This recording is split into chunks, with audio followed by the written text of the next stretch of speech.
So, welcome, welcome to the Savings by Design workshop for the 600 Town Line Road project. My name is Adam Jones. I'm with Sustainable Buildings Canada, and my role today is to be the facilitator. And that means my job is to keep us on time and on topic, and ensure that everyone who has something to add has the opportunity to do so in a professional, respectful, and safe environment. So, to those 3 points, time and topic, I will try my best to keep us on time. I am generally more concerned with that we are on topic.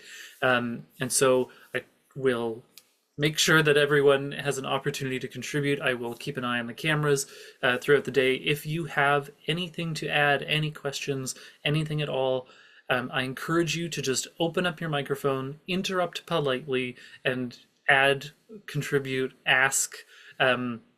However you can. Our goal again is just interrupt politely. That's our aim. If you see there's virtual tools for raising your hand or something like that, feel free to use them. I just want to caution you that often, if someone is presenting, they may not see that, and so this is why I encourage you just open up your mic and interrupt. So, Sustainable Buildings Canada is tasked with delivering these workshops on behalf of Enbridge. We'll get a brief introduction to the program from Alex in a few minutes. But what we've done here is we've brought together some outside experts on building science and various building components in the goal of giving the Durham region team an extra set of eyes on this project. It is an exceptionally high target for this building and for all of these buildings within Durham. So we'll talk about that a little bit more once we get to the modeling introduction. But first things first, I just want to note that we'll record this session, so it will be made available to everyone as part of the package with the presentations following the workshop. All right, so Sustainable Buildings Canada has taken to heart the recommendations of the Truth and Reconciliation Commission. So we'd like to do a land acknowledgement with all of our meetings, and on behalf of SBC, our offices are located in Takaronto, which translates from Mohawk as the place where there are trees standing in the water. Takaronto is part of the treaty lands and territories of the Mississaugas of the Credit and is the traditional territory of the Anishinaabe, the Wendat, and the Haudenosaunee. It is within the territory lands protected by the Dish with One Spoon Wampum Belt Covenant, which is an agreement between the Haudenosaunee, the Anishinaabe, and the Allied Nations to peaceably share and care for the resources around the Great Lakes. So today, Takaronto is home to many Indigenous people from across Turtle Island, and we at SBC are committed to truth and reconciliation and honoring the Dish with One Spoon Wampum Belt Covenant. And in that, we gratefully acknowledge and express our gratitude to be able to live and work on this land. And I'd just like to acknowledge the land I join you from today is the traditional and treaty territory of the Mississauga Anishinaabe. With that, we'll start with an introduction from Enbridge, and then we'll work our way through the rest of the group today. Alex? Thank you very much, Adam. So it's a pleasure to be here today, and a special welcome to the students who are participating in this. Very curious to see what you'll make of this and what we'll talk about on Friday. So yes, my name's Alex Colvin. I'm an Energy Solutions Advisor at Enbridge Gas, and I do the Enbridge side of things, some of the funding and some of the logistics for the Savings by Design program. So today we're looking for energy savings in the project 600 Town Line Road, and this project is under the Durham Standard, which is one of the most intense sort of systems for energy efficiency in Ontario. That makes these workshops really fascinating and a really excellent challenge for our team to set a stretch target above the Durham Standard. So this is a great workout for the team to really push what we can do with design and how much energy we can possibly save. So these workshops are always quite exciting. And the one thing I will point out for Durham region and for our team is you see this map here with the yellow paint splatter. That's where Enbridge operates. So if you're aware of a building that could use retrofit assistance or a new project that's going to be built anywhere in yellow, we may have a program to support it, and we would be happy to talk about that further later on. One other thing to note for the Durham team is that there are incentives with this program. There's the workshop incentive from today, and then work incentives at the permit stage and once the building is complete. The main takeaway for anything to do with incentives, if you don't remember anything else I say in this opening, is if you have questions about incentives, please reach out to me.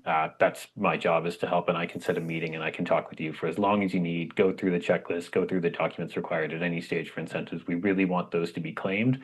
We really like offering that support. So if you have questions about incentives, reach out to me anytime. And just again, thank you so much for everyone for making the time to be here today, and looking forward to an excellent workshop. Thank you. Excellent. Thanks, Alex.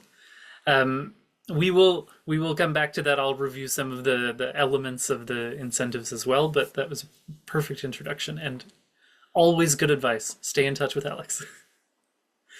Okay, I'm going to put up the agenda here, and while we look at the agenda, I'm going to call on people as I find them on my screen, and just ask you to do a brief introduction, and starting with Andreas.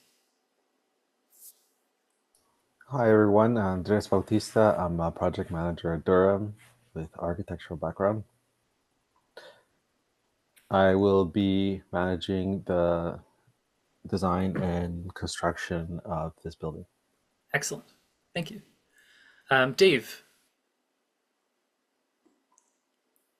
Morning, everyone. Dave Peterson, Outside in Design Build. I'll be working on the passive systems today on this project with a specific focus on fenestration. Thanks, Dave. Megan. Morning, everyone. I'm Megan McDonald. I am the manager in the Affordable Housing Development and Renewal Office at the Region of Durham, and I am providing overall management of this project. Excellent. Thanks, Megan. And Jade.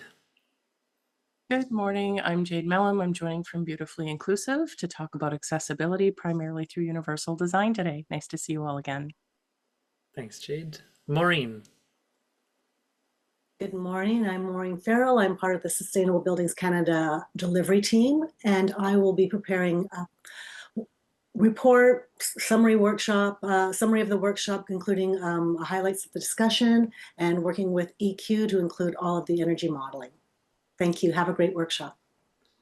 Thanks, Maureen. Bettina. Hi, everybody. Bettina Hoare. I'm chair of the board of Sustainable Buildings Canada. I'm here as an observer as well today with the students. We'll be in the chat as the students have questions, answering them. Feel free to answer the questions as well in the chat if you, we like to make it as interactive as possible. But again, our deepest thanks to you for letting us be here.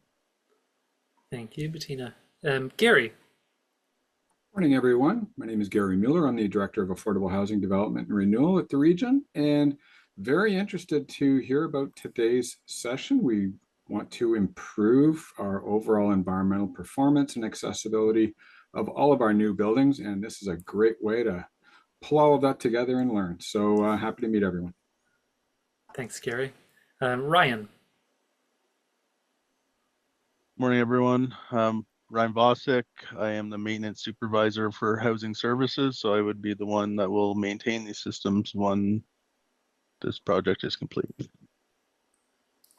Excellent. Thanks, Ryan. I'm sure we'll have lots of questions about your existing systems as we go through the day. Awesome. Niall. Morning, everyone. I'm Niall Halim, policy advisor on the Durham Region Sustainability Team. I'll be providing input on behalf of our sustainability team. So yeah, looking forward to the discussion. Excellent. Thanks, Niall. Good to see you again. Next up, Andrew. Everyone, Andrew Wismer here, and I work in the finance department of Durham Region as a manager of capital planning and corporate asset management. Excellent. Thank you. Next up, I have Michael from EQ. Hi, this is Michael from EQ. I'll be working with the whole team of SMEs to assess the energy efficiency of all the measures we'll be discussing. I'm also joined by Samantha Menard and Alexandra Lucky from my office as well. They'll mostly be sitting in, but I think they'll chime in as necessary. Excellent. Thanks, Michael. Well, and next on my list was Samantha. I'll pop on and say a quick hello. Yes, I'm also with EQ. I'll be here more of in a supportive role today. If there's some questions in the chat or questions from the region about different energy standards, I know Michael will cover this in his introduction, but there is some differences between, building code, what SBC requires, what the internal Durham targets might require. So it'll be a little bit nuanced today. So happy to help navigate that as best I can. Thank you, Samantha. Jacek, am I saying that right? Yeah. Yeah, hi. That's fine. Yeah, it's good. Jack's okay. I'm the manager of design, construction, asset management good for the region of Durham.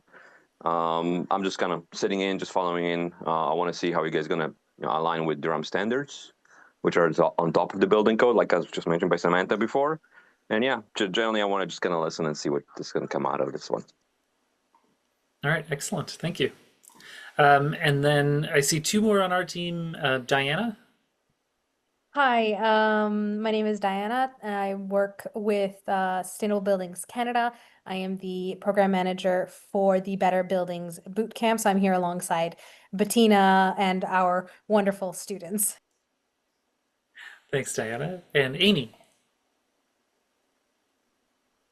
Hi, good morning. I'm Amy with Sustainable Buildings Canada. I'm a program manager for the Savings by Design program. Thanks. Thank you. And Paul? Good morning, everyone. Paul Pasqualini with Engineering Link.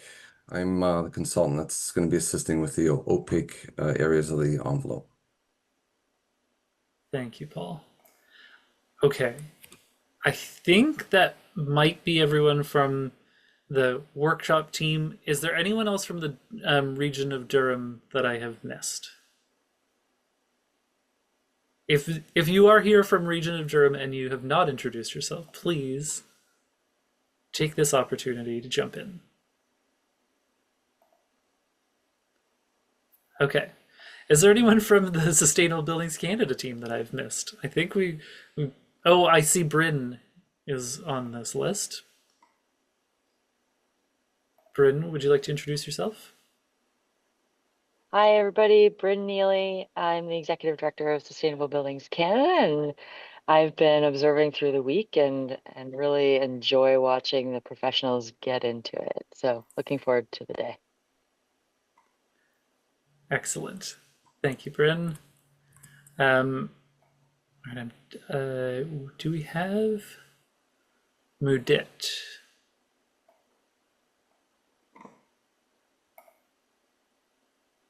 Perhaps not yet. Okay, so our active systems subject matter expert or mechanical systems is Mudit. He will be joining us if he's not here already. It's very hard to navigate this many people on a Zoom call. So I don't see him right now, but we'll get to the introduction afterward. So thank you, everyone. As you can see our agenda, we've got quite a lot planned for today. So our goal is to get through all of this and adjourn around 3 o'clock. We're basically just about to start getting behind time already. So I'm going to try to go through the beginning of the introduction. The most important part here is to note that we've got this time blocked off, and our goal is to have that time allocated to that discussion. Our experts are filled with knowledge and excited to give you many options and talk about the subject in great detail. If you do not interrupt them and ask questions, they will talk for that whole time. It's just the way we're built. We're accustomed to just giving you as much information. So if you have questions, please interrupt, again, politely. Just open up your mic, say, "Excuse me, I have a question about this." If you wait with all of your questions until the end of that section, I promise you we will run out of time and go over time. So again, I will keep an eye on people, and if I see quizzical faces, I might just interrupt and say, "Hey, I see this person looks like they have a question. Go ahead if you do." I will try my best, but please, everyone, feel comfortable. Just interrupt as we go. It's not really an interruption. This is why we're here. All right, so I will give an overview of the reasons we are here. This workshop objective is the big thing. So our workshop objective for today is 5% better than the Durham standard. So the Savings by Design program is organized around the concept of better than code.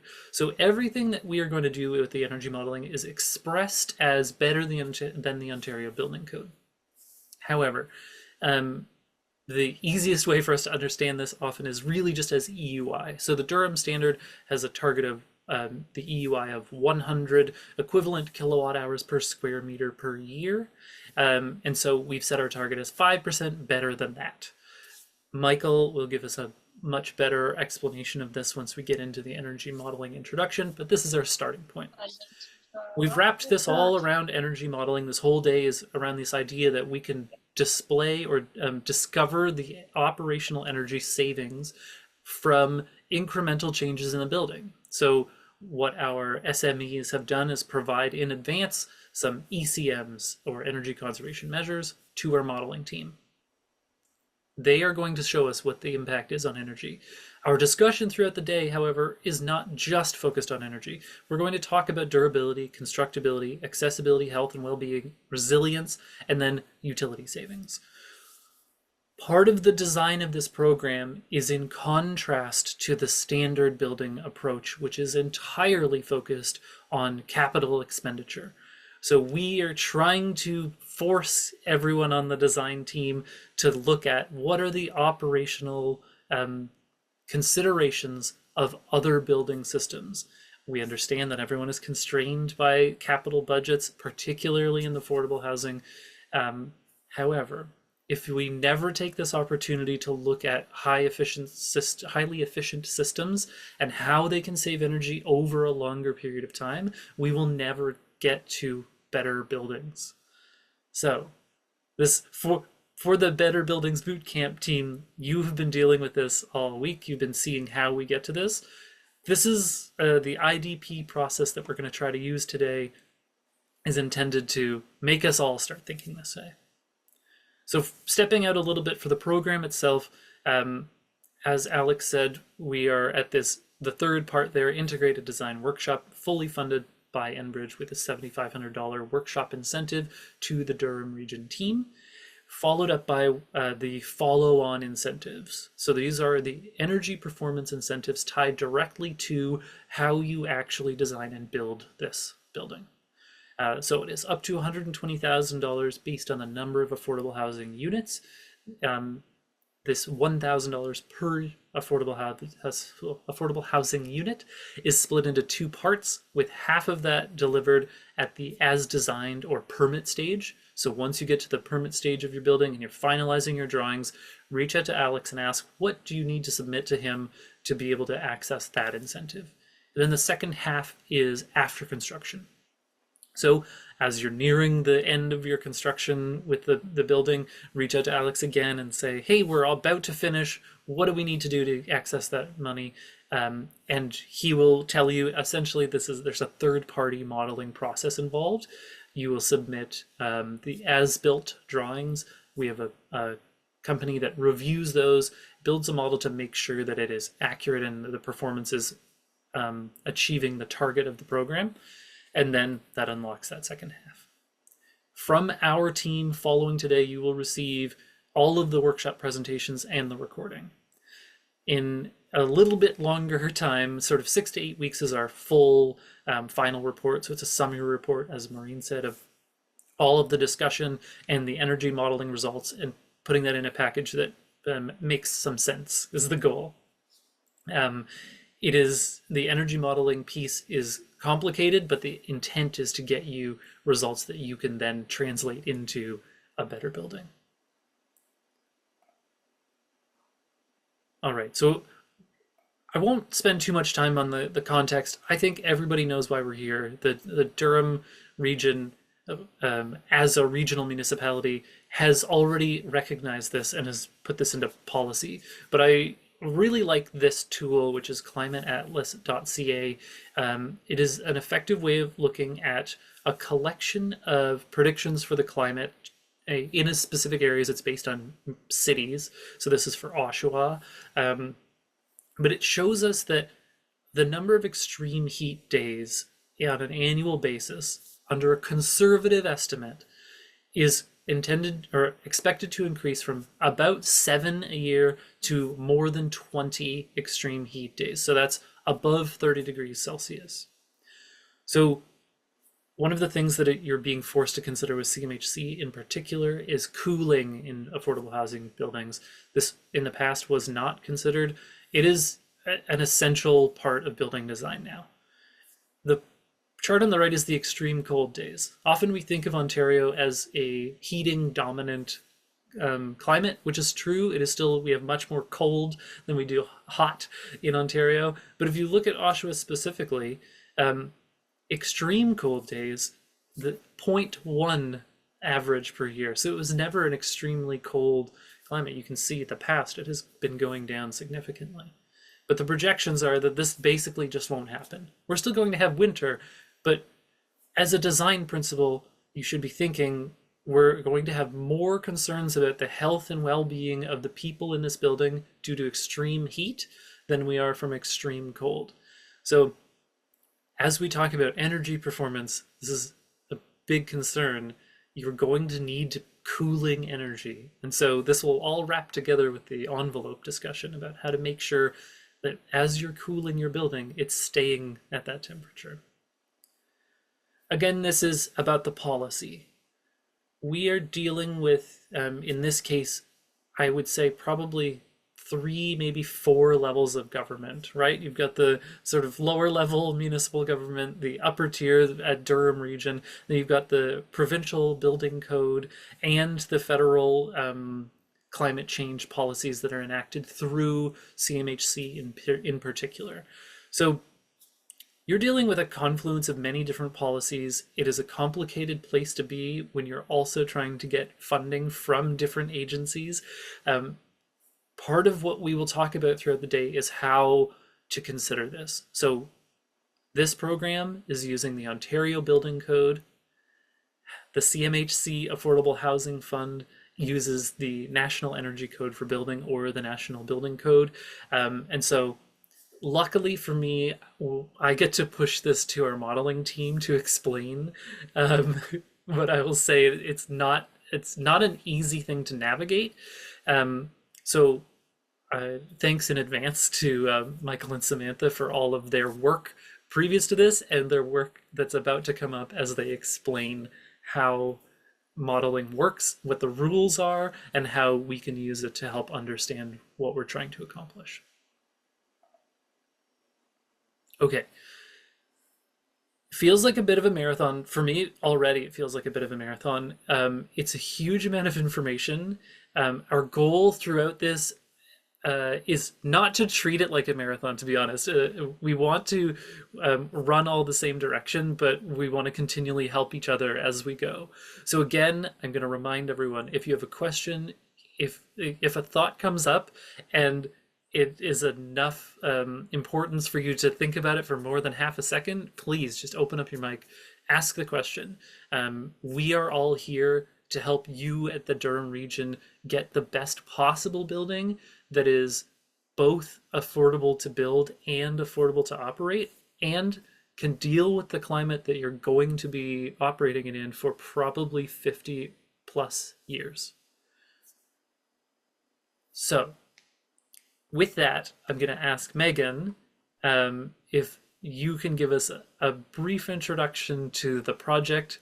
We've all seen the drawings and sort of we've been through this a little bit, and even the students have been hearing a lot about it, but just to sort of get us all on the same page. Absolutely. And I know we're already on, like, we're timed, so I've got it, Adam. I'll be very brief. Everyone has seen the drawing. I think the most important thing about this project and what we're the most excited to be participating in this workshop.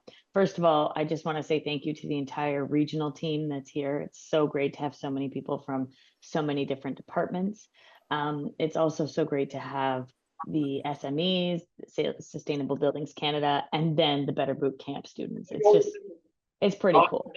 So the building is, what's really cool about this project is this is the first, and actually Vidal, I see you've joined, and you, do you want to introduce yourself? Because we have one more region member here.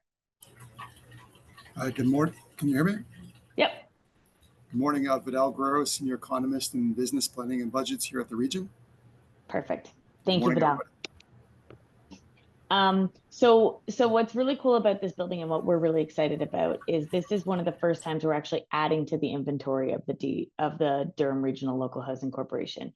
We've done a couple of these workshops before, and they've been about redeveloping existing DRLHC properties.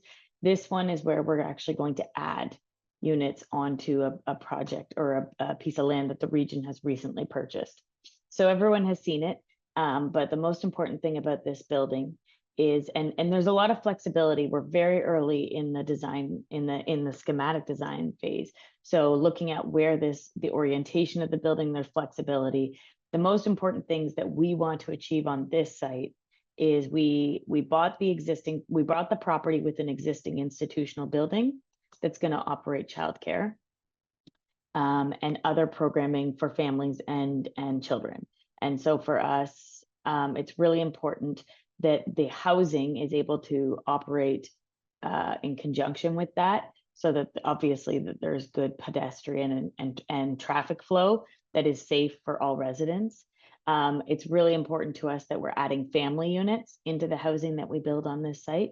We do have a large wait list for family units on the Durham, on our dash wait list, but also we don't have a lot of stock. So a lot of what the DRLHC currently owns and operates is a lot of 1-bedroom units that are geared to seniors. So this idea that we have a good amount of 3-bedroom units that can meet that family need is really important to us. Right now we are modeling, or we're aiming for approximately 50 units, 52 units is what we're aiming to get on this site. And I think that's kind of, and then you guys have all covered the Durham standard and everything else that we're trying to achieve at the same time. But that sort of is a good high level overview. The only thing I'll add is what's really cool too, is that I said we're adding to the Durham Regional Local Housing Corporation stock, but we're actually not just adding units. We actually are hoping to add, so this will be an affordable housing development, 30% of it will be affordable. And of that 30%, I think we've modeled that we want at least 8 of those units to be rent geared to income, so deeply affordable. So this is also an opportunity for us to add RGI units, which is really exciting. So I think that's it. Tried to keep it brief. Is that good, Adam? That was great. Yes, thank you. So does anyone on the team have any questions for the Durham team? Anyone on our team? Anyone on the SBD team? Okay. And can I just say, anyone on the regional team, did I miss anything?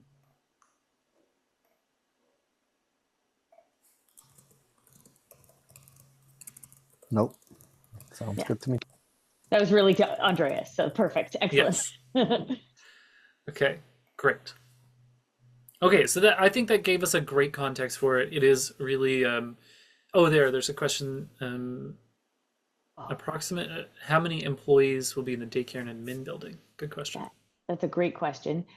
We know that we need to facilitate parking for at least about 90 spaces for both program participants as well as staff and admin staff and daycare staff. So. And the daycare building is staying as is, no changes to that building, correct? No, they're doing some interior renovations and there's some small outbuildings that will probably be removed, but no, the footprint is staying the way it is. Okay. All right, good. I just, there's an exterior component to that, right? There's sort of outdoor play area. Yeah, that's still being determined how what's going to be utilized. What's cool is actually at some points during today, One more member of our team, Jennifer Bishop, will be joining. You'll see her kind of come in and out. And she's actually part of our affordable housing development team, but she's also supporting the programming in the building. She's got a lot of expertise in that. So hopefully we can send her key questions that we get on that as well. Okay, perfect.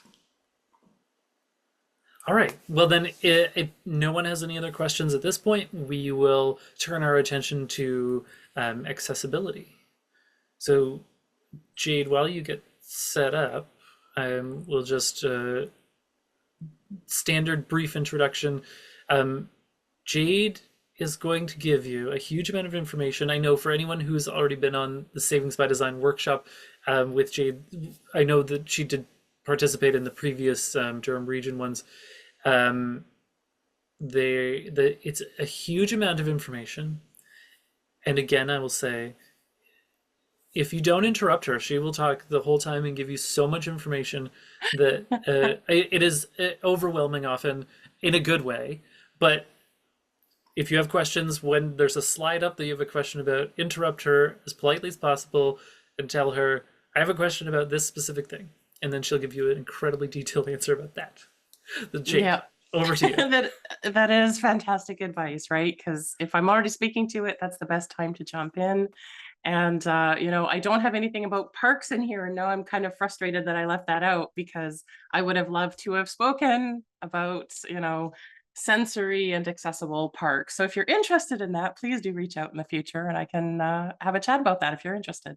Anyway, I know I've already been introduced multiple times, but I do like to give a visual introduction for those who cannot see video due to technology, disability, connectivity, etc. So my name is Jade Malum. I'm a Caucasian woman in my late 40s. I have short brown hair and glasses, and today I'm wearing a ridiculously bright green shirt. You have heard me speak before. You know I talk quickly. Adam has already done all the warnings. If you miss something I say as I am ridiculously quickly speaking, please ask me to repeat or clarify. Some of these things obviously will be repeated for the benefit of those who have not heard them. Apologies for those who have heard them and maybe already have this information. I do target a few different areas today, so that's awesome. But please refresh yourself on my other presentations if you want more of those back pieces that I normally include. For now, though, I'll just jump right in. So I always start these by taking a minute to talk about code versus universal design, right? This is the key to meaningful accessibility. So the number one question I get asked is, why universal design is better than CSA standard, accessible building code, et cetera, and so forth? And aren't they really the same thing? Short answer is they're not. While we do need to pay attention to mobility, disabilities, and barriers, of course, accessible building code ignores most disabilities because it's almost completely mobility centered. So thinking about things like wheelchairs, canes, walkers, crutches, etc. It primarily asks, can a user in a wheelchair get into this space? And if the answer is yes, it's considered accessible. Doesn't mean that somebody can actually use the space they're in. They can just get into it, right? So we know that it manages to underserve people with mobility disabilities while also ignoring the wide range of diverse disabilities. I'm going to talk about those on another slide. We also know it's an outdated way of thinking and should only be considered a jumping off point and never the end goal, right? Code does not build accessible spaces. And then we have universal design, which actually considers all people, disabled and non-disabled, all shapes, sizes, ages, abilities, etc. It's thoughtful design that includes everyone. Now, Durham Region does follow universal design, which thrills me to the core. So universal design has 7 key principles that they use to follow, so they make sure that nobody's being forgotten or disregarded. Number 1 is equitable use. The design provides the same means of use for all or equivalent. Number 2 is flexibility in use. The design accommodates a wide range of preferences and abilities. Number 3 is simple and intuitive use. The design is easy to understand and use regardless of language skills, knowledge, or concentration levels. Number 4 is perceptible information. So the design easily communicates the necessary information for use. Number 5 is tolerance for error. The design minimizes hazards and consequences of misuse, both intentional and accidental. I think I already said yesterday, I'm the clumsiest person you can imagine, so that accidental thing is really important for me. Number 6 is low physical effort. The design can be used efficiently and comfortably with minimum fatigue to the user. And number 7 is size and space for approach and use, including reach and manipulation. And that is regardless of body size, posture, or mobility. We tend to forget about bigger bodies as well. So I just wanted to highlight that. I live in a bigger body and it is a barrier in public spaces. People often think accessibility is only for people in wheelchairs or for people who are severely and noticeably disabled, or that if a space is made accessible, it won't work for, big air quotes here, normal people who are not disabled and not in a wheelchair. That building an accessible space is more expensive or ugly, that building to code makes a building accessible. And I've even heard disabled people won't use this build, site, or business. Now that way of thinking does tend to come from that assumption that all disabilities are mobility related and visible. But for better or worse, these are perceived as the most difficult challenges preventing us from building accessible spaces.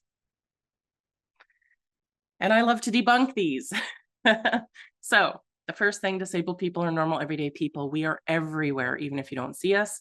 We can be guests, volunteers, tenants, clients, on-site staff, or service providers, and we're not always using wheelchairs or mobility devices. We do, in fact, benefit from other accessibility features like Braille, closed captioning, good wayfinding, high contrast, et cetera, and so forth. So including accessibility features for all of the diverse disabilities, not just mobility, is really important, and it can make an entire build more accessible. Most of our disabilities are actually caused by the built environment, systems, and processes. I know that sounds a little bit strange. Good example, when I'm at home, I'm not really disabled. I have an environment that works for me. And in our own homes, we do this without a second thought. If you like to watch sports, maybe have a big screen TV with picture-in-picture so you don't miss exciting action. An avid cook may have an enviable kitchen set up with great storage, lighting, and tools. Who knows? Architects don't draw on napkins anymore. I'm sure you guys have drafting tables and really good lighting, right? So thinking about those kind of things. So all of these things are you making your environment work to accommodate your needs. You thought, what am I going to do with the space? And then you set up the environment to best serve you. Your needs aren't special, nor the needs of someone with a disability. All humans have needs. They just might not all be the same, right? And I would certainly never describe myself as special needs. That terminology needs to go away. The difference, though, is that in the world, the needs and accommodations aren't really in alignment for disabled people, right? So it's about a quarter of the population. They're definitely not aligned for people who rent rather than own their own homes. And food for thought, disabled people wouldn't need accommodations if the world were more inclusive for everyone, right? The world is designed for those who stand, for those who are tall, rather than people who are shorter or seated or left-handed. The standard countertops, toilets, et cetera, that we're all used to are accommodations for what was deemed the standard person. And we've been building like this ever since. It makes no sense. I'll also say that these standards are typically designed to fit men's bodies and needs versus women. So one example of this is crash test dummies. I'm going to geek out just for a moment. In the 70s, most crash test dummies were actually modeled on the 50th percentile man from the United States. Now, of course, we know that we need more inclusivity for safety. So there is a broader range of those crash test dummies representing slightly more diverse heights and weights, but they're still based on male anatomy. They sort of have decided to just make them a little bit smaller. So they're leaving out a lot of factors such as elderly people, pregnant people, people who live in larger bodies. So all of this is to say that standards until now haven't been made to be inclusive, and this is what we're trying to change. But when standards are inclusive, they have those huge positive impacts like curb cuts. The curb cut effect, I spoke a little bit about this yesterday.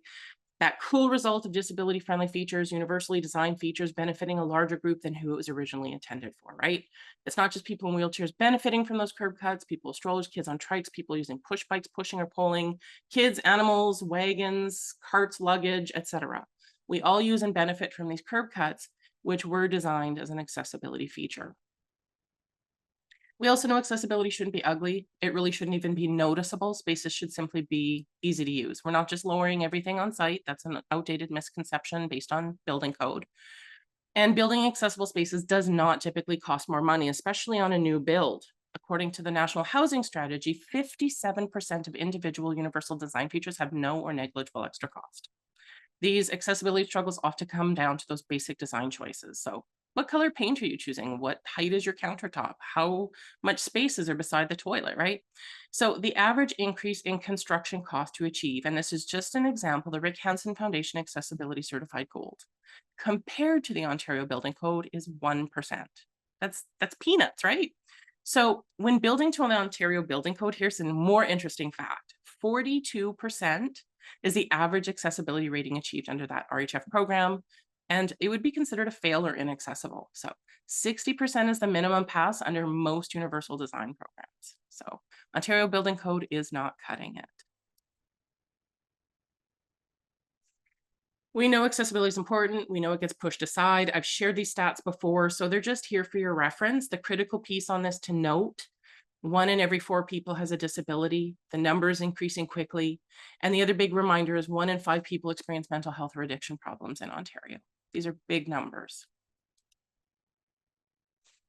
Now, as an advocate and accessibility professional, I sometimes have to say the hard things, but the goal, of course, is impact, right? The impact is what leads to change. So I wanted to talk about accessibility and inclusivity. First, townhomes. From an accessibility standpoint, this type of housing really isn't accessible, right? They often have flights of stairs both inside and out. They're barriers for a lot of people. In the middle of a housing crisis, we need to ask why we're building homes that only a small portion of the population can actually use. Instead of townhomes that exclude, we could be building apartments with elevators designed to the sizes we need that are accessible, barrier-free, and equitable for everyone, right? If you are set on townhomes, though, at the very least, please install chair lifts on those inner stairs. Look for one that can support 350 pounds or more. Have grab rails on both sides of every staircase, and make sure that the main entrance is stair-free with accessible parking near the unit entrance. Statistics also tell us we're in an aging population with more severe disabilities. But what does that really mean? Over 861,000 people were 85 years or older during the 2021 census. As of July 2024, Canada had 7.82 million people 65 and older, representing almost 20% of the total population. So we know that this number is projected to continue growing rapidly. There's going to be an increase expected in the population aged 85 and older. So we need to build spaces where elders can live, age, be safe, supported, et cetera, right? As we age, most of us become disabled or disabilities become more severe. Many disabled people of all ages can't find safe, affordable housing. The numbers are worse, of course, for people who are racialized, Indigenous, Two-Spirit LGBTQIA+, and of course for women. Unfortunately, some people with disabilities are turning to MAID as a result. So I don't know if everybody here knows what MAID is, but essentially it's medically assisted suicide. Which is an option. But the bigger piece to that is it speaks to the horrible systemic inequality, right? People with disabilities are being denied fundamental human rights, including adequate housing, bringing with it the reality of homelessness. We also know people with disabilities, and I'm just going to call them PWD for the rest of this slide because I say it a lot. PWD and women especially are more likely to experience homelessness due to violence, abuse, and financial hardship. PWD are 4 times more likely to experience homelessness than non-disabled people. They're also more likely to live in unaffordable housing with core housing needs like homes that aren't accessible, homes that have unsafe drinking water, poor air quality, pest infestations, mold, mildew, etc., right? So there's a huge imbalance in housing that's being ignored, and Canadians are choosing not to accommodate the needs of our most vulnerable people. Now, Durham Region is definitely trying to work to better that situation, right? I also noted there were some shared community spaces in the existing building that are not intended as resident amenities, but are available for tenants' use. So above all, it's essential that any spaces available to tenants, regardless of how they're labeled, whether it's amenities, et cetera, they're fully accessible and barrier-free for everybody. Disability can come first anytime. We like to live like we're invincible. I know I did. But the reality is that we all face it, right? At some stage in our lives. In countries with life expectancies over 70 years of age, which Canada fits in that demographic, people spend on average 8 years or 11.5% of the lifespan living with disabilities. And that's an average. Some of us start a little bit earlier than we expected. The day that I became physically disabled, I was a runner 8 days away from running yet another marathon. So life does like to surprise us. So I've included some links here for stats on the last 2 slides, just in case anybody wants to do a deeper dive on that. Jade, just a question for the Durham team. You must have statistics on the types of people who are applying for housing. I'm just wondering if you could share any info there. if you give me a couple minutes. We don't have that. That's managed by a different division in the region, but I can find that out pretty quickly if you'd like. That would be awesome. It's hard to dig up. You know, I did a little bit of spelunking trying to pull up those specific numbers, and it's not super easily available from what I could find. So I would love that if you could share that. And can I just add this a wonderful example of how siloed things are, and again, the reason why we're using this model to discuss the project is you are tasked with building something that will accommodate people who are applying for housing, but it's not your it's not within your purview to have that readily available. And I don't want that to sound like judgment, Megan. I mean, I'm just trying to empathize with the job you have to do of hunting down all of this information to accomplish your job effectively. Yeah, it's definitely a tough place to be, right? That we know that we need to make these changes and we need, but systems are broken, right? There's no other way to say it. Our systems are all broken. They sort of work in these ways that move against people who are, you know, vulnerable and need the assistance, right? Trying to apply for programs, trying to actually get them, get your foot in the door, you know, multi-year wait, right? What does somebody with a disability living in a third floor walk up, just as an example, you know, when they're told they have to wait 10 years, they're trapped in their home for 10 years. Like, what? You know, or even worse, right? So yeah, systems. So when we talk about universal design, universal accessibility, we know that disabilities might be permanent, long or short term, surgery, broken bones, illness, disability from birth, progressive conditions, even better and worse days, right? One day I might be using my wheelchair, another day I might be using my walker. Just depends on how I'm feeling. So this slide illustrates some of the examples of the most common disability categories. And for reference, I fit into all of the ones highlighted with that blue ring. Those are my disabilities. Pain, flexibility, mobility, and dexterity. These are often the disabilities we think of when we're designing space. And again, that makes the most sense. They're the most visible: canes, walkers, wheelchairs, crutches, etc. They also have the most apparent barriers, the giant flight of stairs that we can't go up. And this is a mobility-centric category that CSA Standard, Ontario Building Code, et cetera, primarily base accessibility code on, right? It's all about the size of the space and bringing down staircases. Great, that's awesome. Of course we need to do that. But they also need to think about hearing and sight. These are overlooked in the design process all the time. We're starting to get there a little bit with things like visual alarms. We need to consider the experience of somebody living with vision or hearing disabilities to catch all the elements that must be considered, right? If I remove my glasses right now, I'm not going to be able to read my screen. I'd be in big trouble. How would you do, Bettina? Right? I'm also hard of hearing, and etc. Right? And so the experience that I have in the real world is very different than somebody who doesn't have these experiences. Mental, memory, learning, developmental categories, almost never included. I would actually say pretty much never included. Typically psychological, neurological related, so mood disorders, PTSD, CPTSD, depression, anxiety, cognitive function, neurological impairment, brain injury, neurodivergence, so things like autism and ADHD. This is where we think about like those sensory things. They're also overlooked in the design process. And I think it's because it can be difficult to understand that relationship between these particular disabilities and our environment, right? How do we build a space for somebody who's autistic? How do we build a space for someone who has brain injury outside of a hospital, right? So between the Durham Region standards and my previous presentations, I'm going to keep this slide pretty short, really.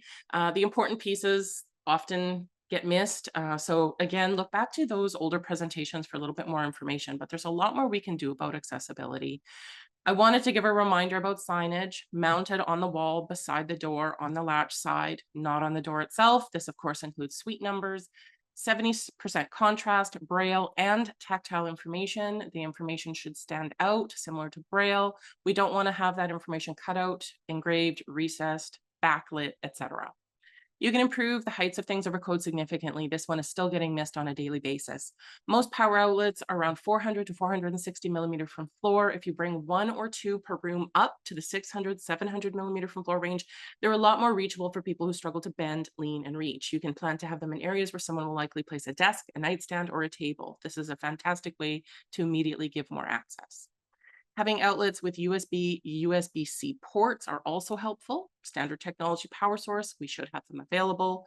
They charge 40 to 70% faster. They take up less space in outlets.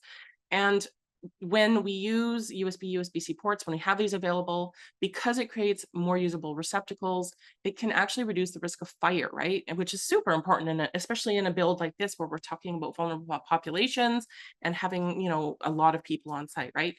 Basically, people are less likely to overload their outlet or power bar. We've seen, you know, power bar connected to power bar, connected to power bar, and then they're all overloaded and fires break out.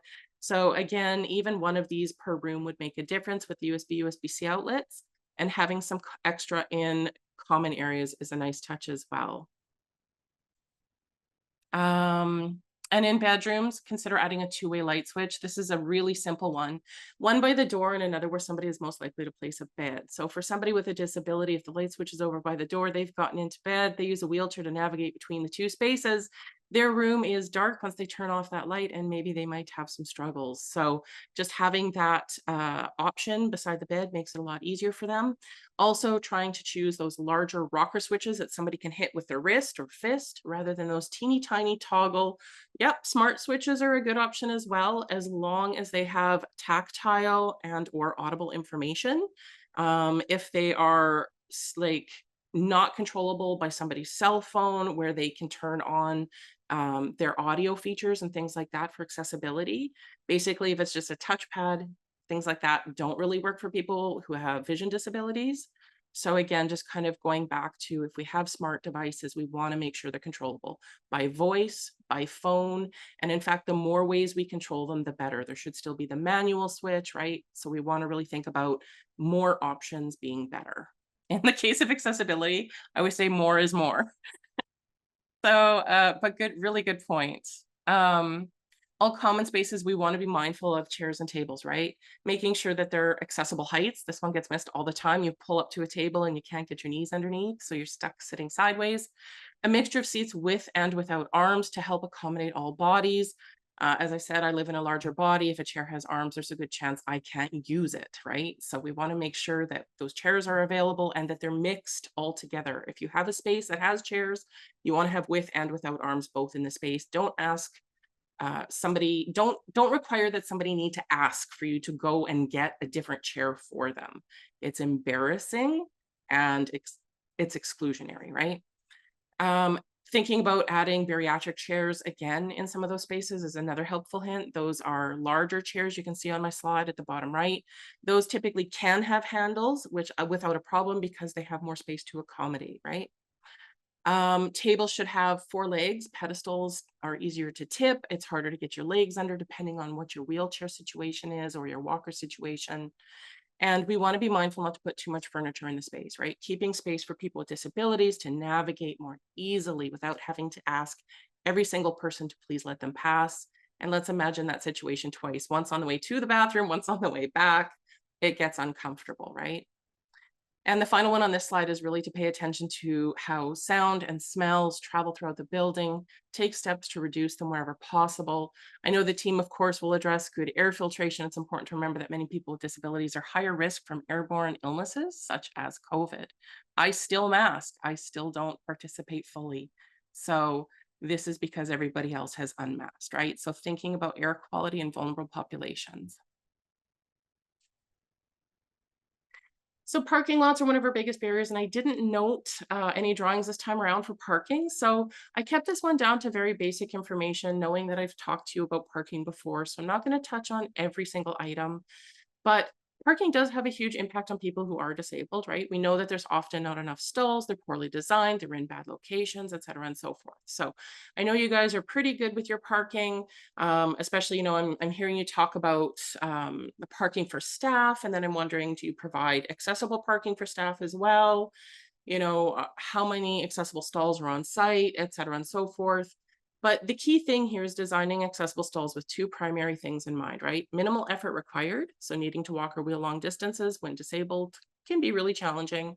And safety, we don't want people navigating through the lot or drive aisles, even short distances. We can be difficult to see when we're in parking lots, especially if there's large vehicles like trucks or vans, more so if they're reversing. I've actually had vehicles almost hit me.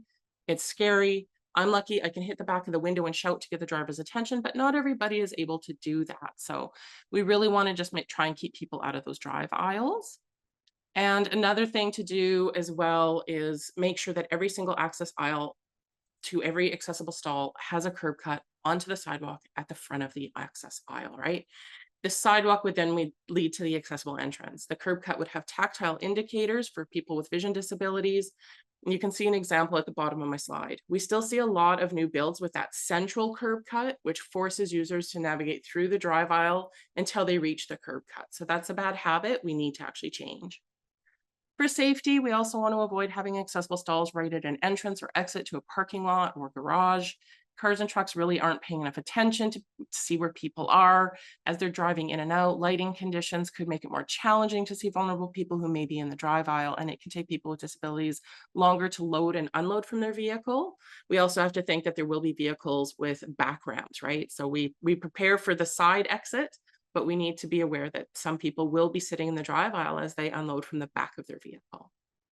Thinking of visitors and tenants when choosing bike racks, please choose ones that someone doesn't have to lift the front end of the bike to use. Many of us love to bike, but can't lift the bike up, especially if it's electric or adapted, because it just becomes too heavy. And don't have bike racks between accessible stalls and the entrance, because when people lock their bikes up, they don't do it neatly, they can actually make the sidewalk inaccessible. So something to think about. Any questions on any of this so far before I keep going forward? Durham region is pretty used to this by now. Quick reminder on surfaces of expected navigation, sidewalk, crosswalk, parking areas, all of that good stuff. Please use poured cement and paved surfaces. Plan to put as much of those awesome water permeable surfaces in areas where people aren't expected or required to navigate, right?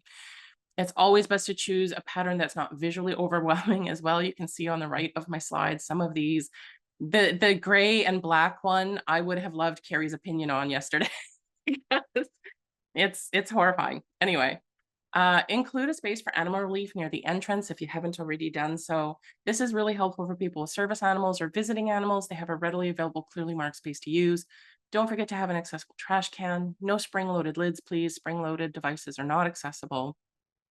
And it's always nice to have that doggy bag receptacle. You can see here with the bags. If you're not able to provide bags, that's fine. Dollar store compostable bags are awesome if you have the budget. If you leave that little lid unlocked, people who do have service animals or visiting pets, etc., and so forth, are likely to tuck spare bags in there if we notice it's empty. We kind of keep an eye for each other and make sure that we're able to clean up after our pets and animals and guide dogs and so forth.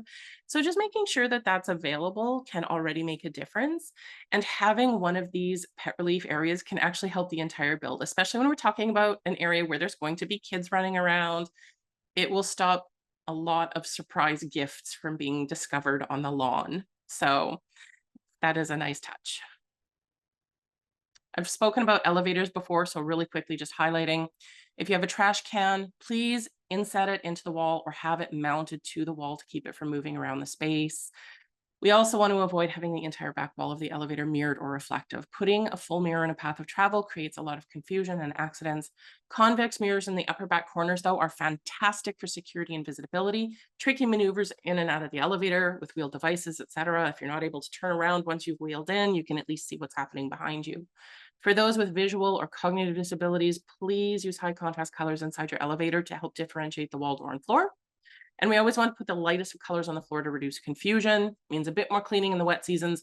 But when the elevator doors open, if the floor is dark or black, people with vision or cognitive disabilities often see what appears to be an open elevator shaft. And that can be a little bit scary when you're not expecting it. So if you do have a darker floor, just add a light graphic pattern to it. That can be vines, geometrics, etc. Something that's not overwhelming, but makes it evident that it's not just an empty shaft. And this can be done with decals, paint, or a well-tacked mat. If you want to play with some designs, cone.ca, spelled with a K, has some really neat elevator design tool and planning page. I'm not promoting their products, but the design feature can actually be really helpful to understand what an elevator, like what, as you're changing it, how that might affect people. For the heart of the home, the kitchen, right, as well as shared kitchenettes, etc. This works basically anywhere that somebody would be cooking, microwaving, warming up their lunch, etc. Standard stoves and ovens are not easy for people with disabilities to use.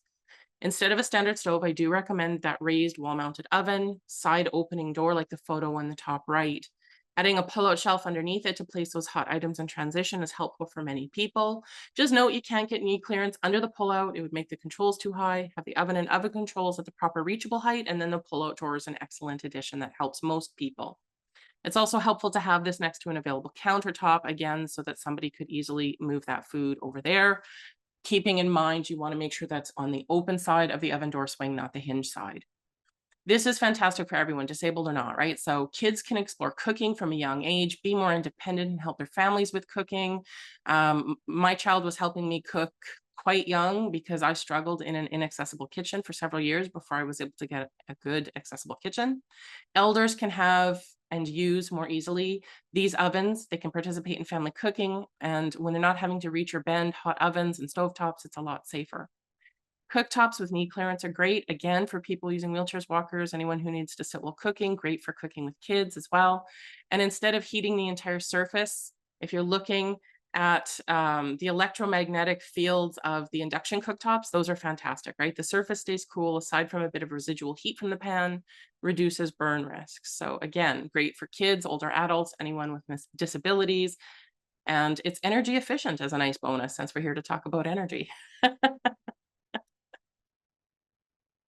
Yeah, absolutely, right? When you don't have to bend down and into an oven, and it's not only helpful for people with disabilities, but thinking about somebody's back was thrown out. Was it you, Alex? Your back has been acting up. Imagine trying to bend down and into an oven right now. How would that go, right? So thinking about even daily use, having to bend and stoop all the time takes a lot of wear and tear on our bodies. And some days we just can't do it as we age. I know that most of the students here are probably younger than me. Listen, by the time you hit 40 or 50, whew, bending into that oven, even if you're able-bodied, is not easy. So, okay, whether you go with cooktop or range, front of the counter cooktop control so people aren't reaching over hot burners, pots, and pans. Bring outlets and switches forward to the front or side of the counters. Having them on the back wall is out of reach. If you're concerned about the security of having kids with those knobs at the front, I've heard that one, and I'm going to call it an excuse because it is. You can pull the knobs off, or you can look for one that has a child safety feature where you have to basically push it in for the count of 3 seconds before you can turn it, right? Look for one that doesn't have complex movements where you need to push and turn at the same time, or push and turn in close succession, because those are not disability friendly. The most common complaint we hear about accessible kitchens is they don't work, especially for people who don't use wheelchairs full time, right?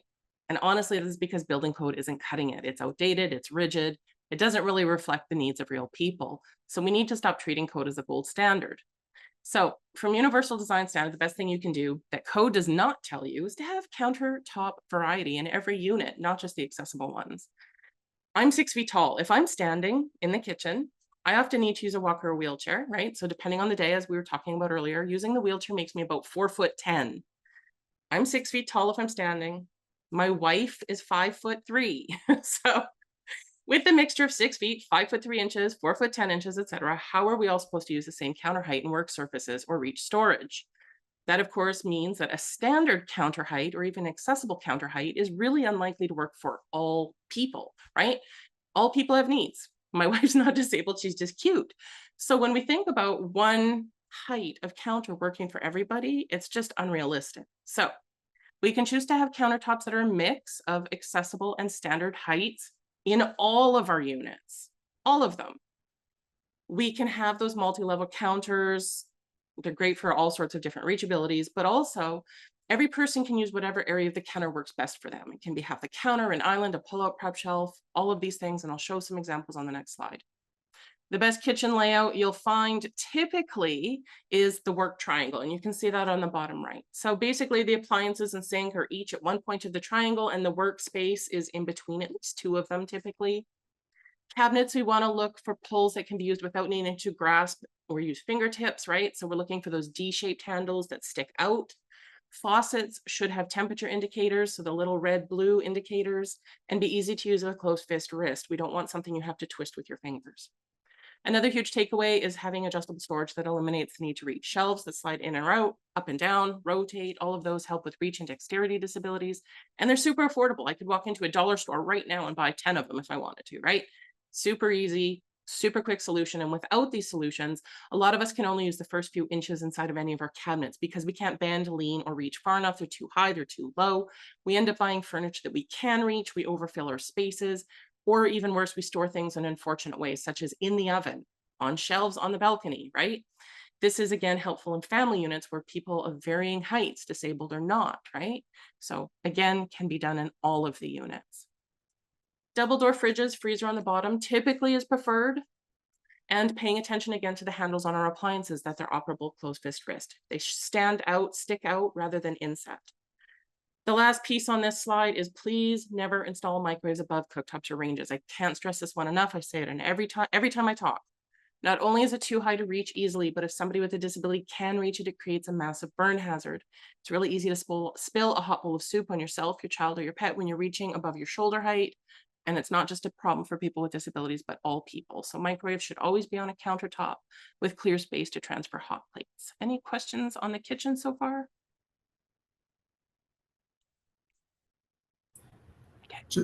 Just a quick question, Jade. Yeah, so just in terms of microwave, and sorry if I missed it, in terms of push button or handle pull. Yeah, so handle pull is always going to be the better option.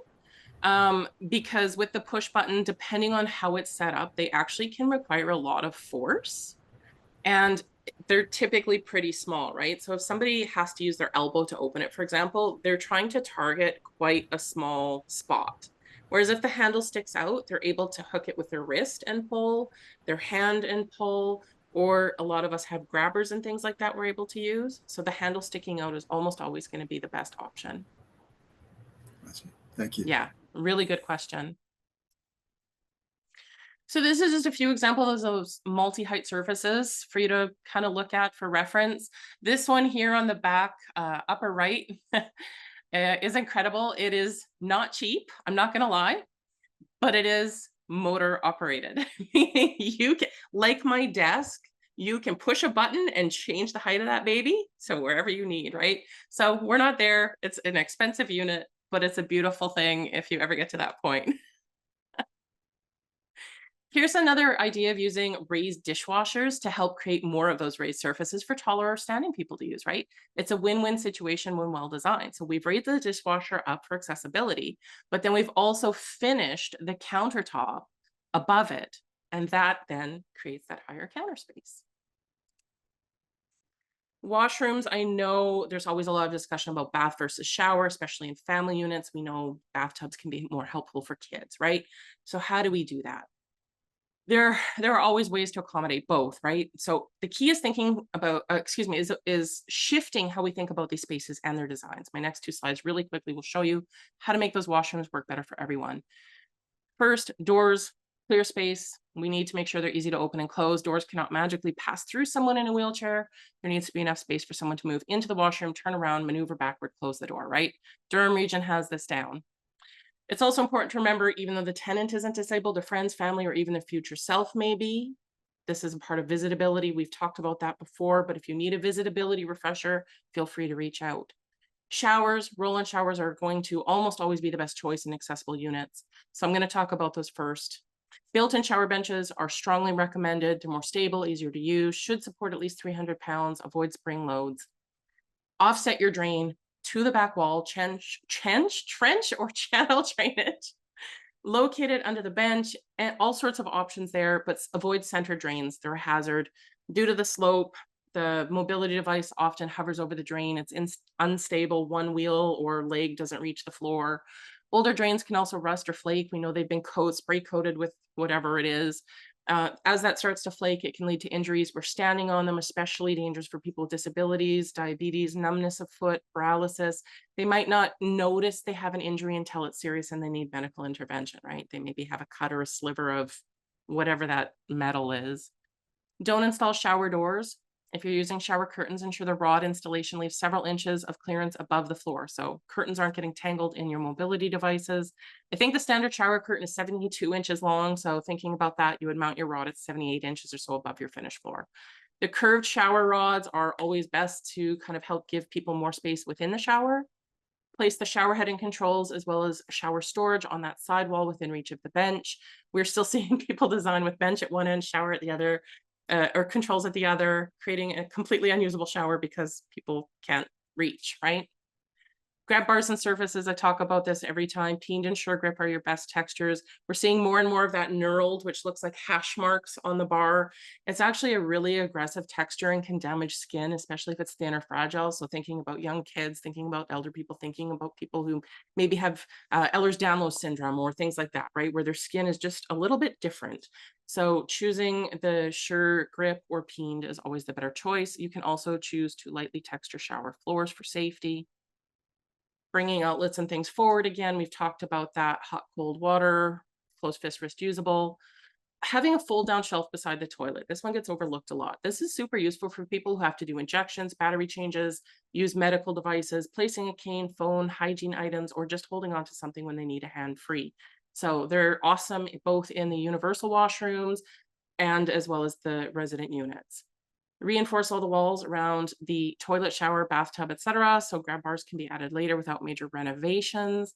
And thinking about making sure that you do have that transfer space beside the toilet for somebody with a wheelchair to transfer the 900 by 1500 millimeters, incredibly important. And then we want to make sure that the flush lever is on the transfer side of the toilet.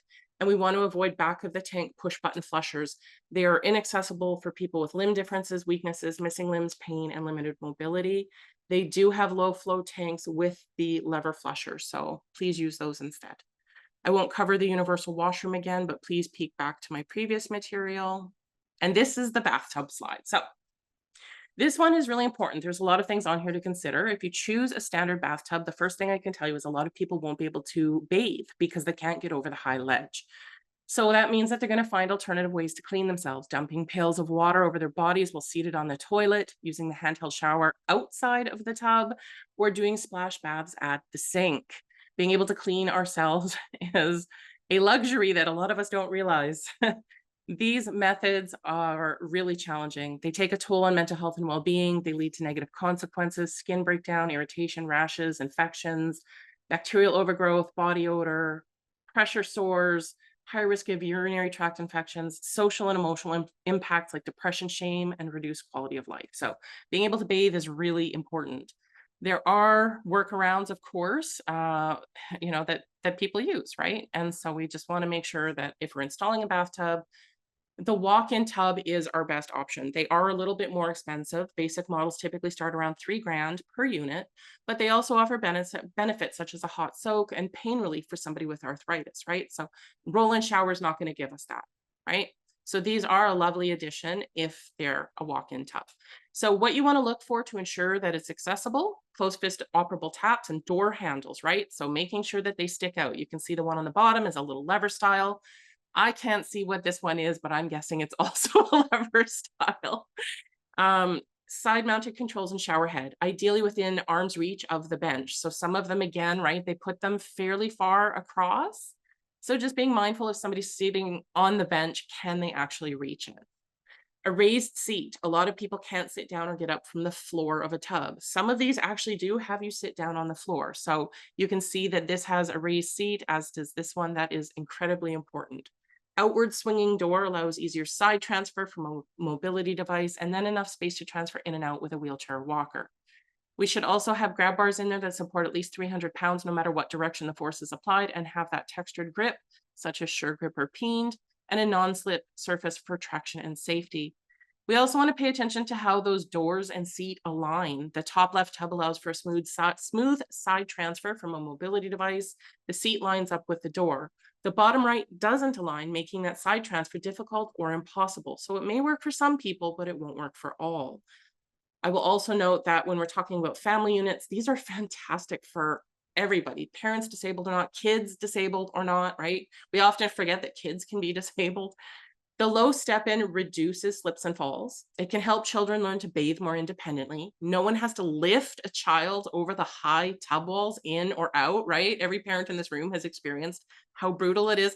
And I swear to you, when children are wet, they squirm more. It is like trying to hold on to, you might as well coat them in butter, right? So Kids can sit rather than kneel or have to stand in order to wash or rinse the soap and shampoo off, again, eliminating slips and fall hazards. The parent or caregiver doesn't have to bend to assist, right? Reaching height is more comfortable. It reduces fatigue for people, adults and children alike, with limited strength and balance. So it really is useful for all ages and all abilities. Any questions on this one? Okay. Garbage chutes should be located in an accessible path of travel. Similar to laundry, we need to be mindful of the type of flooring leading to the chute. For somebody using a wheelchair mobility device, wheeling down a carpeted hallway while carrying, pushing, or pulling trash can be difficult. Reach height is another important consideration. The chute opening should be reachable from a seated position at a height that's easier for people to lift their trash bag up and place it inside. So if you're seated and you have to lift that trash bag over your head to get it into that chute, that's not really going to be super helpful. There should be clear floor space in front of the hatch to ensure someone with a wheelchair or mobility device could actually use it. The handles, we are looking for that lever style, again, that can be closed fist wrist operable or D-shaped. It can be operated with that closed fist wrist. You see on the right hand of my slide, there is a handle that you have to grasp it with your fist or fingers and twist it. It must be usable with closed fist wrist. This is the number one thing, right? And again, avoiding those complex movements. If you have to twist it and then pull the door, or even worse, twist it and then pull and hold the door open, that's not accessible, because if you're stuck holding the door open, you have one hand to move your trash. But let's imagine for just a moment, somebody only has one hand. How are they going to do that, right? So just paying attention to how those operate. It should also require no more than 5 pounds of force to open and operate, be usable, again, one hand. And yeah, I think that pretty much covers that one. Laundry, again, mindful of flooring, right? That's leading to the laundry rooms. For someone using a wheelchair, mobility device, wheeling down a carpeted hallway, carrying, pushing, pulling laundry, again, quite difficult. The carpet type, pile length, under padding, even the distance travel can make that task harder. This applies to all floor finishes. So we want to choose easy to walk and roll on surfaces, especially in those hallways.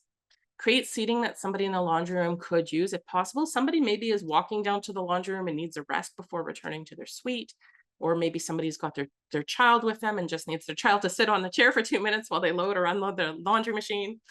2 chairs would be great, one with and with one without arms. If there isn't much space, again, look to that bariatric chair that would accommodate the most people, ensure it would support 250 or more for poundage. And choosing machines that have accessible controls at the front, usable with closed fist wrist. Again, this typically means avoiding things like small dials. Ideally, they would be tactile and audible feedback. And the door should be easy to open and close in front loading. So again, choosing that door with the handle that sticks out, like in my image, rather than something that's pocket or inset. If you go with pay machines, this one gets overlooked all the time. Avoid machines that require coins, please. Choose one with multiple options, such as a pay card. They can reload by cash, credit, or even their phone. Keep the reloading machine in the laundry room for easy access. And an even better option is choose one that tenants can also just, load and pay whatever way works for them, right?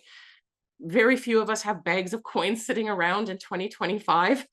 And for somebody who's trying to balance their laundry in a bag of coins, I mean, those things are heavy and they don't really like to stay put. So please avoid coins. If possible, use risers to lift those machines a little bit more to an accessible height, just making sure that the controls stay at the proper reachable height.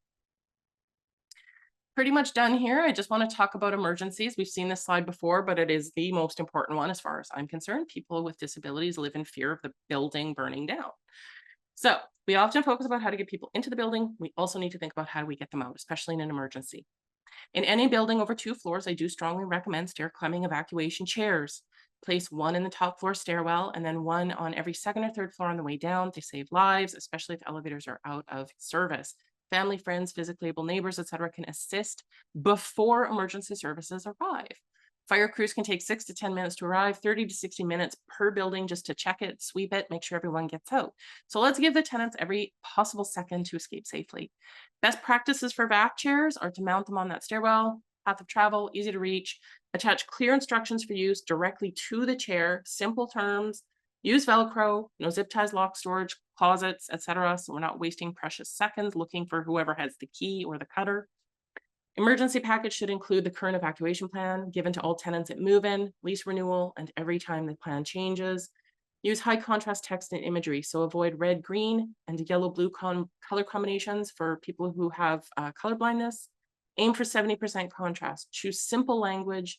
Use a sans serif font that's 14 point or larger. Add pictograms, maps, arrows, everything for clarity. And include a quick reference list of emergency phone numbers, fire, police, ambulance, building contact, and I would even include 911 because people with cognitive disabilities or when we're in fight or flight mode and our brain just can't function. It's also really good to provide a two-sided door sign. You can see at the bottom left here. Green side, safe. The tenant has gotten out and does not need help. Red side, there is assistance required. Please help this tenant get out. This is fantastic. Tenants can help each other get out rather than sitting, waiting for the fire department. Laminate them. They'll last longer. And free templates are online. I don't even remember where I swiped this one from. It's a really tiny font, probably says. But otherwise, somebody could make this in Photoshop or Canva in like 3 minutes. So super quick, small cost solutions that do have the potential to save lives. Is it best to have accessible designed units near building exits, or is this limiting them? That's a really good question. So typically speaking, in order to avoid segregation, we want the units to be spread throughout the building. We also want to make sure that each unit type, so if you have 1 bedroom, 2 bedroom, 3 bedroom, that there is a mixture of those available for people with disabilities as well. So you have 10 1 bedroom units, you would have 1 of that be accessible, right? Et cetera and so forth. So just, yeah, for segregation issues, it's always best to have them interspersed. This sheet you've seen before, I'll skip over it. Here for your reference, recommended sizes are based on actual real life use and measurements of actual mobility devices, not what code thinks. If you stick to that recommended column, it is your friend. And I think Durham Region actually covers a good portion of those, if not all of them.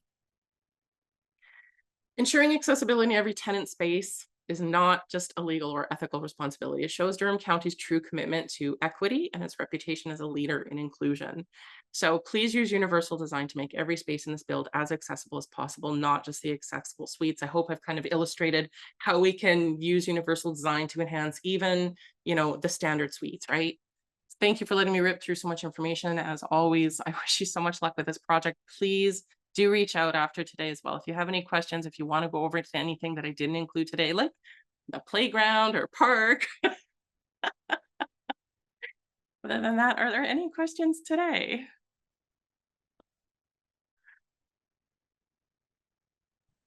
I just wanted to jump in and say, oh, sorry, go ahead, Vidal. Mine's not a question. Oh, I'm sorry. It was just one quick question. And sorry, I should have asked this earlier. Just in terms of lighting, there was discussion around the switches. Any thoughts or feedback with regards to occupancy controls or non-manual controls for lighting? Yeah, I think that it's a bit of mixture, and as I was saying earlier, more is more. If we're able to offer both options, that's always the better bet. It is nice to have lights that come on and off automatically, especially if they're based on sensing somebody's movement, which I know we use in hallways and things like that, which can be really fantastic. The one thing that we want to watch out for is if we're using kind of smart devices, smart lighting and things like that, and the tenant does need to make a change to how it's operated. How does that happen? Do they need to talk to somebody in the housing unit? Do they need to, is it something they can change themselves? Is it, right? And so one of the things to keep in mind is we do all have different lighting requirements. So even though we have these best practice guides telling us where to put the lights and how bright they should be and what type of, bulb they should be and all of that, there will always be people with disabilities who struggle with that, right? So some blind people like to have the lights completely off. Some like to, maybe have some vision, but not significant, and brighter lights cause halos, auras, imaging, headaches, things like that, right? So anything that offers easy usability and flexible usability is always going to be the best option. Thanks, Jade. Yeah, you bet. Yeah, exactly, Bettina, making sure everything, apps are accessible. And most of us, if we can operate it by our phone, if we are a person with a disability, most of the time we've turned on our accessibility applications on our phone. So basically we can control things with our phone, with our voice, right? And so they're essentially programmed to our needs, but then also they attach to the lighting, the heating, the whatever smart controls are in the house, right? Megan, question, comment? Sorry, mine's not a question. It was more just, I did find out the accessibility requirements of our current housing wait list. So I've got good connections that can answer questions very quickly. And so we have over 11,000 households on the Durham social housing wait list. Only 139 are specifically for accessible, but as Jade, I'm sure as you're aware, that probably means someone is specifically saying a very specific type of accessibility, right? Yeah, typically, I mean, the most common would be if somebody is requesting that they're asking for an adapted unit, which means that it would be fully wheelchair accessible, right? So depending on the situation, but that is typically when somebody's requesting that suite. Otherwise, the idea is that we make all of the units universally designed so that they will work for more people. There is also a question here in the chat. I was wondering if every unit has this accessibility facilities, or there are lots of limited units which can full equip.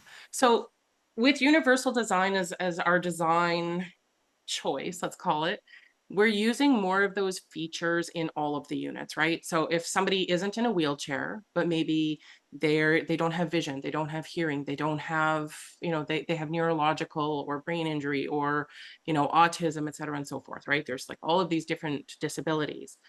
When we use universal design in all of the suites, it basically means that all of the suites are easily more able to accommodate those differences in disabilities, right? Those diverse disabilities.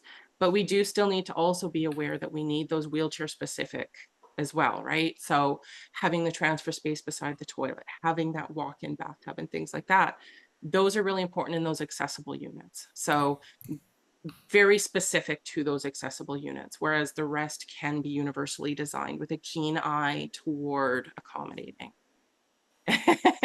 It is a lot. It is a lot. And then of course we have competing codes, as Megan was talking about earlier. So you start with building code, then you enhance it to universal design or CSA standard, and then you can enhance it again, right? And you'll never be penalized for doing the enhancements, but first you have to meet basic code, right? And there's also a lot of terms. There's adaptability, which means even though the unit isn't fully accessible now, it could easily be made accessible in the future. There's visitability, which means somebody visiting the building can actually just show up and go into any suite and use the washroom. There's fully accessible, there's barrier free. what other terms am I missing here, right? There's 5 or 6 different terms that we use when we talk about accessibility, and each one of those has its own level of actual accessibility that must be met. So it is a lot. I have a quick question. So I'm assuming you did mention that you had a look at our Durham standards and accessibility mentions of that. So we do follow some of the universal design in there, and I was just wondering, based on your review, and maybe we can take this offline. I wouldn't mind if you give us some pointers if we're missing something in there, because we are coming to a review of our standard, and it is 2 years old, and so we're doing a current review because the code did just changed as well. The Ontario building code just changed, so we're doing that review. But I wouldn't mind if you run some ideas by you, and then we can see if we can make our Durham standard even better than what it is right now. If I would love to help. Yeah, absolutely. I would love to help you with that. I did notice when I looked through your checklist that there were things that could be enhanced, adapted, or were just missing. So yeah, I think that would be a lovely idea. I'm happy to help with that. Absolutely. Okay, perfect. I'll reach out to you. Thank you. That sounds great. Yeah. What are the thoughts on fall detection flooring and accessible units? Yes. There's no harm in having it, right? The problem is it's always going to come down to money. It is typically a feature that people don't put into the units because it is more expensive. However, it can be really useful. Now, when we talk about fall detection, typically speaking, if somebody has a family member or a friend looking out for them, there's jewelry and simple solutions for that individual person that they can use for fall detections and things like that, or to alert that they need help. So we tend to rely on that more than, making sure that every unit has that flooring. But if in an ideal world, yes. Ideal world, right?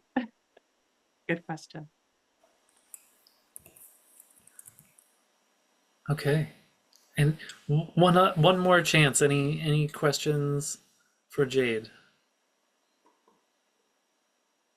Okay. Thank you, Jade, and thank you everyone for your questions. We will shift our attention now to the energy modeling. This portion is, for me, always the most confusing part. It is a really complicated process. Michael has been tasked with taking some conceptual designs and turning them into a virtual version of an imaginary building. So I'd just like to start by thanking Michael and the team at EQ for your work all the way up till here. And again, can be a very confusing part.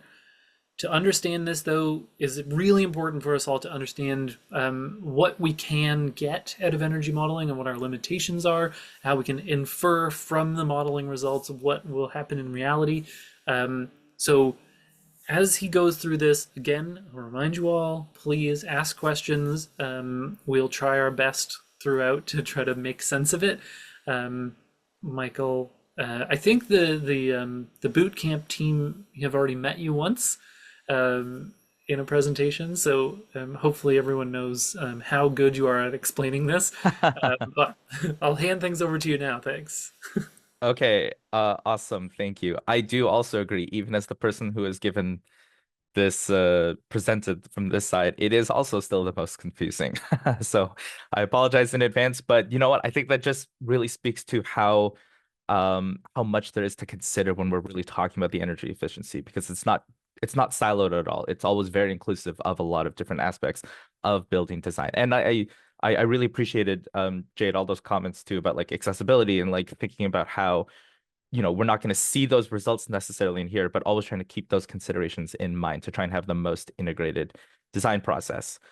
So that being said, I'm going to try and work my way through these slides, just do a quick introduction of the project again.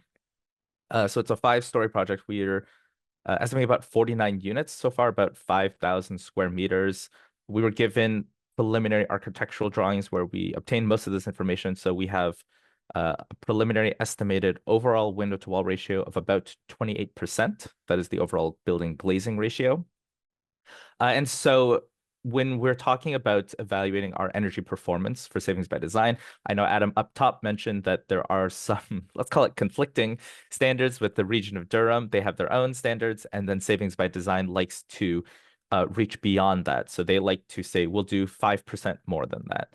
And so typically what the requirement is to look at the Ontario Building Code's energy requirements. And so that looks at the OBC SB 10 from 2017. More specifically, we're referencing the NECB 2015 Energy Code. And this will essentially allow us to, as we design and build up our baseline model, so the kind of design as it stands as we're going into this workshop, we want to be able to take that and reference the code and say, what would be the code equivalent version of this building be? And then we'll compare against that to see how we sit for energy savings. So for savings by design, our target for today is 55%. We do actually also have some EUI targets. I'll be talking about that towards the end though. But this is kind of like high level, what we want to be keeping in mind and what we want to be working towards. So it is a very lofty target. I very seldom see this number above 50. It's usually kind of in the 15-25% range. As a refresher for some of the students online though, the Ontario Building Code just asks for 0% better. So this kind of should really provide an indication of one kind of how aggressive the Durham region kind of wants to be building their buildings. And then kind of on top of that, how savings by design kind of helps to accelerate decarbonization and improve building performance within the region.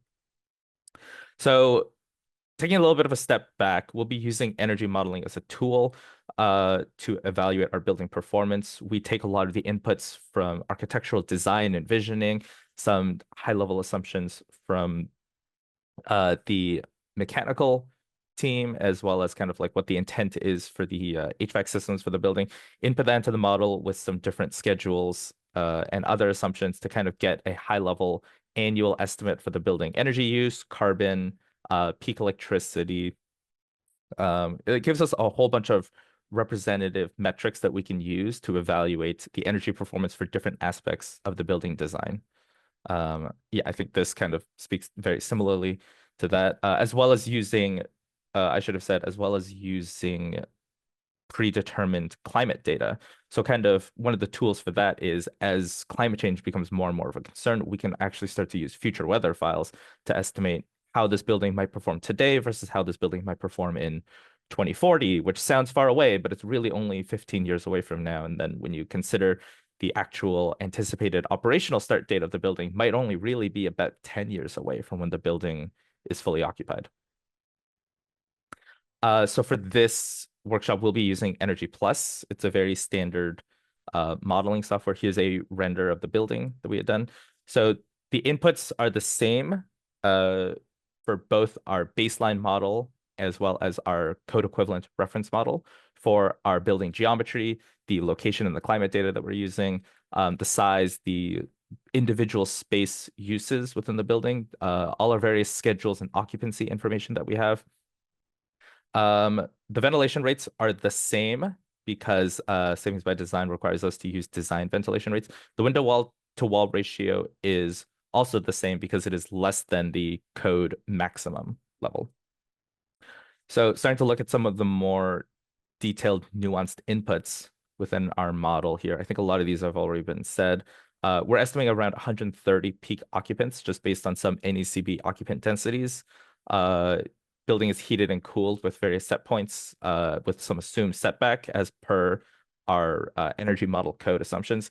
And just for today, I know this wouldn't necessarily be indicative, and maybe this can be discussed as well, but we've assumed just a uniform window to wall ratio across the building. But I do note that there's a kind of a long side of the facade and a short side. So there's opportunity to maybe change this in the future as well. Looking at some of these more specific envelope performance inputs, we've assumed a brick wall with a R30 clear wall value for the opaque wall enclosure. And after we've done some very preliminary thermal bridging calculations based on just what we have seen to be typical for brick wall enclosures in Southwestern Ontario, we've derated this down to about R18.3. Which is about a 40% derate, and we've seen fairly typical in the market. And we'd be comparing this against our code equivalent wall, which is about R20. So typically speaking, in a lot of mid-rise, high-rise MERBs, this value is actually a fair amount lower when you are inclusive of all the thermal bridging. So we're actually pretty good from that perspective, but I did want to point out that we are still technically below the code equivalent because code doesn't really... They allegedly say they consider for full thermal bridging, but I think most professionals in the industry would agree that is not necessarily the case. So really kind of emphasizes that code kind of asks for something without really specifying it that way for themselves. Building code does not also require full accounting for thermal bridging. This is an add-on for the Savings by Design program. The roof performance, we've estimated about R40 clear wall, and then again, that gets derated down to about R36, as well as the floor over the parking garage. Similarly, we were told from the drawing design that it would be about R30, and this was derated down to R24. For the glazing, we are above code, though, which is great. We were told to assume U0.25, which is approximately indicative of a triple pane window system with maybe with aluminum framing. That's not necessarily the only configuration that could achieve this. It's potentially possible. Dave might flame me for this, but it's potentially possible to achieve this with a double pane window with, yeah, I'm getting a thumbs up, with a really good framing system and maybe some really intelligent use and configurations of your low E coatings. And Dave will, I'm sure, of course, speak more about that. And the solar heat gain coefficient is about 0.3 compared to 0.4.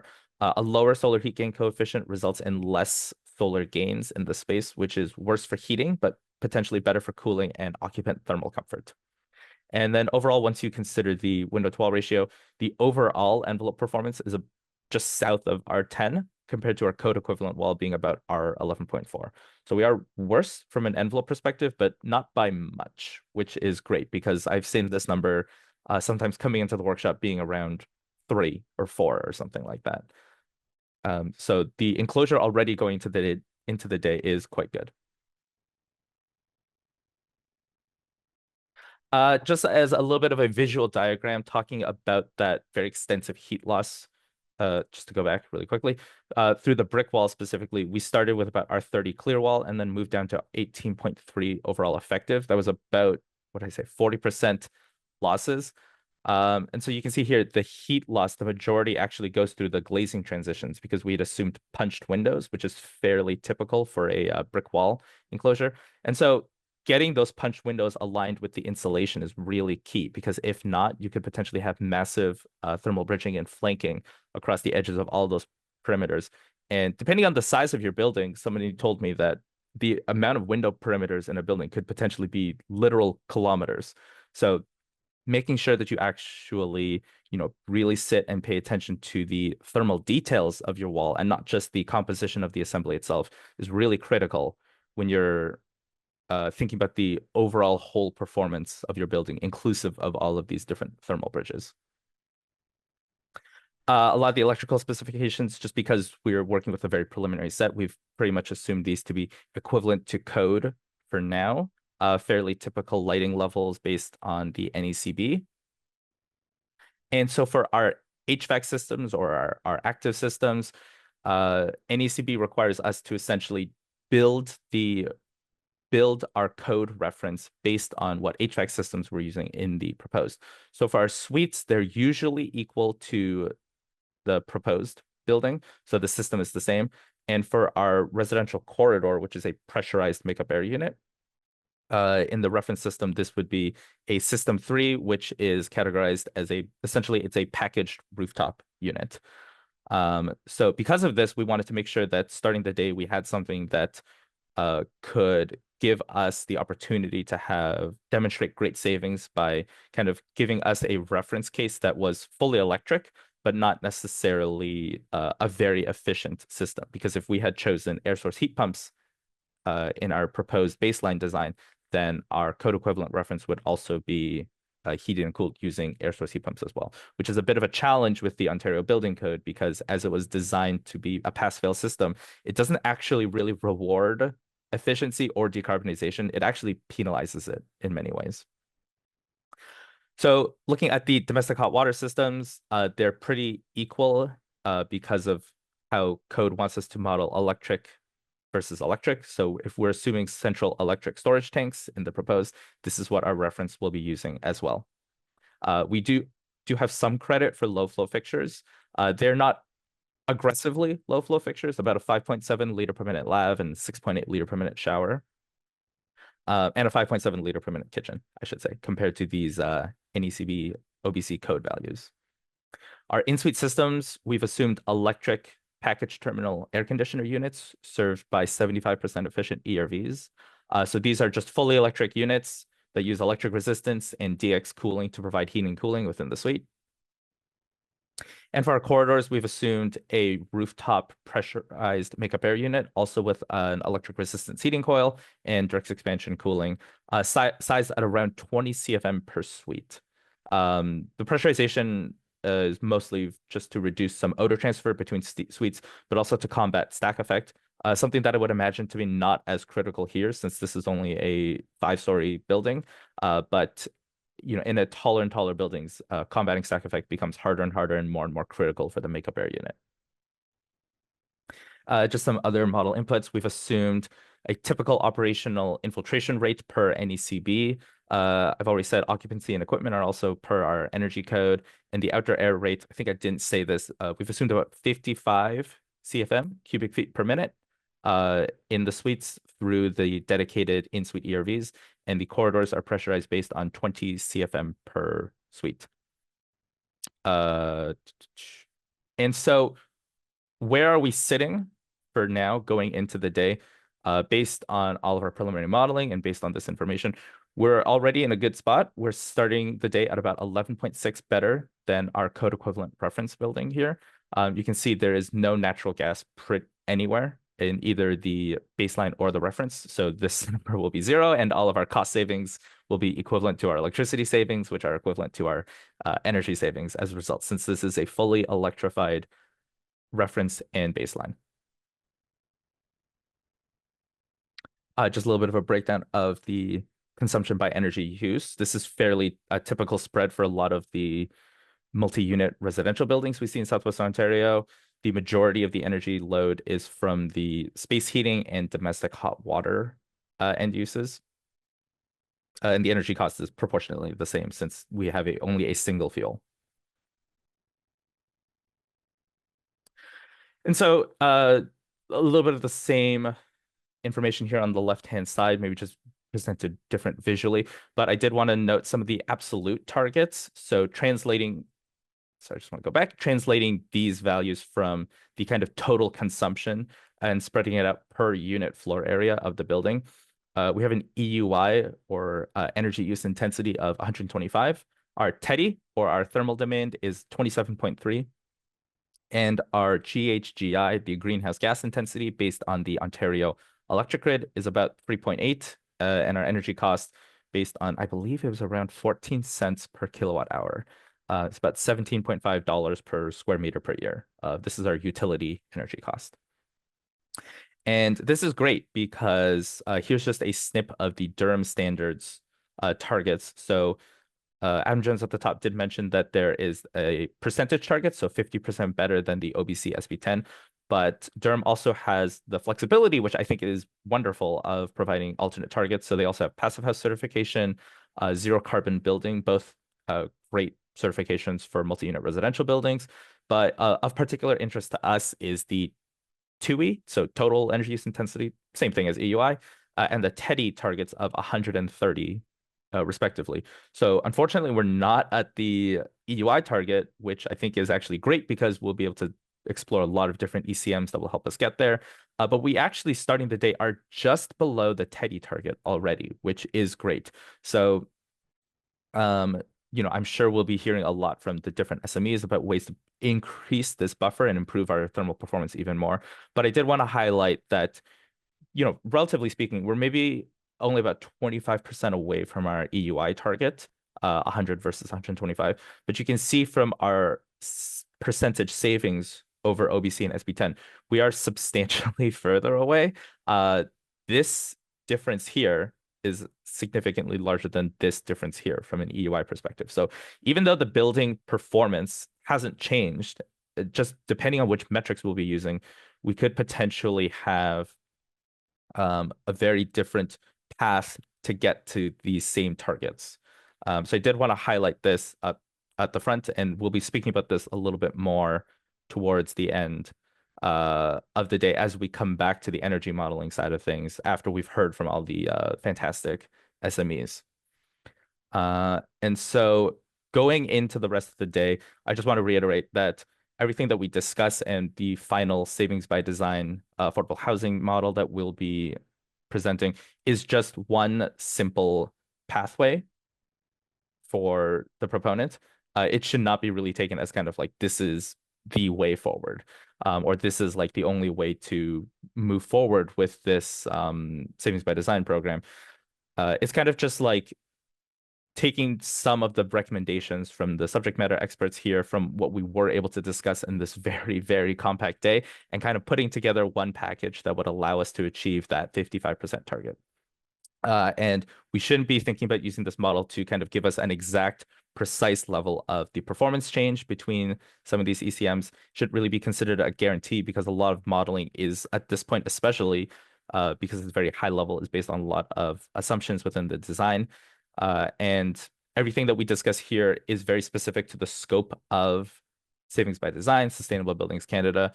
And these modeling rules and kind of, the modeling rules will vary differently, even within just the Ontario Building Code, even though it references the same code, or similar code, I should say. The rules are different, and then the rules would be different for CMHC, and the rules would be also different for zero carbon building, or even within the Durham region's own standards. So everything that we're discussing here is really just highlighting one possible path and using energy modeling kind of as a tool to show the relative incremental savings between each measure.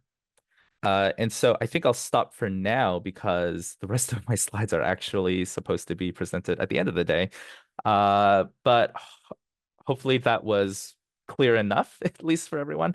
I want to leave some time for questions if anyone had any thoughts or concerns about kind of what we had assumed going in, or maybe to talk more about some of the targets that we'll be working towards today. Thank you, Michael. A+. That was really, really good explanation. Really concise considering the amount of information you're dealing with. I see there's a virtual hand up there. Go ahead. Thanks, Michael. So just a quick question in terms of the breakdown on the reference case. I think it was a couple of slides back. Or back one more. Maybe it was one more. It was the one with the pie showing all the proportionate shares of energy usage. Yeah. So just to clarify, the bucket that you have is miscellaneous equipment. So everything as far as laundry, kitchen appliances, everything, as well as plug-in loads would be part of that miscellaneous equipment? Yes, correct. Miscellaneous equipment related to the common elements as well as miscellaneous in-suite plug loads. Yes. Gotcha. So as far as the reference case of what we would be assuming for that miscellaneous equipment bucket, like are we assuming an Energy Star base level of performance for the equipment? And so if that's the case, are we really targeting ECMs for all the other buckets and this one's kind of set? Because I believe the plug-in loads you were assuming as somewhat fixed and not variable across the scenarios. Yeah, correct. Sorry, I just want to check. I believe Mudit will be joining later. Sometimes the active systems SME proposes, yeah, exactly kind of what you're talking about. What if our appliances were Energy Star rated? What kind of impact would that have on the building? I believe that may not be discussed today. It is possible that we could add it kind of as a quick add-on as well. But typically speaking, you are correct. That's not something that we adjust. That's something we usually leave static. Yes. So equipment is usually modeled static between the reference and baseline, and they're usually per NECB. They give us a lot of default density values that we should use just to distribute an equivalent power wattage across the space. And that's typically what we leave as static between the reference and the baseline. Just popping in for 1 second. Part of the reason why it's typically kept static and it's not always on the list of ECMs is that, yes, Energy Star appliances can certainly help reduce loads. We all know that. But how much savings you get really depends on like the specific units you're choosing. Like you could have a 5% reduction, you could have a 30% reduction. So it's hard on our end. We typically will assume like about 10%. You can definitely do more reduction there, but depending on what you're selecting to go in the unit, we don't want to overstate the impact of that if you choose a unit that doesn't meet those reduction values. Yeah, that makes sense. And even the usage patterns of those particular appliances and things like that. So it sounds like the ECMs identified here really are going to focus on the other buckets of that pie. Yeah, probably. I'm sure there will be some discussion on their impact that they can have, but they just likely won't be reflected in the final modeling results that we present. Gotcha. That's great. Thank you. Okay.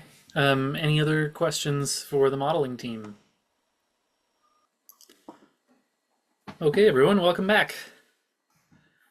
Hopefully everyone had a chance to get away from their computer for a few minutes. We are going to start digging into the details of building envelope, starting with the opaque enclosure. And so I see Paul's already got his slide deck up and ready to go. Paul, take it away whenever you're ready.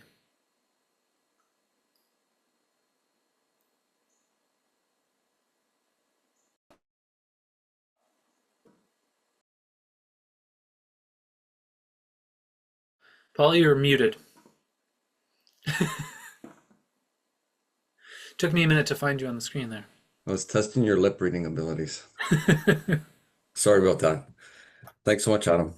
So on the heels of Michael's presentation regarding the energy performance of the building, he had made reference to an idea of derating your insulation by, in the case of this particular envelope, and the assumptions was 40%. So taking something like R30 down to R18, which is a fairly significant reduction in R value. So a lot of my presentation is about trying to minimize, or things to consider about for minimizing the performance or the components that are used in the envelope construction, so that we maximize the dollars used in buying that insulation. So essentially, you'd be hopefully getting closer to, for every dollar spent in R value, you're actually earning the performance of that R value. In my experience, 40% isn't uncommon, but there are ways to, and not difficult ways, when you're selecting materials and orienting materials effectively, where you can get, reductions to maybe 15%, 20% I would say it should be easily obtainable.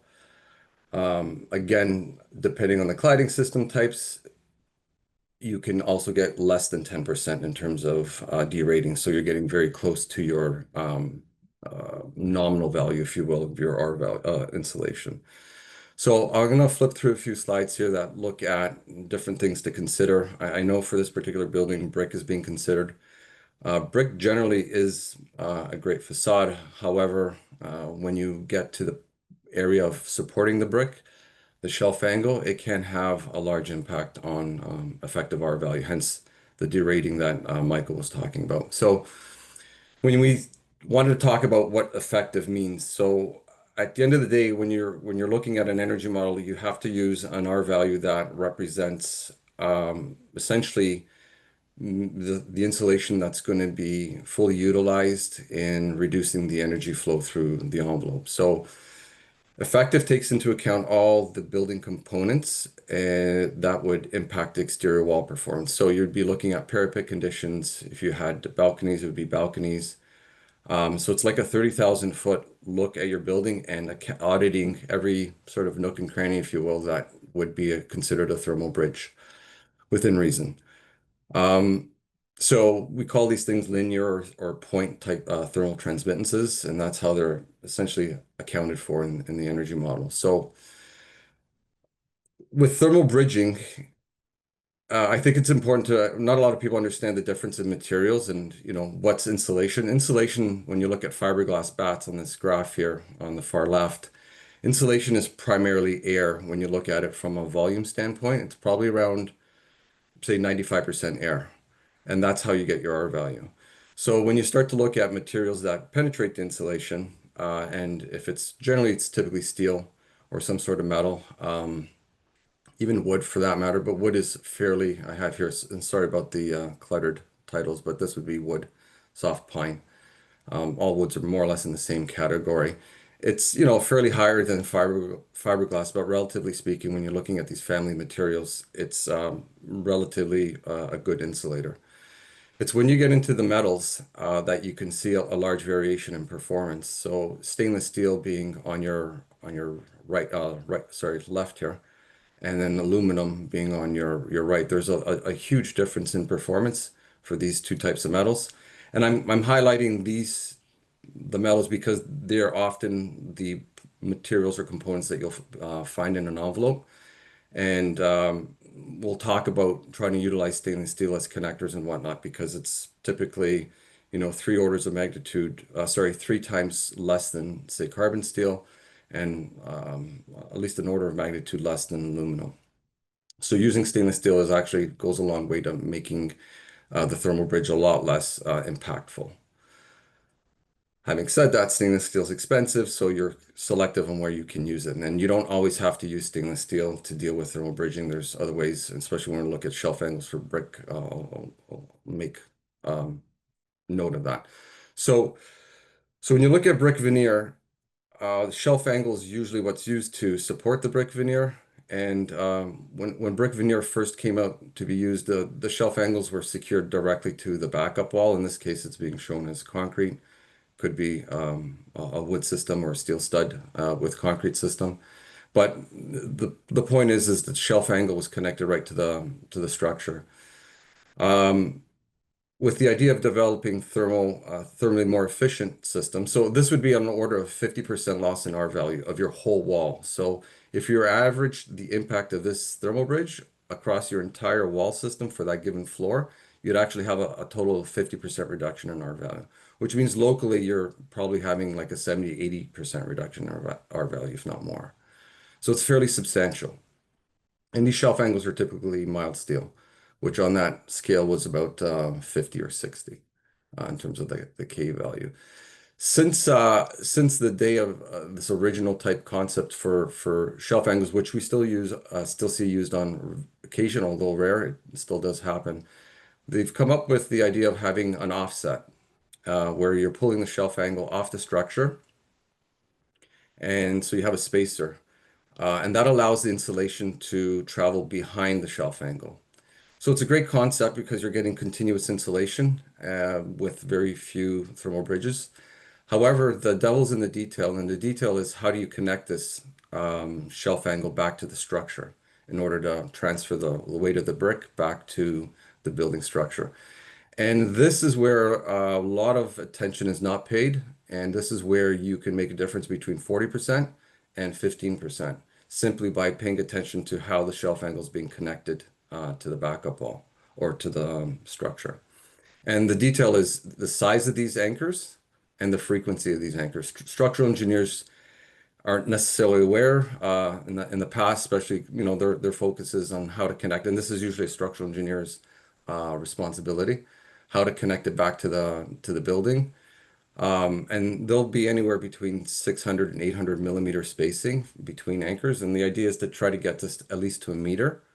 And you don't want to have double wall sort of connections. You want to keep it, as I'm showing here in this third image on the right, it's a single knife connection on about a 1 meter spacing. And the difference can get you down, as I said here, about 15%, as opposed to 30 to 40%. A little detail, but also important of a detail. This might be very well known, but I think it's worth talking about looking at just the stud wall assembly. I think there was some talk about CLT construction. I wasn't sure if it was about the building structure or the exterior wall. I assumed it wasn't the exterior wall, so you'd be getting into some sort of framing system for the exterior wall backup. Typically steel studs being used. There is a movement to go towards wood, and because of the carbon impact. And I just thought having this slide again to demonstrate the impact of the thermal bridging. So through the insulation, as you can see here with steel, you have probably a 60% reduction in R value with no insulation outboard of the steel studs. You don't see a lot of this construction anymore, very rarely. I mean, I saw one 3 years ago, and that turned into a legal case. Generally, people are now aware that you should be putting insulation outboard of the steel studs per code. And what do I mean by insulation outboard? It's essentially you have your stud system, which may or may not be insulated, and then you have this layer of continuous insulation as it's identified in the code on the exterior of the studs. So again, looking at this image, steel studs have a major impact on your R value. Wood is by far a lot better. There's probably about a 10% loss when you don't account for any kind of exterior continuous insulation. And just by way of an example, people talk about continuous insulation and it's sort of being a thermal break type concept, but not all thermal breaks are the same. And what do I mean by that? When you have such a heavy thermal conductor like steel in your wall assembly, and as frequent as it is when you're dealing with a stud construction, even having 2 inches of exterior insulation continuous on the outside of it, it obviously helps, but the reality is the insulation that's found within the studs is still derated a fair amount. In this example here, where I had a 6-inch steel stud and I put 2 inches of exterior insulation, I raised the overall R value from, say, 7.1 to 19, which when you look at 2 inches, that's R10. So if you were to add R10 to 7, you get 17. So I increased the effective insulation within the cavities by only about R2. I'm still at a 60% loss at the end of the day. So although I've dealt with the thermal bridge, the reality is that thermal bridge is so heavy that it's really, I'm not going to say impossible, but you have diminishing returns on dealing with that when you're dealing with steel studs and effectively dealing with it by including some exterior insulation. So we typically, if you contemplate steel studs, we try not to insulate steel studs because insulation is just not effectively used. If you don't have a choice, then you have to get very high R values and you have to put some in the steel studs. Then we've done that on occasion. But generally with steel studs, we insulate only on the exterior. Some other things when you look at brick veneer walls are where you do get losses to are the connectors. And there are a variety of connectors available in the market. And connectors can have anywhere between 5 to 10% impact on effective R value. So it is, again, fairly substantial because of their frequency and the types of materials that you use. This anchor that you see here on the right, that's shown as galvanized. And you can get these in stainless steel. They look exactly the same in terms of the geometry, but the material would be stainless steel, slightly more expensive, but would have a large difference in terms of thermal performance. Meaning instead of having a 10% loss, you could be probably down to about 5% loss if you just changed from one material to the next. Again, this is all towards trying to get to your nominal or the original R value that you had in the assembly as if you had no account for thermal bridging. The one on the left here, this connector is another type of, we'll call them thermal connectors, where they're made and constructed with minimizing the thermal bridge in the assembly. I don't have a lot of experience with these, to be honest with you. Typically, we deal with these knife plates and whatnot, and looking at stainless steel. But we have seen them used, and they do a good job at reducing the thermal bridge effects associated with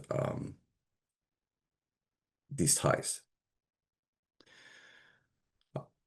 This next connector is not for brick veneer. One of my suggestions is if maybe you don't consider brick veneer, and maybe consider more of a lightweight type of rain screen type panel, whether it be metal or some sort of composite cladding systems. In which case there you'd be looking at a different type of connector system. So there is no gravity per se, like you have a gravity system to support the cladding. Say at the bottom of the floor, it's really supported intermittently at each connection point, similar to the brick in terms of the tie. This would be the tie, but also take care of the gravity load.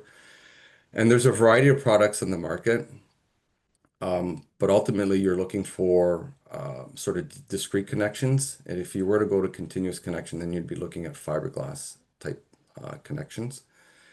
These connectors, depending on if you didn't have fiberglass, because there are steel or stainless steel components available in the market, again, you could still be at around 15 to 20% thermal loss overall in the entire wall with one type of connector versus, say, fiberglass connector, which you could be down towards 5 to 10%. So all these sort of little details do add up at the end of the day in terms of derating your R value. So my opening statement about being selective and aware of the types of materials that are being used, it does go a long way, again, to maximizing the performance of the wall assembly and ultimately trying to keep your wall as thin as possible, without getting to a foot or a foot and a half thick wall to deal with the amount of insulation that you need to achieve the R value, high performance R value. I'm working my way down towards sort of the different levels of I guess, scrutiny. So insulation attachment is another idea on how to attach insulation. There's lots of I guess essentially 2 or 3 types of systems out there. This, what we call a tube washer, is fairly new. Maybe in the last 5 to 10 years, probably. I would say in the last 5 years, it's become a little bit more common. But essentially, it's a high density plastic system that has a fastener located at the bottom of the tube washer. So there's really no metallic component traveling through the insulation. And this effectiveness could be, it's definitely higher than 95%. Typically what's used or what has been used are steel pins. It's like a wire. Again, people tend to go quite aggressively with the connectors, and you could again be anywhere near around 5 to 10, or sorry, around 10% loss just with the amount of thermal connectors that you have just for the insulation. And this is more of an issue on like not necessarily the brick system, but more for like rain screen wall systems, whether it be a metal panel or some sort of composite panel system. Oops. Although I'm not speaking to windows, I always include this slide. I mean, you can have great window performance and great wall performance, but we find what happens is people kind of forget about how to connect the window to the wall, especially when the insulation is being found exterior of the studs or the block wall or whatever the case is. And you always want to align your window with your insulation. So if you're in the insulation, you're basically in air, as I mentioned. So you need to structurally support the window. This detail of what angle and how to connect the window is really important and has a major impact on R value. Michael had made reference to window perimeters on a building, could be kilometers. Well, many times I'm looking at drawings and these are either aluminum or steel. And if you go back to that chart, aluminum is 200 in terms of the K value. And if you compare that to insulation, which is 0.04, it has a massive impact on the effective R value, let alone condensation resistance and whatnot internally. So this connection detail is really important and should be scrutinized. We are trying to move the market to fiberglass. There is a bit of resistance, and I think it's, if I may suggest, I think it's a little bit based on uncertainty and looking at the fire rating of things and whether or not this is considered a combustible component. And if it is kind of considered a minor combustible component in wall assemblies, because it is fiberglass and there's issues there that you need to be aware of. If for whatever reason you cannot use fiberglass, there's ways to use steel or stainless steel. Stainless steel would be a great idea, but we can introduce thermal breaks behind the steel if there is no other option to make things more effective in terms of R value through here. Continuity of insulation is important when you go below grade. So I've been talking a lot about above grade. Below grade and continuity of insulation is really important too. I'm trying to push this a little bit more. A lot of the market you see in foundation insulation is the blue insulation. So it's XPS, extruded polystyrene insulation, which is not very good from a carbon standpoint. EPS, expanded polystyrene insulation, sort of looks like the styrofoam insulation that you have for electrical, if you were to buy, I don't know, radio or TV or something like that, that white beaded insulation, that's what this is. You can get higher density boards, which are rated for below grade, and you can get the right R value and not have any issues with moisture accumulation. So being selective of your insulation, my suggestion is to look at EPS type insulation for below grade, whether it be below slab or along the foundation wall. So foundation walls, this is just up to now, we've been talking about thermal bridges. Now the next, I think 3 slides is more about just general construction concepts and things to be mindful of. It's not necessarily about effective R value. It's just what I would consider good practice. People do insulate on the interior foundation walls. We're big proponents of insulating on the exterior foundation walls for a couple of reasons. One, it keeps your wall components, interior wall components dry, should you have leaks or humidity issues. And the other idea is that you take advantage of the thermal mass of the concrete. So talk about resiliency and whatnot. And, if you have power outages and what have you, if the foundation wall, which is concrete, a lot of density, it'll hold that heat a lot longer. In this case, because it's at interior temperature, if the insulation's outboard, as opposed to this image on the left, where the insulation's inboard, and that concrete's basically staying at soil temperature or above grade temperature. I'd like to talk about roofing and flat roofing. At the meeting last week, it was said that flat roof would be the concept.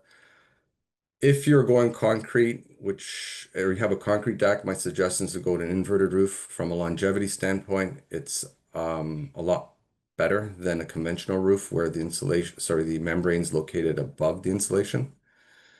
In the case of an inverted roof, the membrane's below the insulation, which means the membrane doesn't see thermal cycling. It doesn't see UV, doesn't get pedestrian traffic, or not pedestrian traffic, but foot traffic, for, say, for mechanical maintenance or what have you, mechanical units on the roof. You typically get in our experience, a 50% increase in service life with inverted roofs as opposed to conventional. Paul? Yep. I'm going to do as Adam said, which is if I thought about a question for longer Yeah. than a minute, I'm going to ask it. No problem. I'm and rambling here, so yeah. No, it's probably a stupid one, but I'm still going to ask it. With that inverted roof, does that impact the ability for that to support solar, solar? No, it's actually, it's better, in my opinion. So the only consideration with an inverted roof is weight, and not only consideration. The main consideration is weight. So the way an inverted roof works is you have a ballast that supports the insulation. I shouldn't say supports it, but stops it from being lifted in wind events. So there's no mechanical attachment of the insulation. You're relying on the ballast. So it's whether it's river rock or concrete pavers or what have you. So because of that, you have an increased load on your structure. Typically, a concrete structure can accommodate that load with very little consideration. If you're in wood construction, there's going to be some implications. I still think it's worth looking at and looking at the cost difference, because especially if you're considering solar panels. Our experience with solar panels and conventional roofs. So a lot of my work is fixing buildings. Probably about 80% of my work for the last 25 years has been fixing, overcladding, whatever, dealing with existing buildings. And what happens is you end up with punctures, and with solar roof system on top, it's very hard to assess the membrane. And it's very easy to have damage to your membrane. And once that happens, it's very costly to deal with it. So if you're contemplating solar and we're going that way, like really look strongly at inverted, or have a rack system that's gonna have the solar system somewhat elevated, whether it's a foot or two, to allow you to do maintenance on your membrane. Awesome, thanks. You're welcome. And the reason why I suggest concrete, aside from the structural, you could put an inverted roof on a steel deck. The problem is if you do get a leak, and I think to me, it's an issue with both systems, but there is a reputation in the marketplace with inverted roofs that it's hard to trace leaks. It's harder to trace leaks because you don't see the membrane readily. But if you're in a concrete deck, the membrane is attached to the deck. So where you have a leak is pretty much where the breach in the membrane is. When you're dealing with a fluted deck, what happens is the water can travel in the fluted deck. The nice thing about a conventional roof is that you can look at the membrane and look for breaches, like it's there, staring you in the face. In this inverted application, you have to remove the ballast, you have to remove the insulation, and it becomes time consuming to look for it. But as I said, with a concrete deck, the leak is pretty much where it shows up on the interior, generally is where it is on the exterior. So as I mentioned, just some construction comments. There is a bit of thermal bridging line to this. Soffit condition, to talk about the garage. So you have a heated soffit or cold soffit. Those are the two options that are available to you from a, I guess, design and construction standpoint. But things to consider why you would look at a heated soffit. Generally, if you had to contain mechanical utilities, so water typically is. If you have some utility runs that you need to keep warm, that's usually one reason to go to heated soffit, where you can run the utilities. You don't always have to, because you could use heat tracing. And the heated soffit, basically, you drop your insulation plane, and then you have this sort of conditioned volume of air between the insulation and the structure. The other reason to consider this is if you have living space above it, and people that might be a little bit more sensitive to floor slab temperatures, you will have a warmer floor slab condition in a heated soffit as opposed to a cold soffit. It would be maybe a degree or two max difference, but it would be a bit of difference. Again, primarily going to be driven by your mechanical systems and how well you can get warm air onto your slab. If you're dealing with wood, I don't think it would be a marked difference between heated and cold soffits, to be honest with you. Heated soffits are a little bit more expensive to build, and obviously there's more operational costs associated with it because you're heating this air. The cold soffit essentially means you have this volume again, you may or may not. In the case of the garage, you might have everything just tight to your insulation, but the insulation is up against the structure and there's really no heated air volume whatsoever. When you're looking at a cold soffit, we tend to increase the R value of the insulation just to give you more buffer. These are details you would look at once you understand the framing system a little bit more clearly. Materials that are being used. So the energy conservation measures that we're suggesting, the slab on grade, we're talking about going from R15 to R20. Foundation walls similar, R15 to R20. The exterior walls, here, there's so much available to you depending on what you want to do from a cladding standpoint. So sticking with the brick idea, we've assumed R18 in terms of the base model or reference. We're suggesting if you want to stick with brick with an enhanced, what I call enhanced shelf angle support, which just means being mindful on the spacing, and a 6-inch wood stud framing that's insulated with exterior insulation of 2 inches, you can get R24. You can get similar performance, so R24, but a different wall assembly where you're putting 8 inches of insulation on the exterior.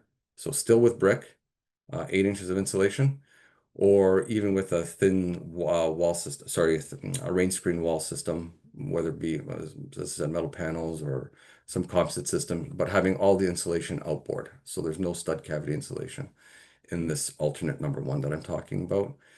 You can achieve R24, but you need thicker amounts of insulation. Soffit, as Michael said, I think the base is 24. We're suggesting to get to R40 to see if there's a marked difference. Roof base was 36. We don't think you need to go more than R40. And inverted is what we suggested, but whether it's inverted or not, you're looking about 8 inches of insulation, 2 layers of 4, there's a bit of nuance here, conventional versus inverted, mechanically fastened or not, but for all intents and purposes of where we are in terms of the design, assuming 2 layers of 4 inches would be sufficient. Air tightness. So the NECB 2015 is actually a pretty airtight building. It would be considered what I would consider very good construction. It's very attainable in our experience of testing buildings. So we're suggesting marginal increase of 20% as another energy conservation measure, which we feel based on the type of building that's being considered, with not a lot of penetrations other than windows, it's quite attainable and probably could even get better than this. That's it. Excellent. Thanks, Paul. So we had some questions already. I'm wondering if anyone has other questions before we start talking about windows. So as Paul said, one of the challenges with this from the design perspective is it has a huge impact. The walls and the windows and how they work together. And often, as Dave tells us, the windows are I don't remember the exact word you used for it, but they're basically a product that is delivered and it has values that are sort of proclaimed and then values that are tested, and then there's a lot of verification and there's a lot more to it than just saying the number on the window says this, therefore that's how it works in the whole building. So one more chance if anyone has any questions specifically for Paul before we get into windows. Okay, Dave, on to windows. Thanks, Adam. I'm just going to reiterate the point that really this as a discussion becomes much more interesting for not just the presenters ourselves, but I think for the audience. So please, there's no interruptions here. Jump in. I'll leave some pauses between slides, obviously, but if there's a question, a comment, a concern, an anecdote, again, this is an integrated design workshop. and it needs people to comment. So I'll start off where sort of Paul left this discussion in terms of the enclosure. And I'm going to reiterate a few points that Michael made earlier, because the EQ team really understands these buildings and sort of how the modeling can impact them. But since this is sort of an archetype for Durham region and sort of we're exploring a lot of different things, we don't often get to change things like orientation. So maybe we'll start the discussion off with that. So what we have is, again, a 5-story multi-unit res building. We have some stacked towns on the property that we're not focusing on today. We're looking at this sort of bar-shaped building. And we're looking at a building right now based on where it sits on the site that has sort of its narrow ends facing north and south and its wide flanks facing east and west. This creates some challenges based again on, and I think we just assumed an equal spacing or placement of this 28% vision glass versus opaque wall on every facet of that building.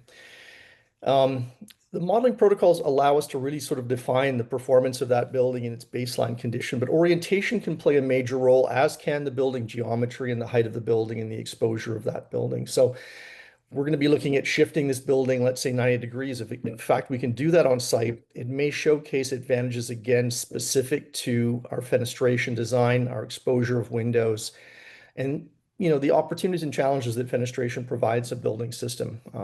Here we're talking again about very similar concepts in terms of the physics of fenestration, in terms of some of the wall, roof, and foundation components that Paul was mentioning in terms of the building science.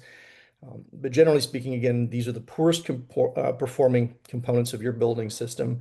They're also generally the most expensive and tend to have the shortest life cycle of building enclosure materials. So if we get this wrong, we can create huge challenges for an owner operator such as the region, but certainly for the people in this space. And we really have to, and Bettina often reminds us again that this isn't just a building that looks at its energy performance in sort of a vacuum. There are people living in this space. So durability and resilience are the other components that we're really going to sort of focus on today during this discussion. Where we're starting, I think, is a great starting point again. So in climate zones 5 and 6, where we're heating dominant, having too much fenestration creates real challenges. It might create some architectural advantages. Very often we do see planning guidelines wanting transparent buildings. The more fenestration we have, and this is what this chart is showing here, the poorer performance of that building will be specific to the effective overall R value of the assemblies. And so as we increase this sort of lower portion of the graph shows the percentage of vision glass to opaque. As we move to the right, even a very high performance window combination, and these sort of two colored lines here, the pink line and mustard colored line, are sort of equivalent of a passive house window. We see very quickly that the more fenestration we have, the less real wall we have, the more challenging it becomes in this climate to create a performance-based or oriented building system. We have challenges with durability and comfort that stem from those things. So a balance between these two is really the starting point that we should be discussing. And we're going to be examining a fairly high performance baseline today. It's sort of this green line, which is right around R 1.4, 1.42 watts. That's the equivalent, the U value of 1.42 watts. That's the equivalent of an R value of R4, which doesn't sound like very much, but it's actually a fairly high performing window combination. And then we're going to examine other possibilities here, both better than and worse than, because we have a modeling system here that allows us to, again, look rationally at what if we were to put a better product in, a slightly worse product, because the one thing we're not spending time on today, which really is critically important for the region, is to look at first cost and life cycle cost of these elements as they sort of come together. And they really sort of dictate, again, when we're building a high performance building, how they will perform over the expected life cycle of a building. And we haven't discussed this as part of the team, but I'm suggesting that this building probably has to be standing for the next 70 or 80 years, maybe even longer. So again, life cycle considerations are important things to think about, not just the energy component here, but looking at things holistically. Let's start maybe looking at sort of the weakest performing element of a window system. And these are different than sort of looking at a nominal versus clear field versus sort of thermal bridging model that we do for other building components. Here we look at tested assemblies that take into account an area weighting of U values that encompass the center of glass, edge of glass, and frame U values into a tested assembly or composite. And these assemblies then are sort of rated again through North American standards. Europeans have different standards than we do, although there's some similarities in outputs. They are different in terms of how they perform. And then we can plug those numbers into things like energy models to sort of define the performance and some of the challenges specific to that. And with fenestration, here we have a couple of different things that impact us. We have solar gain potential, again, through the glazing itself. We have heat loss potential the same way we do through walls, through sort of conduction and convection.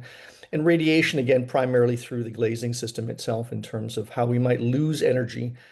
Potentially also in the summer months, we gain energy through radiant gains through glazing. And these are all impactful in terms of not just the overall system designs. Very often the mechanical designs look at solar gains very specifically in terms of how we cool our buildings, but they're also connected to comfort, durability, and resilience of buildings. So one of the challenges that we tend to have, again, very often is if we look at highly emitting materials, and we talked a bit about Paul sort of mentioned things like clips for wall cladding systems, for brick, for things like that, that short circuit the insulation we put in. We often have the same thing happening again here within a window or door combination that sort of make up our fenestration for buildings. The diagram here shows really in terms of where we might see those losses. Convective losses we see in the units, we'll talk a bit about those, not so much in framing systems, but conduction is a primary form of sort of energy flow from warm to cold that we see in terms of losses through these components. And most of that conduction happens through the framing systems. If we're looking at material, again, if we're looking at sort of typical Part 3 building products here used in Southern Ontario and climate zones 5 and 6, we are looking at aluminum products. And again, aluminum is highly conductive, more conductive than galvanized steel, far more conductive than stainless steel. So the material itself lends itself very well to complex extrusions in terms of the geometry of the window systems. It can be coated very effectively for durability over the long term, but it moves energy very efficiently, which is something we really don't want to see in a window framing system. And we have to debridge this system or remove the potential for conduction by adding different materials and components. And you can kind of see these here, these sort of orange colored components. This is not a high performance window, but we've been debridging aluminum framing systems for decades in this market, specifically using polyurethane. Today we use different materials, and I'll showcase some of those as well. The challenge is that an SB10 compliant window combination like this window wall, when we sort of run them through therm modeling protocols, which sort of indicate, again, let's say a winter nighttime condition, in this case, an NFRC compliant model that looks at sort of minus 18 degrees outside, 21°C inside with some wind blowing against the combination. It shows quickly how we actually derate the performance. And this shows up again sort of in these sort of isotherms that you can see throughout this model. We're not anywhere near 21°C, where let's say the interior wall temperatures might be if we've done a good job with that assembly.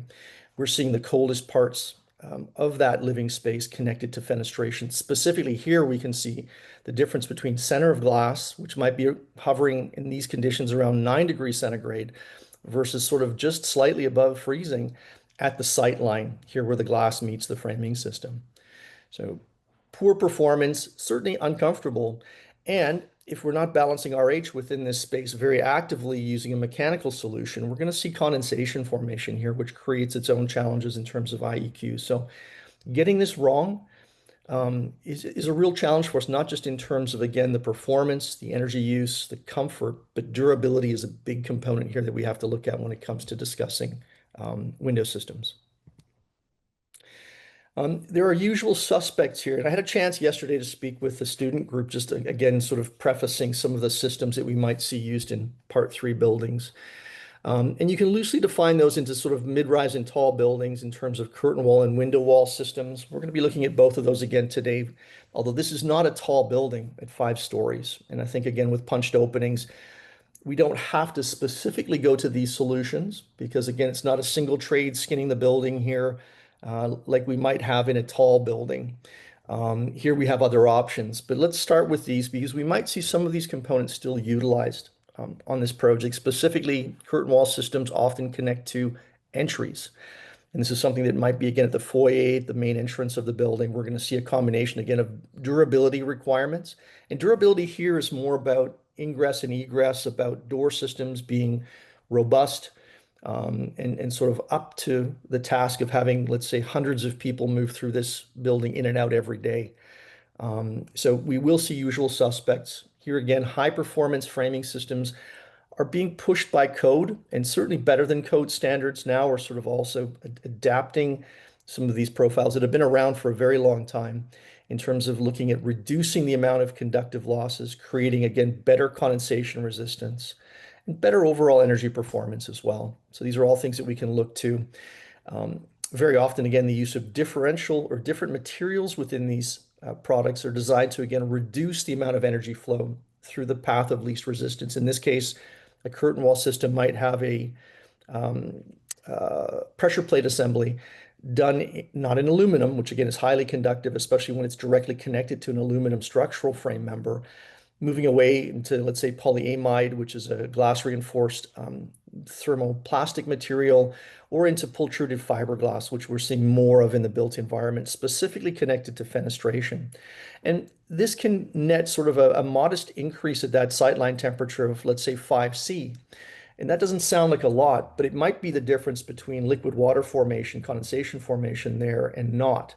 It might impact us in terms of the mechanical system design to air wash these windows. So these improvements are pretty key, and very often it's the small details that we have to look at. Now, sometimes these small details, although they're important to us, don't necessarily need to cost a lot more. And that's the other connection here, because fenestration, as I mentioned earlier, typically is one of the more expensive components of the enclosure that we have to look at and may not last as long as other building enclosure elements, which means we have replacement cost downstream. Within residential suites, very often, again, we might see a mix. We typically don't see a curtain wall being used there. We see window wall, which is a floor-to-floor spanning element that includes vision glass, spandrel elements, again, opaque elements that sort of cover things like columns or slab edges. May have integrated louvers to connect to mechanical systems, especially in-suite mechanicals where we don't have a lot of space. We need to sort of use part of that window system to connect the mechanical systems in terms of air in, air out, and combinations thereof that are pretty effective. And these work really well. They can be airtight. They can be water managed if installed correctly. They tend to, again, have challenges with their thermal performance. And what we're seeing, again, and this is very much a market in Southern Ontario, the GTA especially, that connects to this type of fenestration. We are seeing codes, especially better than code standards like TGS. In this case, Durham standard is substantially above OBC at 50% better.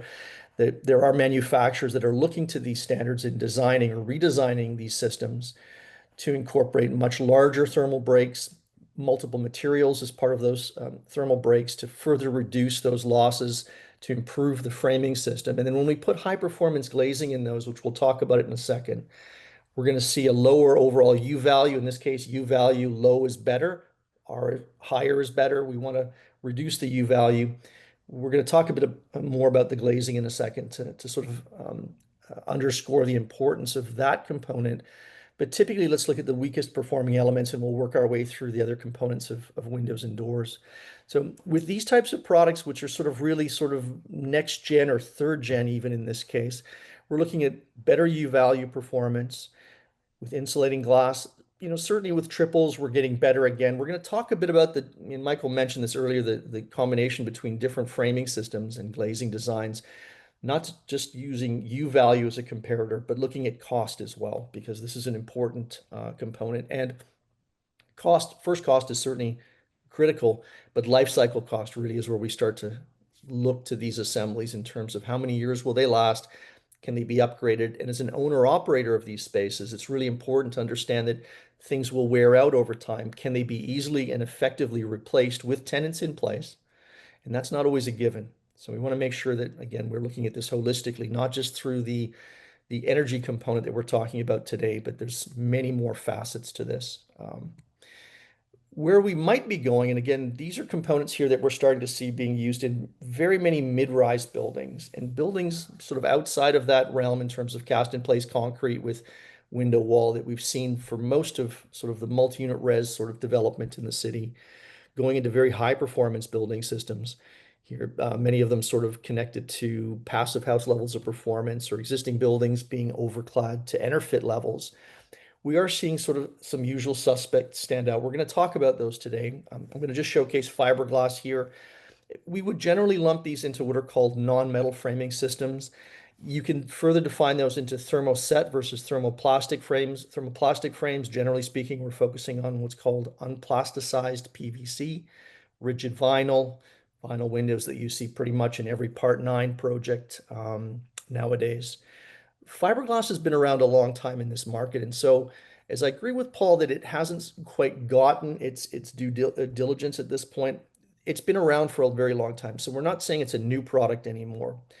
Its application has started from a residential perspective, has quickly found a niche with high performance Part 3 buildings, and we're starting to see more players on the market. I'll talk a bit about fiberglass or more about fiberglass and some of its opportunities and challenges as compared to vinyl and aluminum, and we'll compare and contrast all of those. But we're seeing it generally speaking, and for the most part, there's only one company now that can actually do window wall systems in fiberglass. This is a robust design that really pushes the performance paradigm and allows the same trades to install the current aluminum window wall systems to do the thing that they do well, to skin entire buildings in terms of both vision glass and opaque elements, but doing it to a higher performance level and a level that very often meets or exceeds the requirements of not just code, but the better than code standards we're talking about. The applicability of things like louvered inserts here for mechanical systems are all part of that repertoire now. So we don't have to suggest that let's use this alternative material, but now we have all these other challenges connected to how we've been doing things. The industry has gotten quite sort of aligned with what needs to be done, and that smaller changes in terms of the performance of the frame, the longevity and life cycle, the comfort associated with a warmer frame, less condensation challenges is something that we're kind of ready for with high performance builds. I very often sort of create a matrix to look at sort of or compare and contrast the pros and cons here. I would love to give you current numbers on square foot costing or looking at sort of budget numbers. These have been all over the place, and since COVID, nothing has calmed down. Truthfully, we're seeing just lots of volatility in this market still. The challenges are, again, that first cost can be quite different for all of these systems, but not consistently different. So we might see, again, with different glazing designs or different installation-related details that costs can go up or down. But generally speaking, again, PVC, and this is a very specific type of PVC, not residential Part 9, but this is a more European style product that's, again, been around for decades in this market, would have better or more, would be more applicable to the type of building we're looking at today through Durham region. That might be sort of our starting point. Fiberglass can easily sort of split the difference, can also be on the high end of the market, again, depending on options. Thermally broken aluminum from a code compliant version, an SB10 compliant version to, again, we have passive house rated products can vary substantially in price. So really we have to take a look at that too. And glazing design is the other one. So Michael mentioned this earlier, and this is where we're starting to see a bit of a tipping point, especially between fiberglass, but certainly with high performance vinyl as well, where the framing components on these, although they make up a small percentage of the overall window system, and usually 5 or 6% is kind of their connection to this discussion. They are so much more efficient. They're lower, typically anywhere 0.3 to 0.5 watts lower in terms of their conductivity, that very often with high performance glazing, we can have the same overall whole window U values with insulating glass here that would require us in a high performance aluminum window frame to still go to triples. That cutoff is right around the 1.4 watt mark, which is exactly where your baseline is today. So it's kind of interesting. So realistically, if you're choosing this type of window, again, available to meet code compliance here in Ontario, you're more than likely going triples. I agree with Michael there. This product with a high performance glazing system that I'll show you in a couple of slides meets the same requirements in terms of U value, same solar heat gain coefficients, yet it's done with insulating glass. The difference there might be anywhere from $9 to $12 a square foot. And that is creating sort of somewhat of more parity in terms of first cost between these two. We can also look at, again, the durability of this. The challenge, again, with triples are they're much heavier, about 40% heavier than insulating glass. And that impacts things like the hardware systems and the ease of operation that we were talking about this morning with Jade. So there's a bunch of things here that if we just look at them myopically, it's simple to make a yes or no decision. As we layer these things on, especially the cost of these downstream with maintenance, it changes the approach slightly. And this is exactly sort of why we're doing IDP today. This is kind of in a nutshell why IDP is effective when looking at these components specifically. We can look at things like how they drain water, which is critically important because windows, again, are prime targets for leaks within building systems. They are the or the major penetration in any building. So we have to be very cognizant of that fact. We're going to be talking about the installation related details as well. How they move differentially from other materials that they're connected to, even within the system design, can be hugely impactful to the life cycle of these products. Again, we talked about price, and then how easy is it to replace key components? And key components in terms of placement might be glass replacement in 20 to 25 years. It could be replacing gasket systems that are degraded by ultraviolet light or thermal movement. They could be hardware systems and operating windows and doors that wear out over time or abused and misused by tenants that require, again, an upgrade. And these upgrades could happen shortly after the building is commissioned. They could happen 5, 10, 15 years downstream. And so owner operators have to be prepared for these questions as well, not just sort of the initial performance and first cost. Any questions before I move on?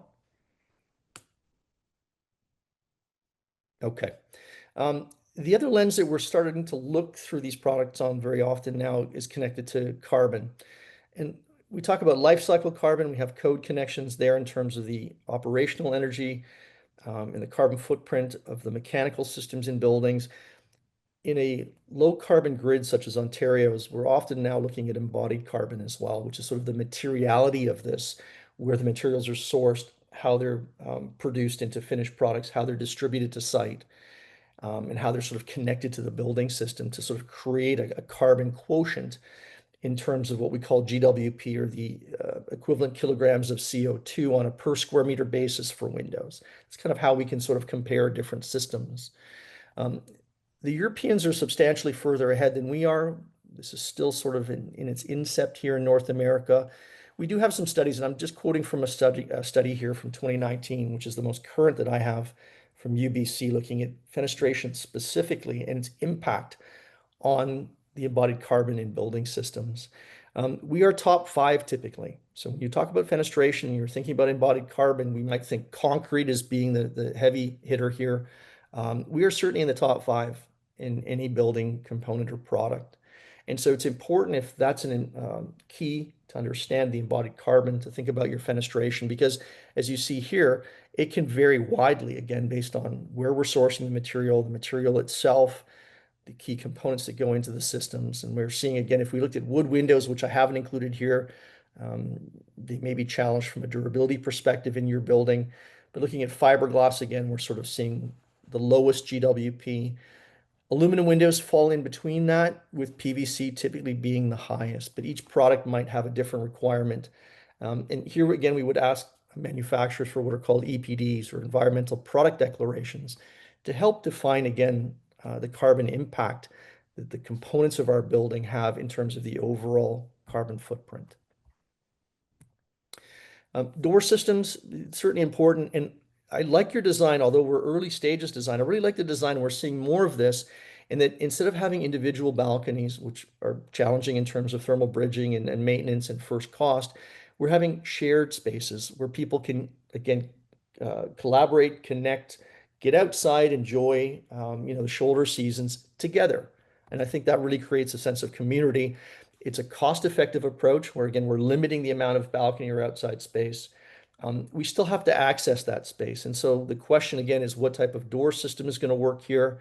And because you have an accessibility requirement in terms of your building itself, we have to really look at, again, understanding, are we using a sliding door system, which can be very effective and efficient in terms of air tightness, water management, thermal resistance. The challenge with a lot of these systems are that they have standover challenges that don't allow everybody in that building space, let's say people with disabilities, to access that communal balcony. We're usually then pushed back to hinge doors, which very often create challenges when we meet accessibility requirements because they don't manage air infiltration or water very effectively. They tend to have very low, what are called water test pressures and very low air tightness, which again are important components of the building, not just from an energy perspective, but from a durability perspective. So understanding how these things sort of work together, what we're trying to do, who we're trying to allow access to these spaces really becomes part of that discussion before we start choosing materials, in my opinion. Glazing design, again, can be consistent for windows and doors. Here again, I spent some time with the student team yesterday talking a bit about passive low E glazing systems, which really are where the industry has been for decades in this market, not just in residential design, certainly in every building system now we're looking at clear low E technology being applied. And it's a very effective tool, especially where we have, again, cold winters, hot summers. These products can be really effective if properly designed in detail to deal again with things like radiant losses. So radiation, again, we still have some convective losses here. This happens between the glass panes. Very often, again, we're connecting that with inert gas fills that are denser than air to reduce that thermal cycling, to add more dead air space in this case to help insulate. But we certainly have to look at radiation being key here. And radiation, again, is, if we look at sort of the graph here in terms of how they connect to this wavelength of light energy, we're looking at sort of ultraviolet, the visible light connection, the biophilic connection to us, which is an important one. But within this spectrum, really, it's the infrared, about 53% of what we're talking about, that sort of is connected to near infrared and far infrared, or the solar heat gain, the amount of solar energy that can come through this glazing and potentially augment our heating in the winter months, but can also create overheating conditions. Again, about 50% of heat gain connects through fenestration directly. So here we can either allow a bunch in, we can balance that, reject some, allow a bit in, or we can reject a whole bunch of it. Again, west elevations are famous for sort of that low angle of sun heat soaking a building and creating excessive overheating. We have products here that are passive that will reject 80% of that solar gain before it comes into the building. And I'll explain to you why that's important in a second, because blinds are very ineffective tools to deal with this. But these coatings can be cost effectively applied even on different orientations, which we're going to ask Michael and his modeling team to apply to your building today, to see if we can fine tune this even further to create not just comfort, but resilience within this building. If the power goes off, these are ways that we can shelter in place, not just in the winter months, but in the summer as well. ITO coatings are an interesting approach here. And this is sort of this, I would again consider them like a hybrid car, where we have sort of the best of the performance metrics connected to triple glazing without the added weight and first cost. These are considered durable sputtered coatings, which is a bit of an oxymoron, especially if you've been in the industry for many years. We would never apply sputtered coatings on side 1 or side 4, which are the outboard or inboard light components of an IG, the things we can touch, because they tend to get very easily scratched or denuded. They have to typically be housed within the airspace. In this case, when we fill it with argon or krypton or xenon, again, they're protected from the elements. These coatings they're called durable sputtered coatings, simply that they are quite durable. They've been around for at least a decade. I've used them on many projects. They are tough to kill. And that means that, again, the performance advantages we might get and the first cost advantages when connected to the proper framing systems can make a huge difference. This is where we're getting the insulating glass connection to a better framing system like vinyl or fiberglass outperforming a triple glazed aluminum window system. And it's starting to, again, create some parity with first cost for a similar U value. The challenge, and there is one key challenge with these systems, especially in very tall combinations, because the coating is on side number 4, the inboard light that we touch, it's very efficient at rejecting radiant losses. It'll put them back into that space, but because it's so efficient at rejecting heat, that piece of glass can be colder. And in winter months, it can be 3 or 4 or 5 degrees colder than an equivalent triple glazed window, which means that, again, if we're not balancing RH, we might actually have potential issues with condensation. So the companies that produce these systems, and Cardinal, I'm going to mention the name, Cardinal was the first to create these side 4 coatings, have done extensive testing where, again, with balanced humidity in wintertime conditions, and these are the same conditions that I showed you that sort of window wall therm model in, we're using, again, the same approach to understand from a consistency perspective how we might test these to work in real world conditions, that we're going to see that these actually perform rather well when combined with other low E coating stacks within the units in terms of the condensation resistance. And these numbers, again, we can, if we're using this product to enhance energy performance, we really want to share this with a mechanical designer. That's the other side of the equation that we rarely do. This industry, for whatever reason, likes to silo things. This needs to be shared with the people doing mechanical design in terms of distribution of energy, because it's very important for them to understand that if there's an issue here, they can size their system slightly differently to make up for any challenges. But generally speaking, these in residential applications, unless we're talking about extremely tall elements, tend to work quite well and don't create condensation concerns if we're balancing humidity where it should be. And that, again, is a connection not just to energy performance, but to IEQ. We talked about tuning by elevation. Dave, sorry. Yep. I just wanted to call out, there's a question in the chat there. Are we trying to move away from maximizing passive solar gains through fenestration then, i.e. for winter months? So I'm a huge fan of passive gains, and we talked, I'm just going to jump back here for a second. So a high solar gain product, typically a single silver side number 3 coating, allows up to 70% of that solar gain. The challenge with that is we only really want solar gain specifically on the south elevation where we know that sun path, and we understand that that lower sun angle, and that sun angle in the city or in sort of our region is about 23 degrees. We want to fully allow that energy into the building space, and now it allows us to augment our natural gas or electrical heating solutions. And passive solar designs can work really effectively in Southern Ontario because we have good solar access. The challenge with it is in the summer months, we want to protect that opening completely because a passive system will still allow 70% of that sun energy in through the glazing.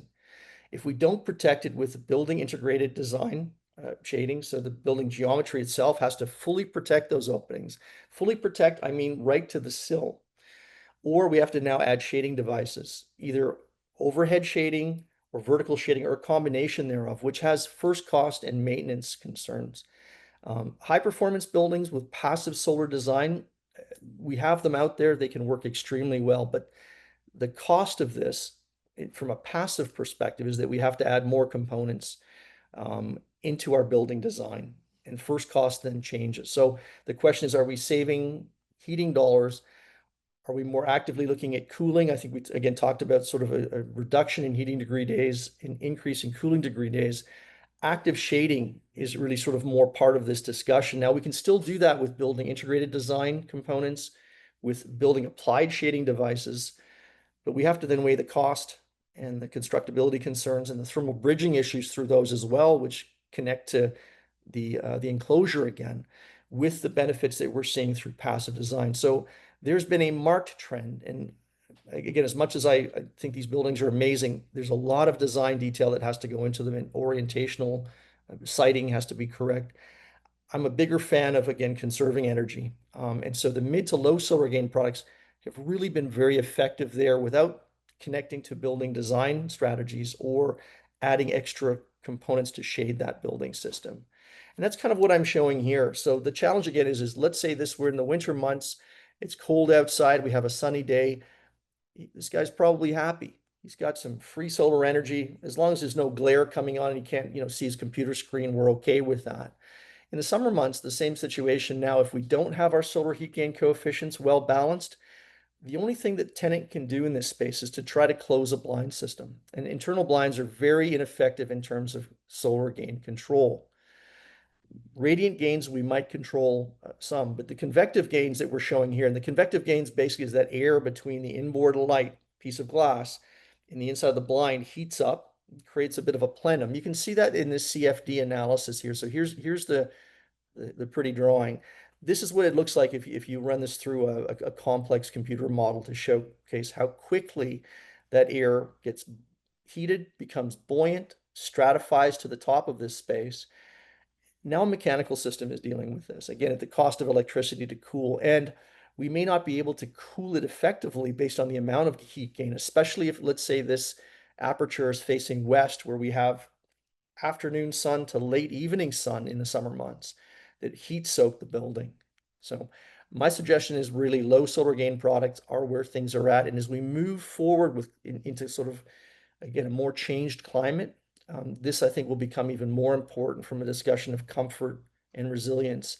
The other thing that's impacting is the sizing of geo-exchange systems. And Mudit might talk about this afternoon. If we are looking at sort of a very high performance mechanical system, solar heat gain coefficients become incredibly important in terms of the passive systems when it comes to active system design in terms of sizing the field. So we want to be very mindful of this. Thankfully, the computer modeling that we're doing today is pretty rational at looking at what happens if we change the solar heat gain coefficients, even slightly, even look at them from a different perspective on different elevations to fine tune not just energy performance, but comfort, if that makes sense. Ventilation and daylighting. So these are the other components that we might sort of connect with. Daylighting, if we looked at the initial energy use and energy cost charts that Michael put up today, because it's electric, they're kind of the same. But energy use, number 3 on your energy use list was lighting. Daylight design, again, through properly sized and located fenestration, is a really effective tool. Can reduce our lighting power densities around the perimeters of building systems, connects us again to natural lighting, which again is great for circadian rhythms in terms of the occupants of the space. We want to balance glare with that. I think that was something that was mentioned earlier today in the discussion as well. Glare is debilitating. We want to balance, again, natural lighting in with heat gain. And we have tools that we use in the industry called the LSG ratio, or light to solar gain ratio, that looks at the visible light transmission divided by the solar heat gain coefficient.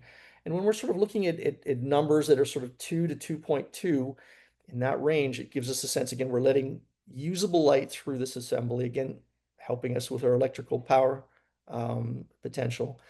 But this is also not bringing in excess unwanted heat. So again, this is kind of the balance, and it provides resilience. So this is an important consideration in terms of daylight design. Ventilation, can we operate windows?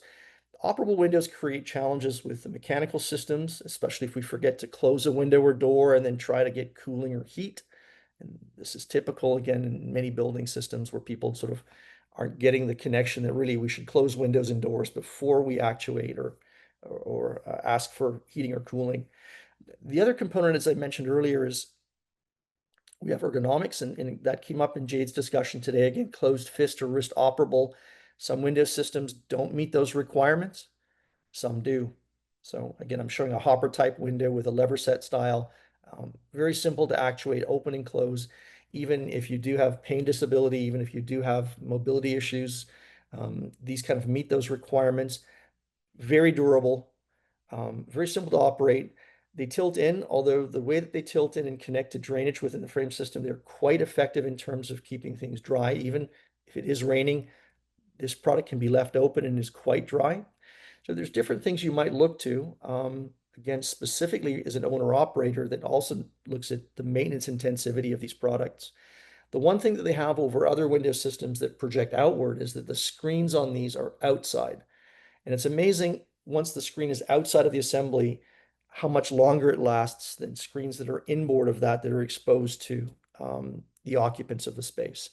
So little things like that. If you speak to some of the larger housing providers in the city, TCH is a great example. Ask them how much money they spend each year on replacing insect screens in their multi-unit res buildings. You will be amazed at that number. This slide is, again, strangely similar to Paul's slide. I'm going to approach it from a different perspective, in that we've talked a lot about the product itself, the detail of the frame, the sash, the glazing, the materiality of things. Here again, these window systems are designed to work with air and water the same way the wall systems are. They're tested assemblies. They have very rigid standards that they have to meet in terms of air tightness and water management, especially as we get into taller buildings where those pressures increase. These products have to do a lot of heavy lifting there. The key is, though, that really the window is a microcosm sort of for the wall, roof, foundation assembly. It connects to those. It needs to align. And when we talk about alignment, very often we're looking at what we call control layers. And those key control layers would be air, vapor, water, and then the thermal control continuity. We're learning again that if we misalign these from a thermal perspective, we see what are called flanking losses occur. We short circuit that. You know, in Michael's model today, we're looking at 49% of the energy losses that hit the wall systems, the other components here, are stemming around these window perimeters, which very often in large buildings can be kilometers of profile. So understanding how we align these things, especially in high performance designs, often means we're pushing these outboard of the assembly. Windows and doors like to be connected to solid structure because, again, as I mentioned earlier, they're not structural components of the building, but they have to resist negative and positive wind pressures. And those can be substantial based on orientation, height of building, and location of building. So again, it's been simple. The industry says, well, we've done this with brick for a long time. We've supported masonry veneers. Let's just throw in a bunch of shelf angles. Bad idea. Even if we're debridging them, again, the window system is poor performing. The shelf angle will perform even more poorly. And this is where we're getting into these sort of 40, 50% losses at these perimeters. So we want to be mindful of, again, alignment, proper support of the window system. I'm a big proponent of pull-treated fiberglass. Paul mentioned combustibility. This is a combustible building material. Now, there are remedies here and ways of building it where it becomes basically a Class A fire-rated product that has virtually zero smoke generation or flame spread. It's a thermal set material. It has a resin component. About a third of it is resin. That's the flammable component. 2/3 is fiberglass. That's not flammable. It will char. It will burn eventually, or char.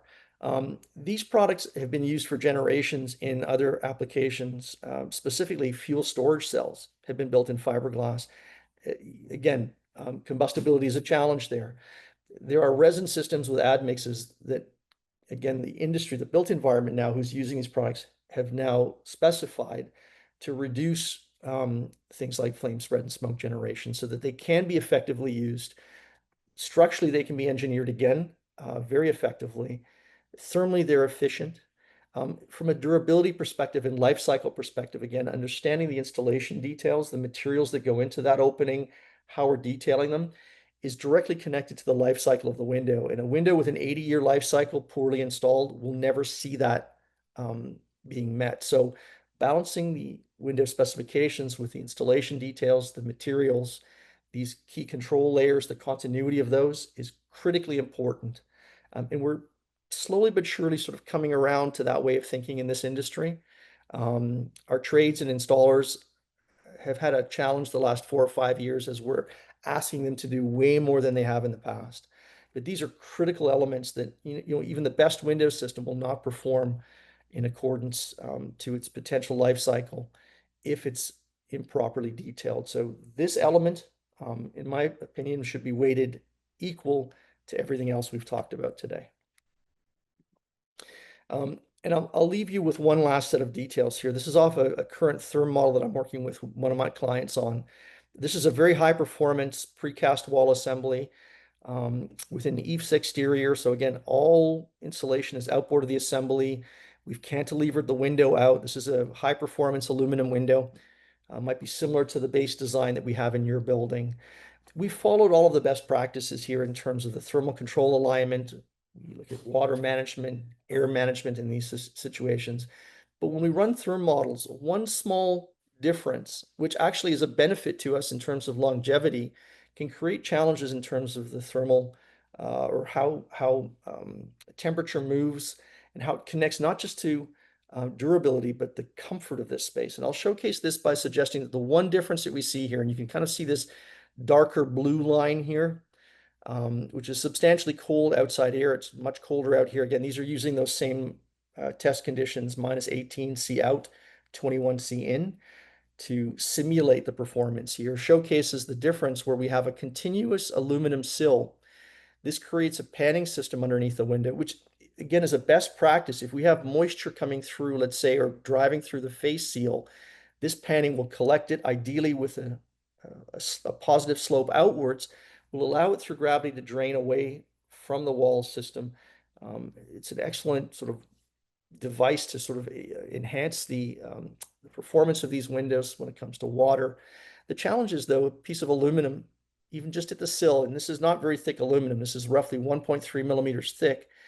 You can see where this blue line connects and pulls right inboard to the window system. These are the temperatures at key areas. So you can see that both these are identical windows. The center of glass is virtually the same, but where we start seeing major differences between these two are at the sight line, the interior glazing bead, and the inside frame temperatures. And as I mentioned earlier, again, if these are below the dew point, we're going to see condensation formation.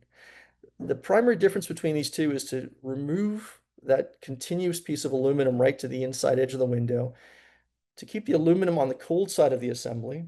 This is only coming back about 25 millimeters past the face of this, and to then incorporate a SAM, or a self-adhered membrane, to make up the balance of this drainage pan. We still have the drainage opportunities here that this system has, but you can see here that it changes the way that that cold spike forms underneath the window. And it doesn't just change that, it impacts the interior temperatures. Again, the sight line, that coldest part of the window, 2.5 degrees Fahrenheit warmer. Apologies, this is a US client. The inside stop, which is only about 1.5 inches or 1.25 inches further away from the sight line, it's almost 8 degrees warmer, and this inside frame edge is 9 degrees warmer. So we're not just seeing improved condensation resistance with this one small detail, we're also seeing better thermal comfort. So small details make big differences here. And again, they should be incorporated into the initial design details and best practices that follow through the entire project. Okay, sorry, we do have one more slide here. So just briefly, I'm going to outline what is being run through EQ's energy model. We're going to be looking at a sensitivity analysis specific to the 28% window-to-wall ratio. We're just going to change that down by 5% and up by 5% to show how important that balance is.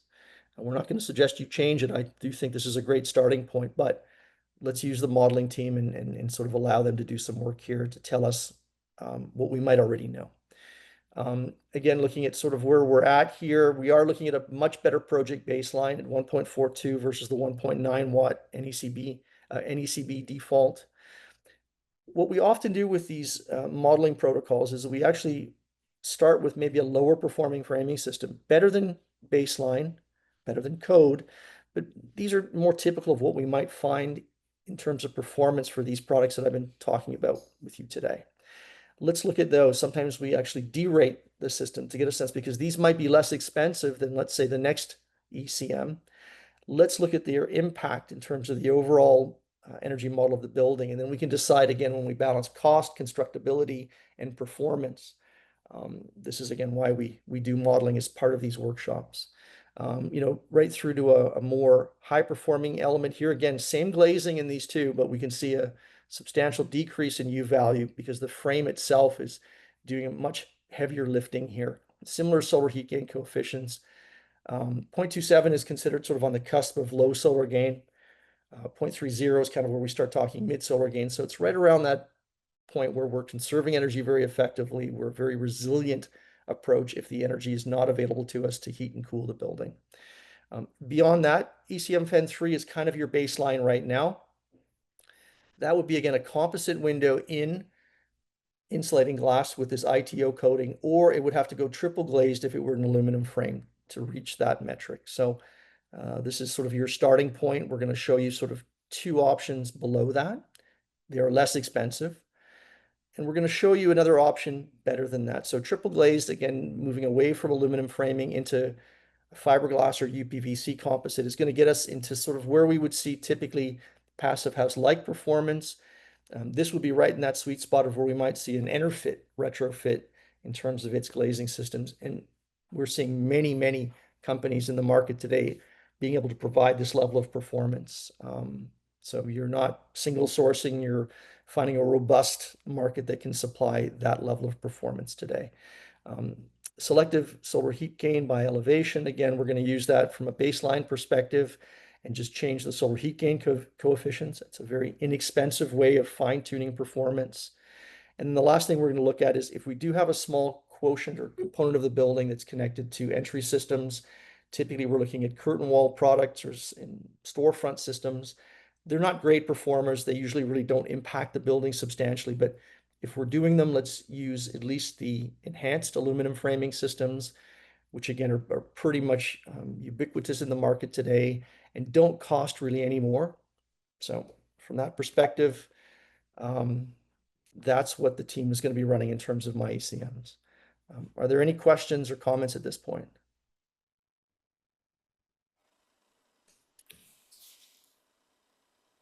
All right, thanks, Dave.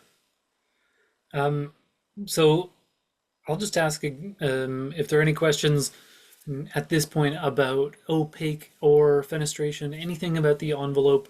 Now that we've had sort of an understanding of the breadth of options, there's a lot of options that can help us get to this, the performance we're looking at.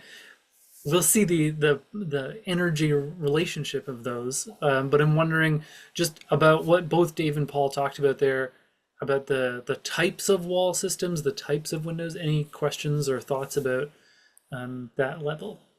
Hi. I think there was a question in the chat. I think it was somewhat answered, but I just want to clarify. So there's a question about Dave, in your presentation, there was that kind of like render of the impact of the heating touching like the blinds and then creating that like heated plenum in the space. What's like modeling software or whatever was used for that specifically?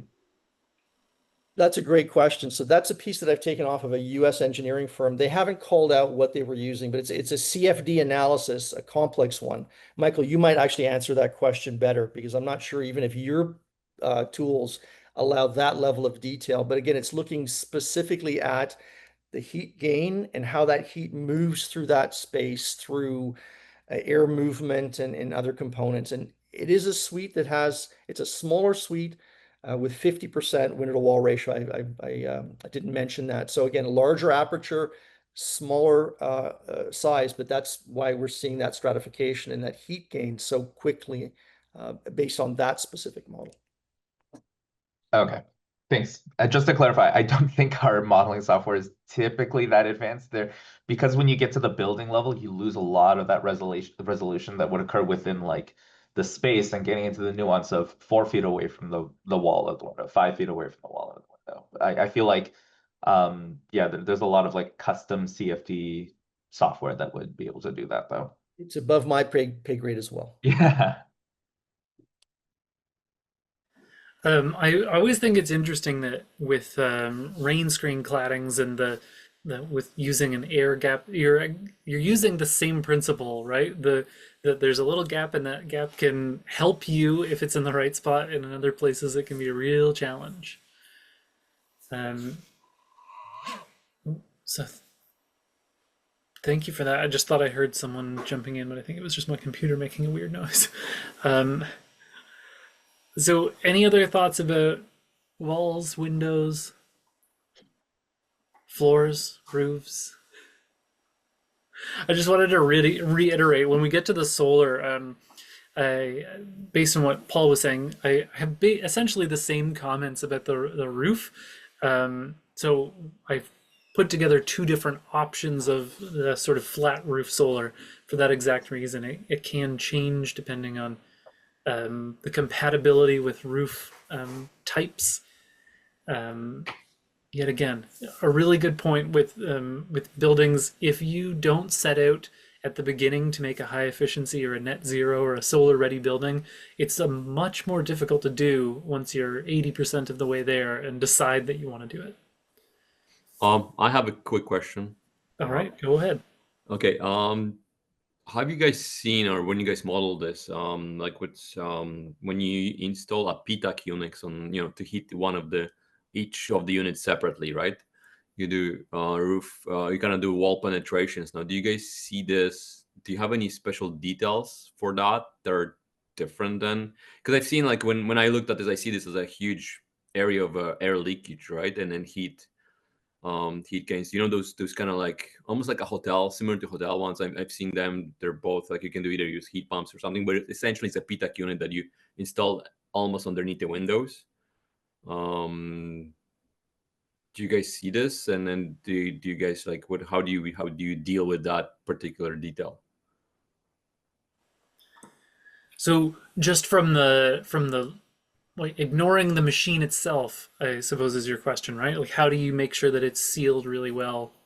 Well, my big problem is too that I think when we look at this, that's really uncontrollable area of the leakage, right? Even if you have the machine there, and then like it goes through condensers, and I'm assuming it's like a big clarifier radiator, really. Like, is that like poses like huge, like big issues when you run your models, or for like air leakage, or do you just assume the industry practice numbers? Because I've seen, like, it's one thing is to see the actual unit, and then one thing is to actually see it installed. So I just want to kind of go on that, because I've seen some bad installations, and I think that's what poses some of the issues on some of our existing buildings. So it's just kind of interesting on your take on this. And conversely, same thing. I mean, I guess it's similar to like a sleeves that we have on the older buildings that we have underneath the window to carry an air conditioning unit, right? Those kind of window shakers. So theoretically, you're not allowed to install it in a window. We do have a few buildings that do have sleeves underneath. And again, like, how is that impacting? I mean, because again, you look at the number of units, you got 100 units or something like this. That's a lot of penetrations that you're dealing with. Absolutely. So I guess we'll put that to Paul and Dave and the EQ team as well, if you have any input on that one.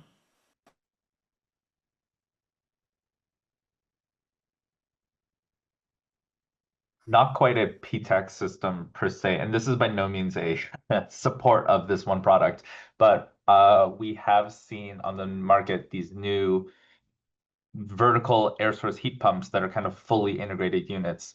And one of the design features that they're kind of touting is they don't require that kind of same interface from like an old school PTAC, that it needs to be installed right up against the exterior wall. It could be installed interior, and then therefore just create a normal duct for the exhaust and duct for the intake.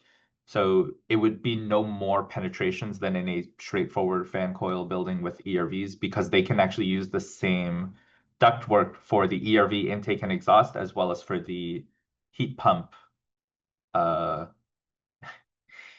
condensing unit airflow.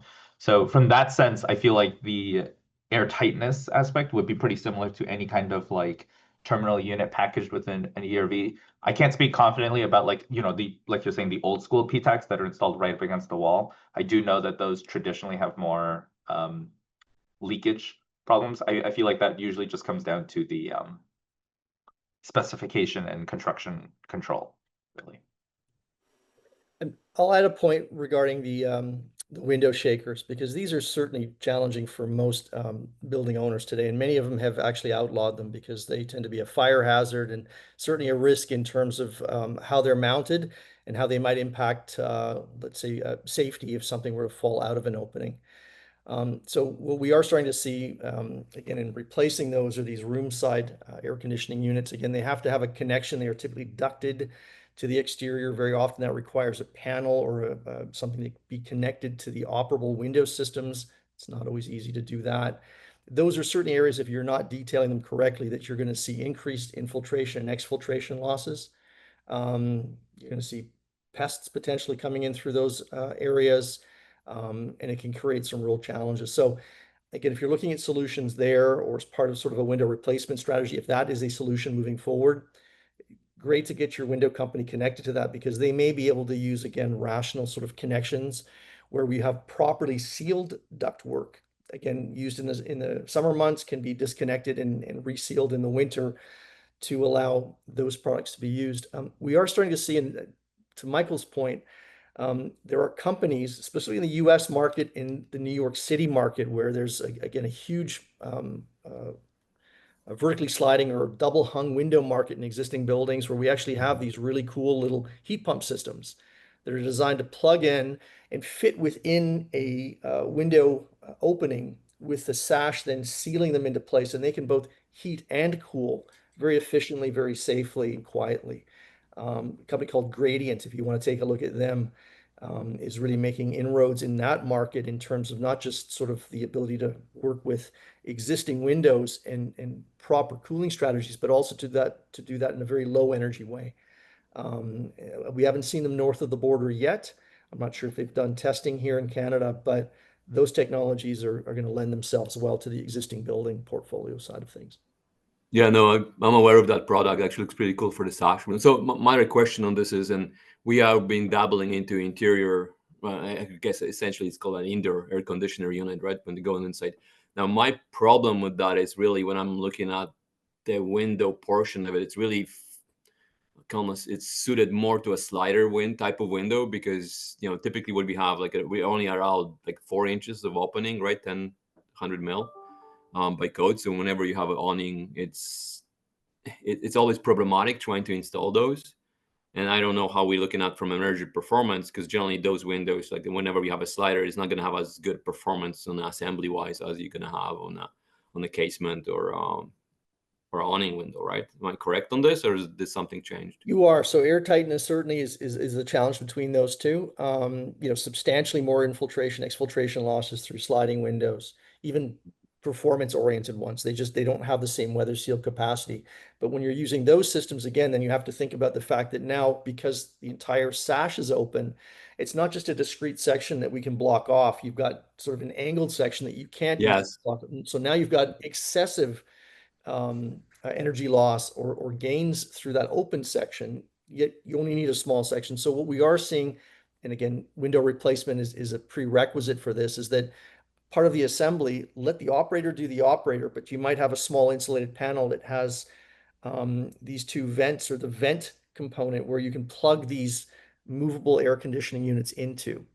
And that allows you then to, again, discreetly sort of connect exhaust and intake, but to do it in a fairly airtight fashion. And as you remove those in the winter months, you can plug those areas or have a cover plate that can both insulate and create air tightness there. So you're not now having unintended losses through that in the winter when you're not using the AC. It's a bit of a workaround. It can be quite onerous. There are some companies out there doing a really good job with that today. Most are still getting their heads around the fact that window shakers are sort of being phased out of existence. Okay, I'll see what you mean. Yeah, okay. So it's a pre-built, essentially, in the window frame. You have a piece that's not really a window. It's more like a correct. It's an spandrel panel that allows us to do certain things. Okay, I'll see that. Yep. Exactly. Cool. Thanks. Great. Paul, I just wanted to ask if you had anything to add there too. Thanks for asking. No, it was well covered by Dave and Michael. Okay, great. I see there's been a sort of active chat going on. I just want to draw everyone's attention to it. There's some conversation about solar heat gain. Dave, you might want to just take a look at some of that too and see if you can answer. It looks like Mudit and Samantha have done a pretty good job there. I'm going to answer one base question here that Sophia asked again. So again, to clarify this, when we're talking about variable solar heat gain coefficients, with clear low E technology today, with sputter technology, we can go from a high solar gain through mid to low solar gain, which are substantially different in terms of the energy they allow through. The aesthetic, the visible light transmission from those products from high to low is about 7 or 8%. And that's something that's not discernible to the human eye. So we don't put them on the same elevation, but on different elevations, even if we can see them, like let's say 2 elevations from an angle, you can't see the difference. So I'm not suggesting we use different windows. I'm suggesting we use the same window, the same glazing design in terms of insulating glass or triples, but we change the coating stack to either go from mid to low or low to mid based on orientation, or high again if we're facing south, where if we're looking at passive solar gains, we do not take them from east or west. That sun angle is too variable. It's that southern exposure where we have the consistency of where that sun travels and the angle of that sun that we can then harvest from. And again, if that's the narrow side of your building as it is now, it maybe doesn't make a lot of sense. And this is again where EQ can kind of flip your building around, can change the solar heat gain coefficients to get a sense of how it impacts us. And more importantly, then they share that with Mudit, because if Mudit doesn't get that information, again, he might be oversizing his cooling system. Maybe it's more costly or less efficient based on that. This is all part of this. Like, we have to share openly and equitably, because if your mechanical designer gets the information they need, you're going to get a better system. And that's sort of part and parcel of what we're promoting today as well.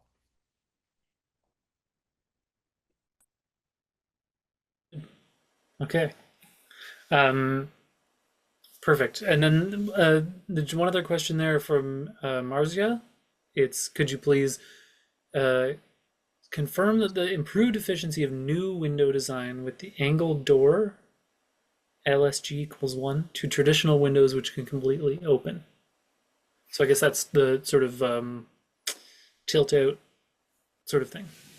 Yeah, so LSG is light to solar gain equals 1. That's again sort of more of the balance between visible light transmission and solar heat gain. But we're now talking about new design with an angle. And maybe just confirm what you're asking, Marzia.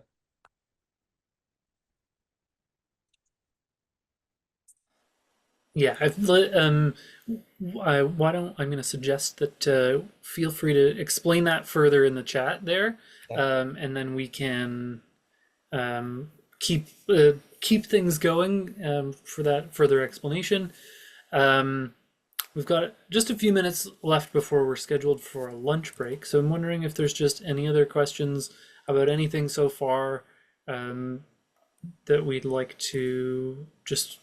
In any questions about anything that we've covered, or maybe anything that we haven't thus far about the enclosure. Hello, everyone. Welcome back. There were a couple questions that we noticed and could have brought up before lunch. I think we can right now. Which were just a couple things to consider about the envelope, and this is sort of a question for the Durham team. I see it's come up in the chat about balconies. There are a lot of ways to address balconies, the thermal bridging of balconies, but as might have been mentioned, they can be costly versions. So I wasn't sure, Megan, if the building design at this point, if you have balconies in or out, no balconies.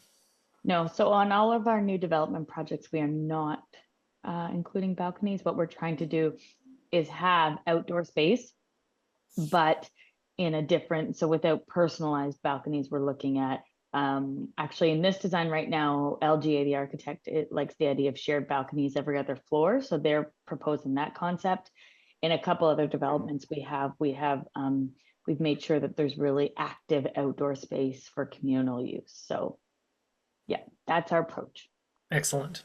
That's good. Yeah, I imagine you've come to that after a lot of thought. It is a really complicated process deciding about balconies, but I know they also can cause a lot of trouble as building operators. So that's an interesting approach. The other one here was, so pitched or flat roof for the townhouses. We can kind of come back to that at the solar, but if you had a quick answer on that already. Generally, our approach for townhouses are pitched roofs. Yeah, okay. All right. Well then, in that case, I'm glad to know that's where we were, because that's what I presumed for the solar analysis, and I'm going to show you basically some options for pitched roofs that we can look at, but it complicates things, I guess. And then finally, the building orientation. So we talked about this. You weren't sure if the building was going to be the multi-unit residential building, if it was going to be sort of east-west or north-south. And I wasn't sure if that was something that you'd made progress on, or you still wanted to talk about as part of the discussion here. Yeah, we're actually right now with our architects, we're asking them to test both. So it's definitely still an active conversation. Okay, great. And really for us, it comes down to where on the actual site is the best location. And so that also determines the orientation. Right. So it's, yeah, definitely active right now to talk about it. Okay. So then I think particularly for the windows, that can have a big impact. Right. And then I see Bettina's comment there for the 5-story building. That's a really good point. Is the 5-story building going to be flat roof? Yeah, 5-story building is flat roof. So generally our mid-rises are flat roof generally. Okay. But our townhouses are generally pitched. This has been our approach. Okay. All right. That gives us some further context. Right now we're going to talk about mechanical systems. So I see you're there. Do you want to share your screen? Yes.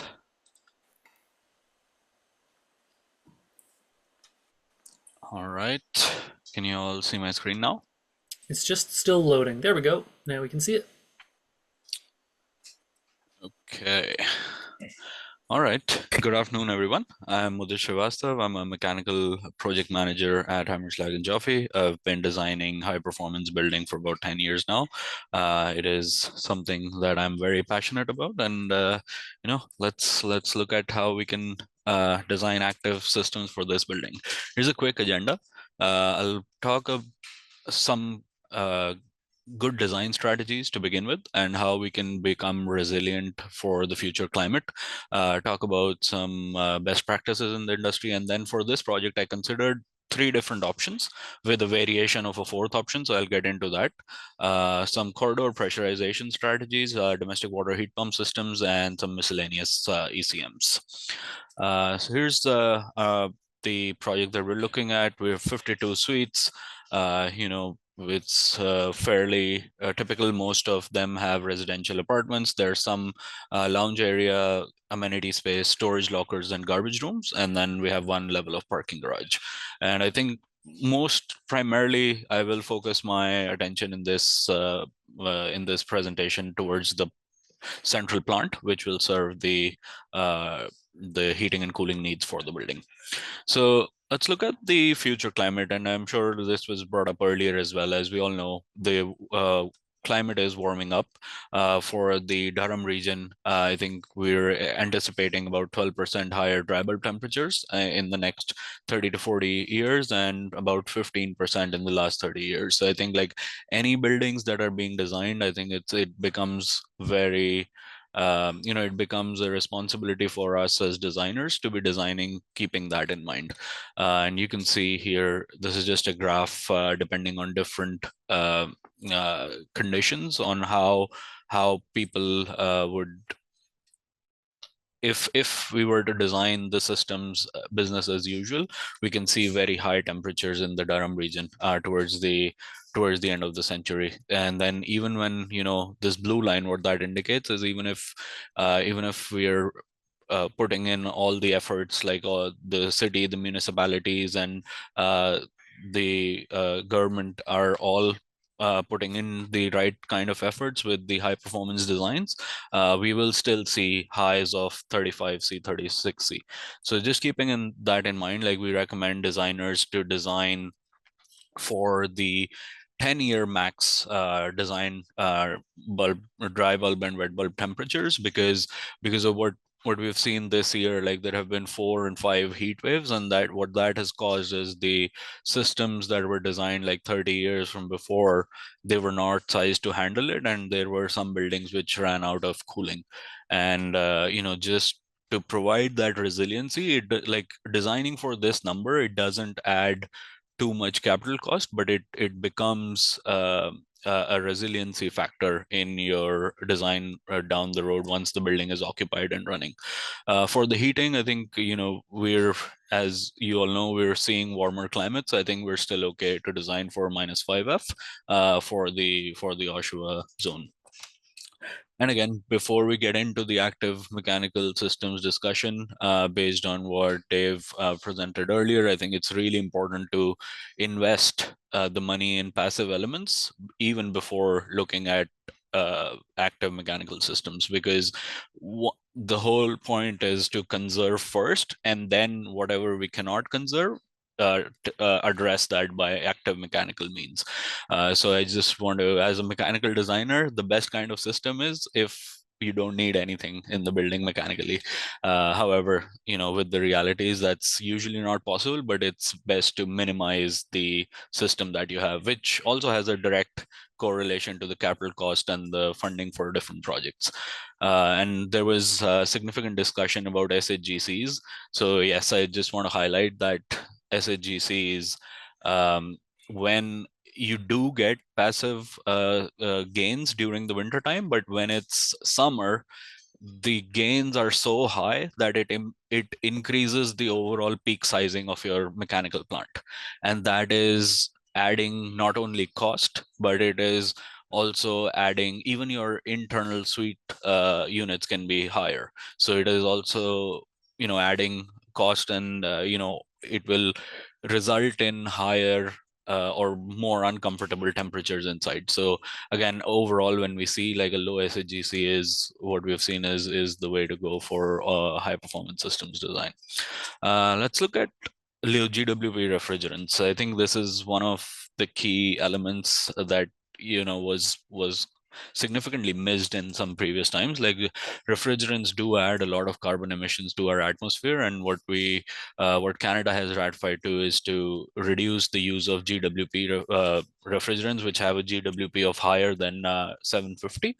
So we do recommend, like, for all projects going forward, for any heat pump, anything that is using the refrigerant, is to go with low GWP refrigerant, because the impact is huge.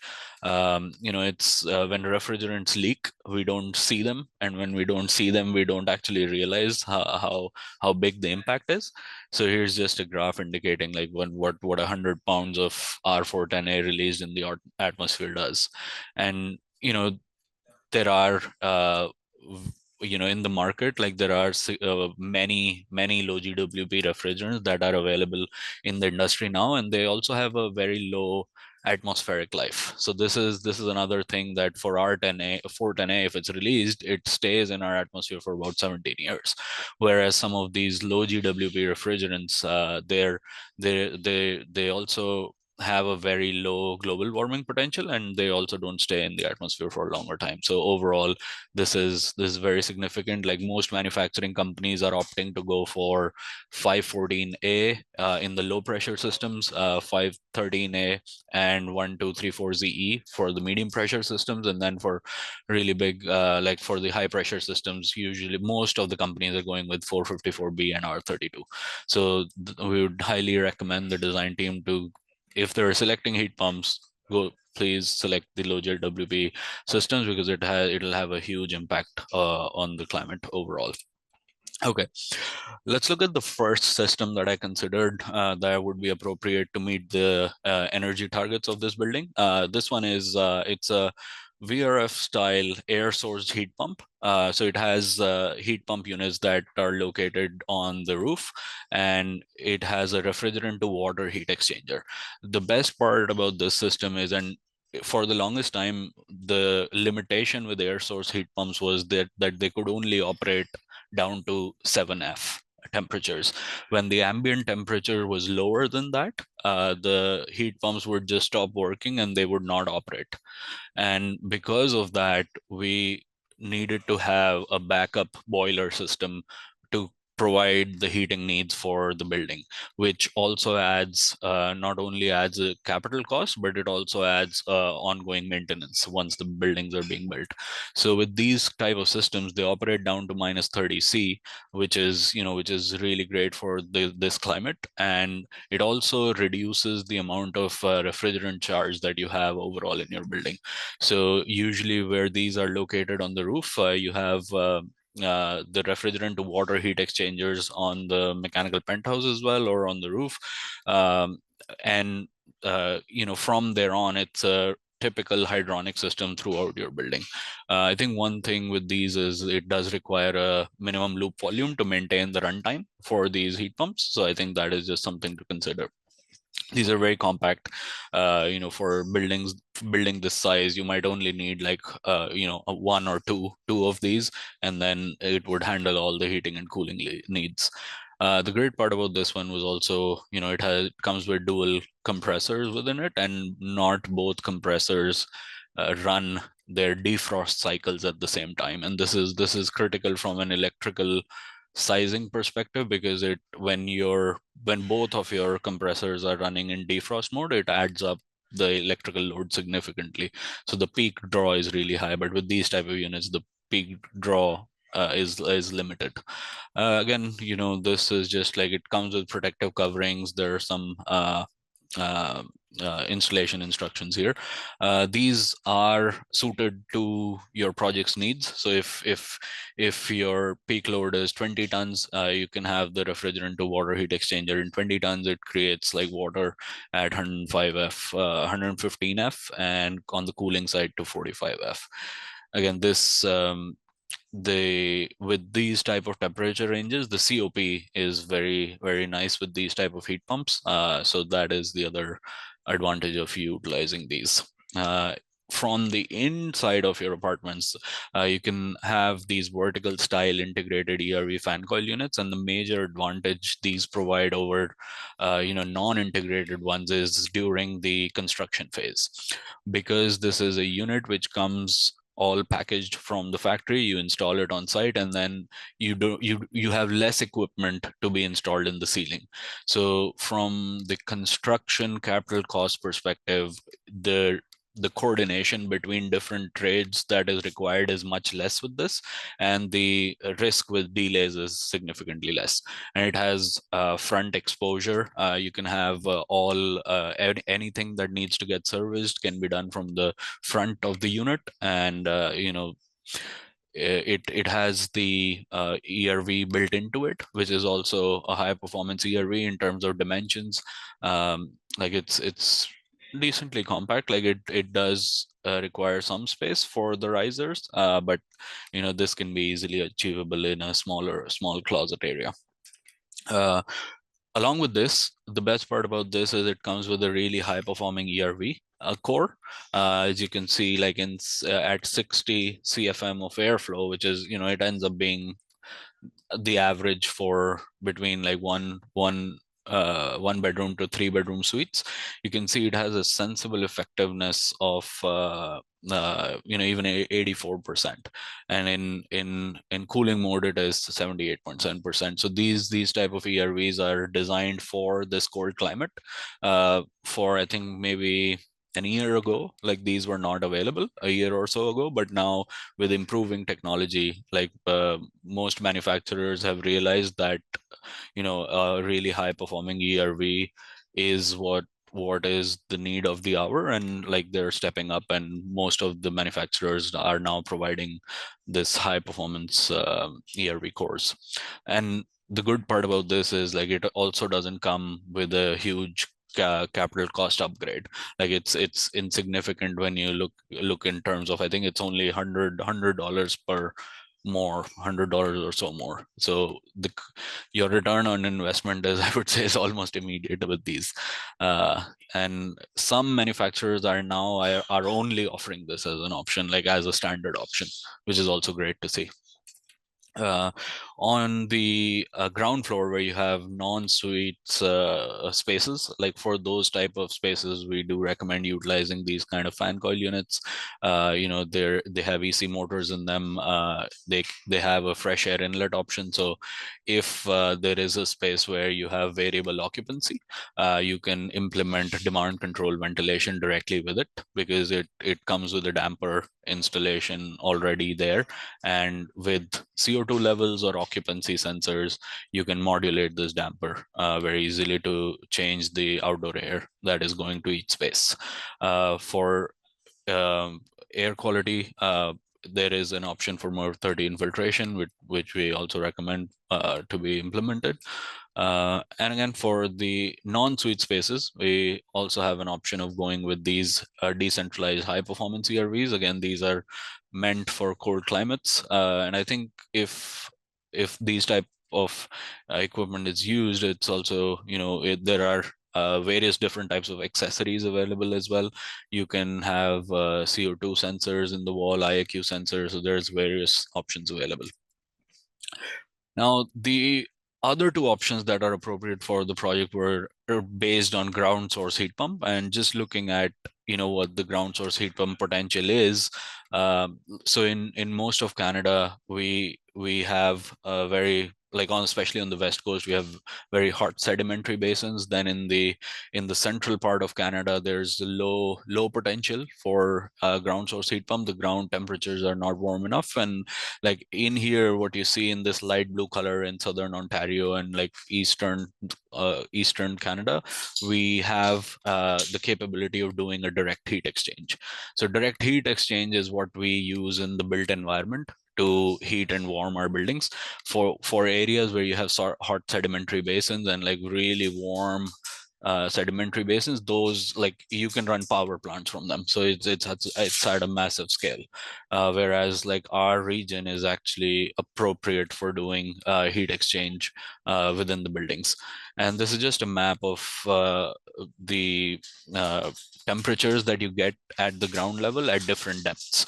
So with the deeper you go, you get more effective. The overall thermal exchange is more effective. So it's always beneficial to go deeper. However, there are limitations with drilling companies that I think they're maxing out at around 800 feet. And there are like different things to consider during building design. Like if you have the geo field, you want to optimize it in a way so that you're reducing the construction schedule. So you don't want to have like more boreholes which are less deep, because every time you move the drill rig, it takes time. So you want to go deeper with lesser number of boreholes.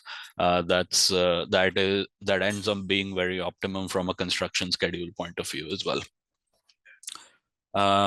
However, there are some constraints in the Ontario region. One of them is hard bedrock. In this Kingston area and the Ottawa area, wherever you see these red patchy spots, these are areas where you have very hard bedrock, and the drilling technology that is currently out there is not able to penetrate them at a speed which is feasible. It can do it, but it can take days to drill one hole. So that's why it becomes economically unfeasible. Some other constraints in southern Ontario are the groundwater and wellhead protection areas. So anywhere you see these yellow spots with the red circles, these are areas where you have open aquifers, there are groundwater wells. So in these areas, you cannot drill, and there are limitations, and the geotechnical report is where you would usually get this information. But I checked this address on the Source Protection Information Atlas, and like this, there's nothing stopping us from drilling in this region. There is no wellhead protection area, so it's actually a very ideal location for geothermal. With geothermal, I think the advantage of utilizing that is it reduces the amount of any rooftop equipment that you have. So because your heat exchange is happening with the ground loop, your main mechanical plant is usually either in the park. In this case, it would be in the parking level, and then from the parking level, you can distribute hydronic piping throughout to meet the heating and cooling needs. What it also does, it reduces the weight for structure, so your structural design can have, if it's a concrete building, it can have less concrete, which again, from a whole life carbon perspective, utilizing less concrete is overall much better. So, and if it's a wood building, you would need smaller structural elements. From an equipment and maintenance perspective, because there is no outdoor equipment, so your maintenance also is easier. Everything is within conditioned space, and there are no boiler emissions that are associated with this. So, and there is no operational costs for operations and maintenance costs for running that. For the installation of geofield, I think it can be done both within the building footprint and outside.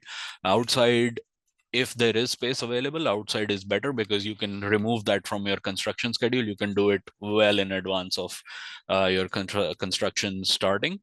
However, sometimes with limitations, it's not possible. And, this under the buildings has been easily achieved.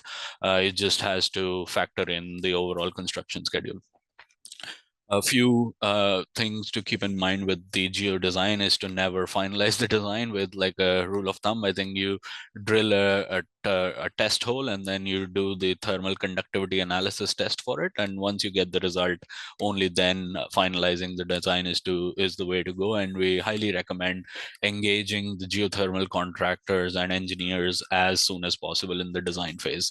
The sooner you would involve them, the better the coordination will be between the energy model, the mechanical peak load model, and the geothermal balancing of the field. And again, with that in mind, the thing that becomes very important with geothermal design is the annual thermal balance of the field itself. So what you're seeing on the chart here is a chart for all hours of the year and in this particular instance, the geothermal field was also taking care of domestic hot water loads. So that's why you see some heating loads in the summer months as well.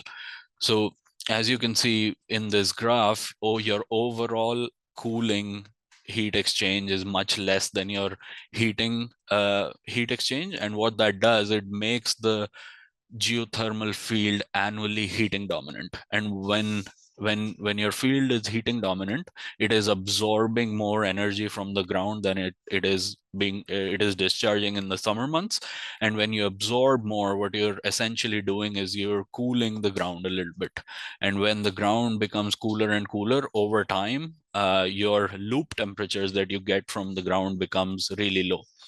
And what that does, it reduces the COP of the equipment that you're using in the building side, and it also sometimes it also results in needing boiler to supplement your incoming water temperatures.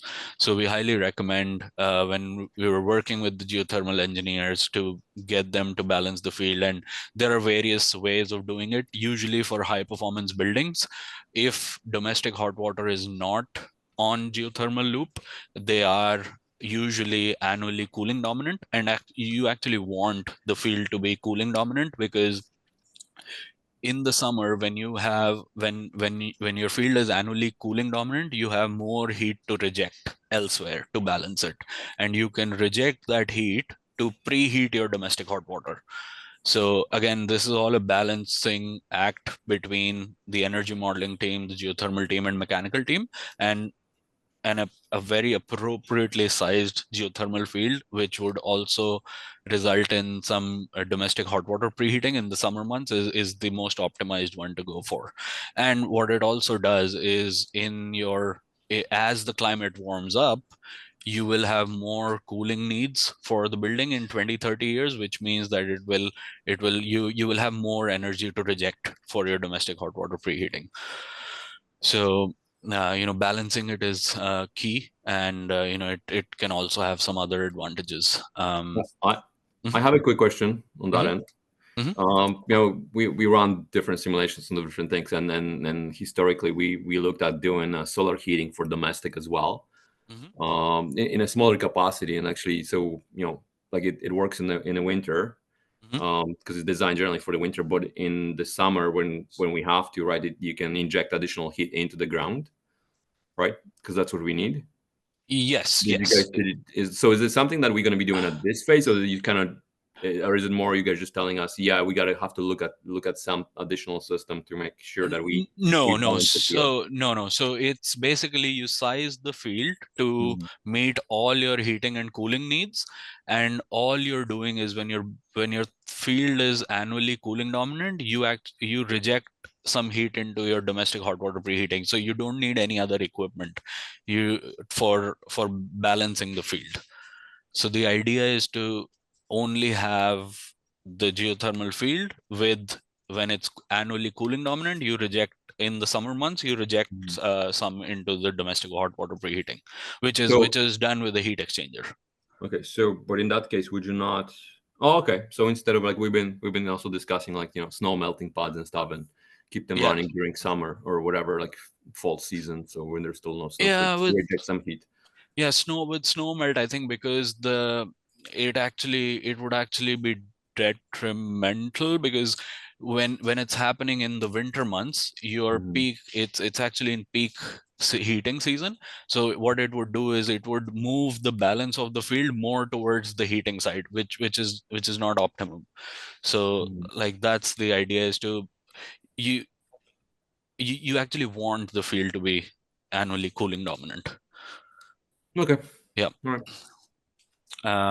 And so this was just the ground source side. Now let's talk about what equipment will be associated with the ground source geoloop, and how we can transfer the energy to the suites. So one option for that is to use these vertical integrated ERV heat pumps.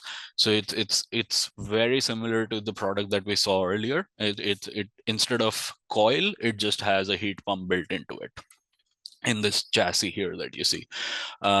In this approach, you have condenser water that you run to these. So it's a 2-pipe system for your building, and the condenser water usually has, depending on the size, it usually has glycol in it, and you just run it in.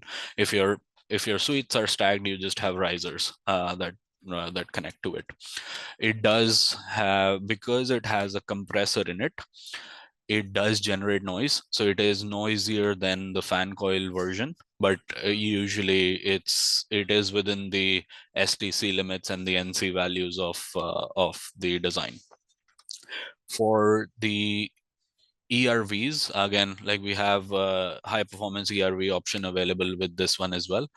And on the return air panel, the return air goes directly through, and for the supply you have different options, but we usually recommend to utilize the top supply option, because it is furthest away from the compressor, so the noise mitigation can be done much easier if you're using the top supply connection. With this, like, it comes with various different configurations. Depending on your suite layout, you can pick and select any one of them.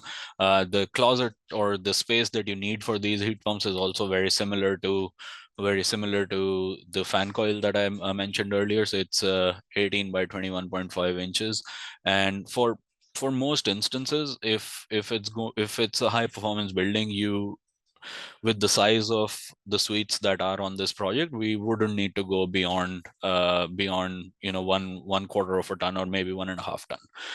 So your cabinet size is standard across all suites, which gives a symmetry between different suites as well.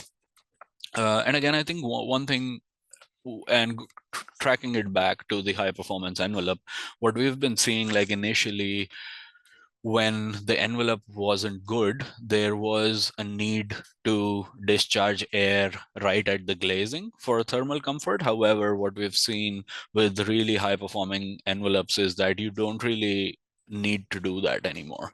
So what that results in is significant capital cost savings, because you're discharging the air wherever your suite is, and you're reducing the amount of ductwork that you require. So from a distribution perspective, it's much more efficient, and your capital cost becomes lower in it. For the common areas, we have these type of horizontal heat pumps. Usually you can have the vertical heat pumps in common areas as well, but with different ceiling types, and to maximize floor space, would tend to utilize these horizontal style heat pumps. And again, they are directly connected to the geoloop as well, and they would provide conditioning for your spaces. Now, let's look at the option that we actually recommend the design team use for this particular project is to go with these centralized water source heat pump, because the energy demands and the energy target is pretty stringent on this project. And again, like when you compare this to a non centralized, or the option that we saw earlier, the major benefit of utilizing this is it has slightly better COP, and the other benefit is your electrical, it has both a benefit on the COP level and as well as on the cost of the overall system. Because when you have an individual heat pump in each suite, let's say, this is just an example, let's say you have 50 suites, and let's say you're averaging 1 ton for each suite. So you do get a connected load of 50 tons. However, when you use a centralized equipment, you are factoring in the diversity that you get for the peak heating and cooling loads. Usually for high performance buildings, it ends up around 75 to 80%. So instead of designing your plant for 50 tons electrical connected load, you're only designing it for 35 tons or 40 tons. So it also has benefits in the capital cost associated with the electrical distribution. You can reduce sometimes, I mean, like this project is pretty small, so I don't think the impact will be that significant, but on much larger projects, when you have 150 suites, 200 suites, at that scale, sometimes the savings that you get results in a different size switchboard, and a different size switchboard is like significant cost adder. So you can save significant amount of money when you centralize the equipment. These are, also come in modules. So it also provides future flexibility if, for whatever reason, the dry bulb temperature becomes too extreme, like in the coming years. So you do have an option of adding on just another module and keep your overall system the same. It comes in different tonnages. It comes with low GWP refrigerants. There's single point of power connection with these, and this is there are multiple companies that create products like this, but it is also very compact. So your sizing of your mechanical room is also very small. That is required with these type of equipment. And in the suites, it would be the similar vertical ERV fan coils. Again, this is primarily we're recommending this because it saves some hidden costs during construction, because you'll never really see those costs on paper, because it's the coordination that needs to be done between trades. It's so much easier that it results in schedule reduction sometimes. Yeah, I think for the common units, again, similar types of fan coil units. So that is the option that we recommend for this project, and you'll see the results of the impact of these. But there is another option which is even more. So which is even better in terms of the overall efficiency of the system, is to go with similar type of central heat pumps with radiant floors.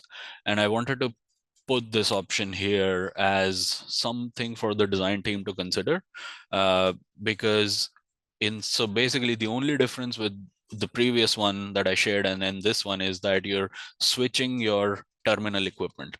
So instead of having vertical fan coils, what we recommend is you have radiant floors in your suites, and that would handle your heating and cooling needs for the space. The major advantage of this is from a thermal comfort perspective, this is the best form of delivering best form of providing comfort within the suites. You also get increased floor space and ceiling space because you do not have any equipment in the ceiling and there is no ductwork involved with this.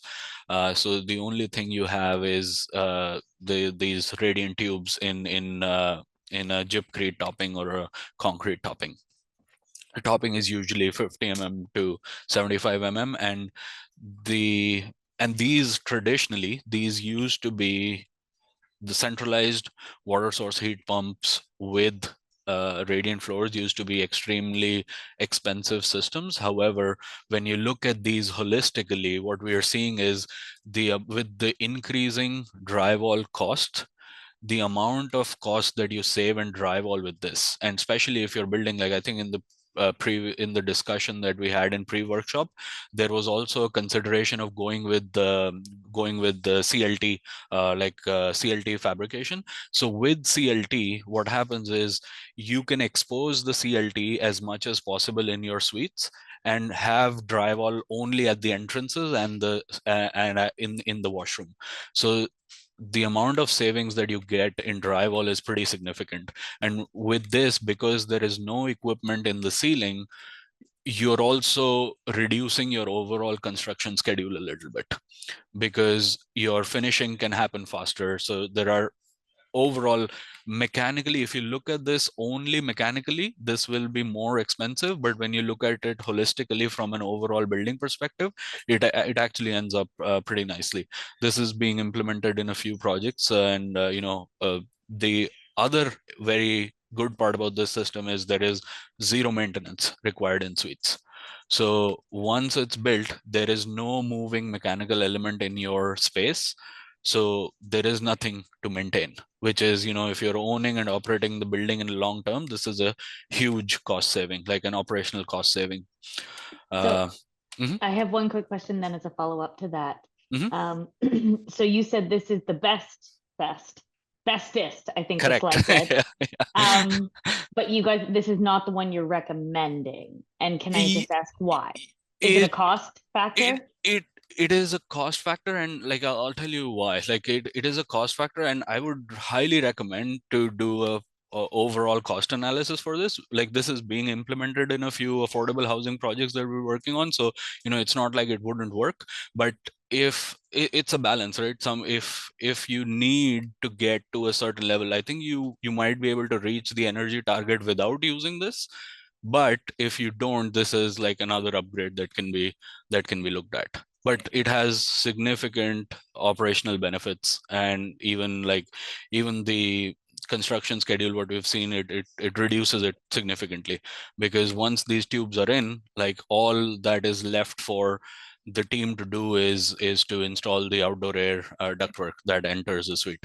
And I think another restriction with these is, and I'll get to that in a little bit, because the radiant floors only does sensible heating and cooling.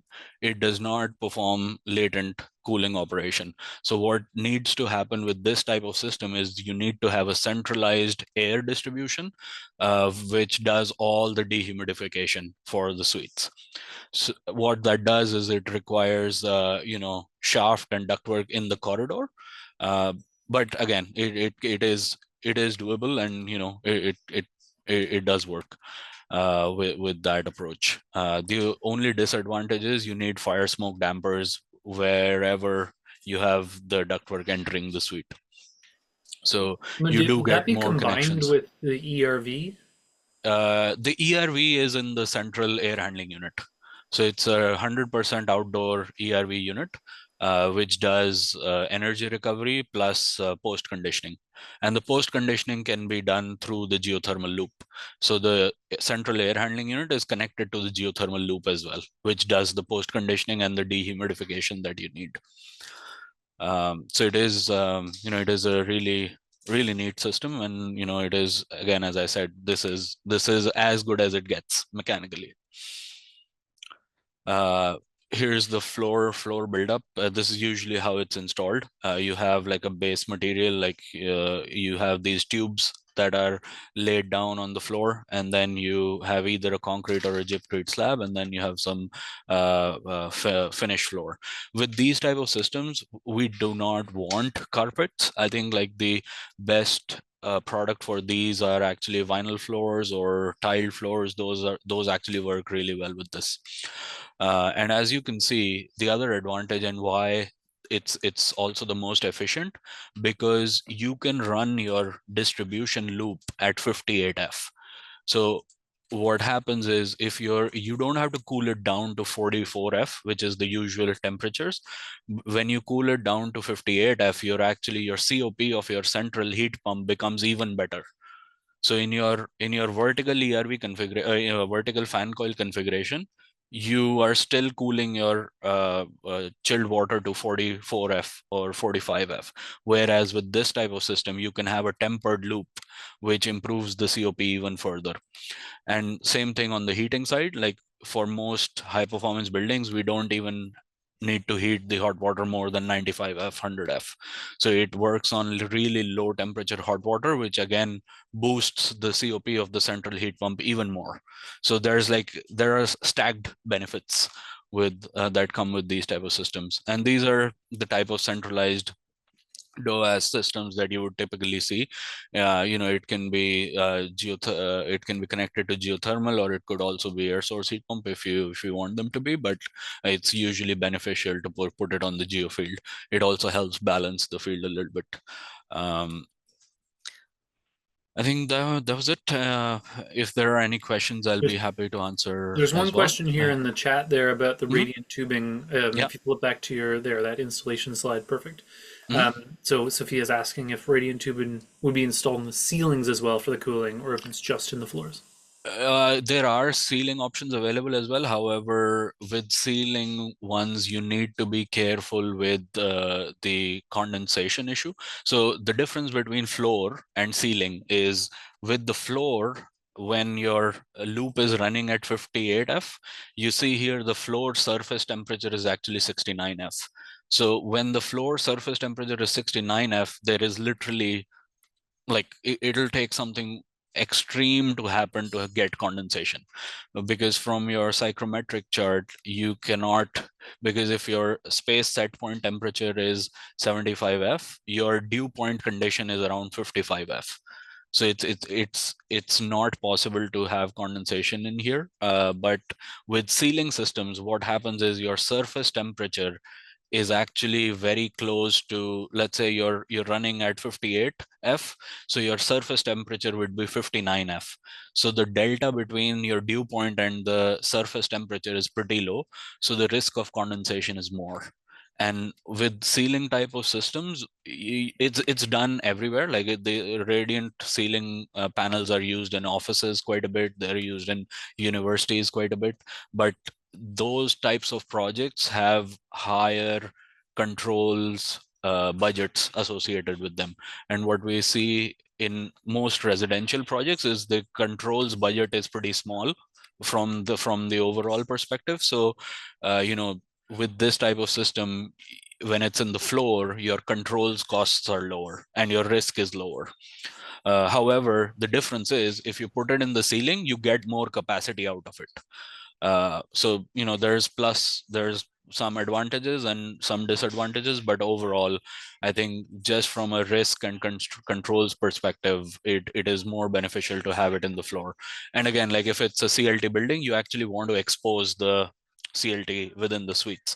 So that's the other aspect of it. I think let's look at some corridor pressurization strategies. I think this was a study that was done by RWDI, and they ran the corridor pressurization at different airflow rates. So in our industry, like it was for the longest time, it was pretty common to have 30 CFM per door or 25 CFM per door for your corridor pressurization. However, when this study was done, when it's and the code recommended values are actually pretty low. So ASHRAE recommends that you provide conditioning for your corridors at 0.06 CFM per square feet. However, so there is, when you compare it from code to 30 CFM per door, like there is a 92% increase in energy consumption, which is huge. And again, the purpose of corridor pressurization is twofold. Primary purpose is to keep the odors from inside the suites to get out into the corridor, and second is to create slightly positive pressurization so that odors don't transfer. However, like what it has become is this is how I look at it, is it is not essentially a mechanical problem to solve. However, our industry has been solving an architectural problem with a mechanical solution, and which is resulting in a lot of energy consumption overall. So when they did the study, they reduced when they compared the odor transfer, there was only 60% reduction when you go to 30 CFM per door. So what we do recommend is like, this is really an architectural item to solve, and if the detailing of the exterior envelope is nice, if the corridor to suite walls are properly, the details are properly made, and there's on the construction side there is care being, there's proper overlook for the construction workers. Like if those details are improved, you see that there is a significant reduction in air tightness and odor transfer just by improving these floor to ceiling details or corridor to suite details. Plus some additional measures are to always have vestibules for the ground floor, and then have weather strip doors. All these are all things which would help with air tightness and odor transfer. Which and then again, because this is only a 5-story building, there won't be any major stack effect. The only air infiltration in this building would be through wind.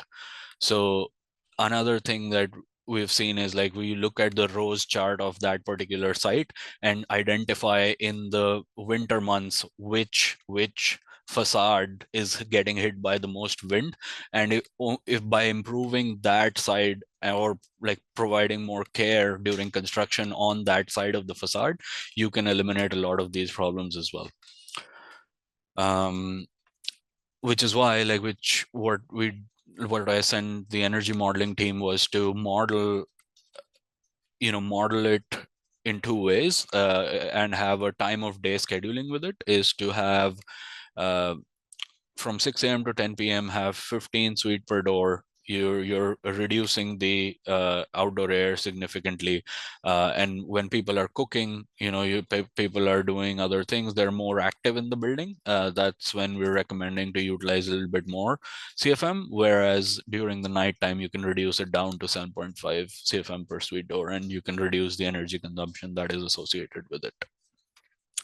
And something during commissioning can also be implemented is to have a pressure sensor and actually measure how the air balance is within the building. This could also help you reduce the airflow that you need. And this is again, these type of makeup air units, they are also coupled with ground source heat pump. They have a water source heat pump built into it. They're really small. They can go on the ground floor mechanical room, or if you, in this project there is no penthouse, so this would be in the ground, in the level 1 mechanical room, and they really have high COPs as well. The only, I think, caveat with this one is that with these smaller size water source heat pumps, in the heating mode, they need the entering air to be at 18F.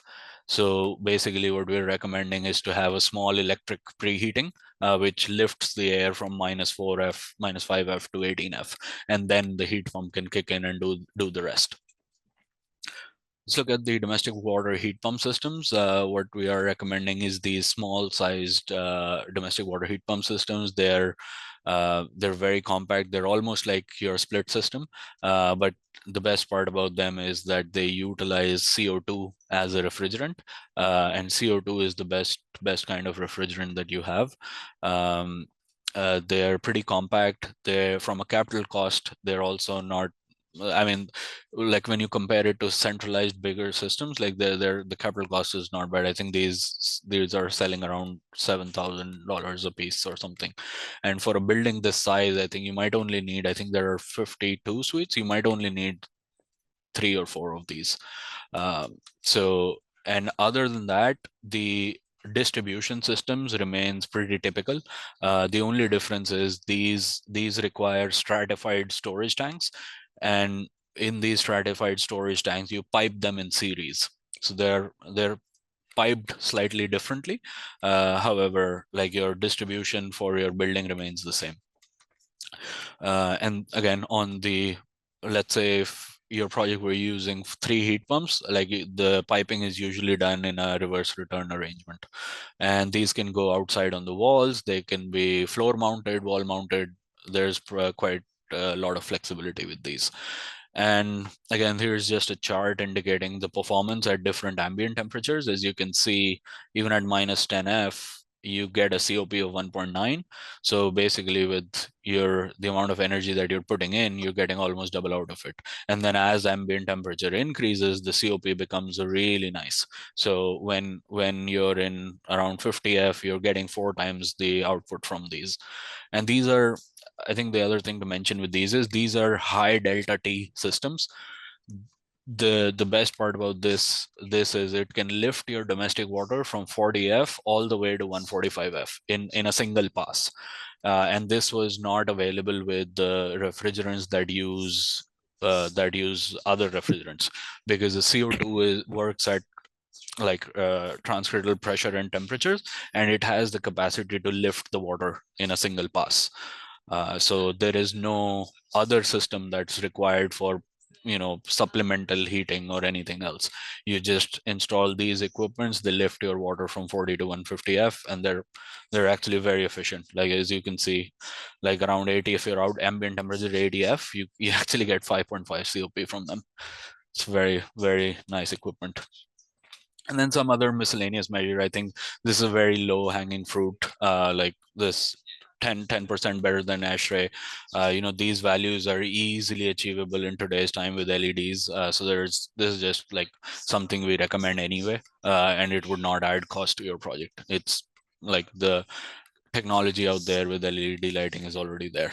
And then for plumbing fixtures, we do recommend utilizing low flow plumbing fixtures. And when you stack domestic water heat pump and you stack low flow plumbing fixtures, the combined effect of these two will be very significant. So when the energy modeling team shares the impact, like you'll see how significant that can be. That's it. I think it's just a quick summary of all the systems. And I just want to conclude that always, always, always invest in a great envelope first, and then decouple your space conditioning with ventilation air. And then once everything is done, right size your renewable energy system. That's all I had. Are there any other questions? Thank you, Medit. So, couple questions about heating and cooling in the floor. I see one there from Sophia. Imagine the floor would be very cold for the feet during the cooling time. It's a. Can you wait? Let me just go back. Sure. So my understanding of it, while Medit gets there, is that it can't be that cold because then it will condense and that will create mold issues. So there's like a control element where it has to be sort of, it cools the building by removing heat, but it's not the same as having like ice in the floor. Yeah. The floor surface temperature is around like 69F, 68F. So it's around 20C, which is not that cold. There, okay. And then and in your heating season, your floor surface temperature is around 77, 78F. So it's a nice kind of warm.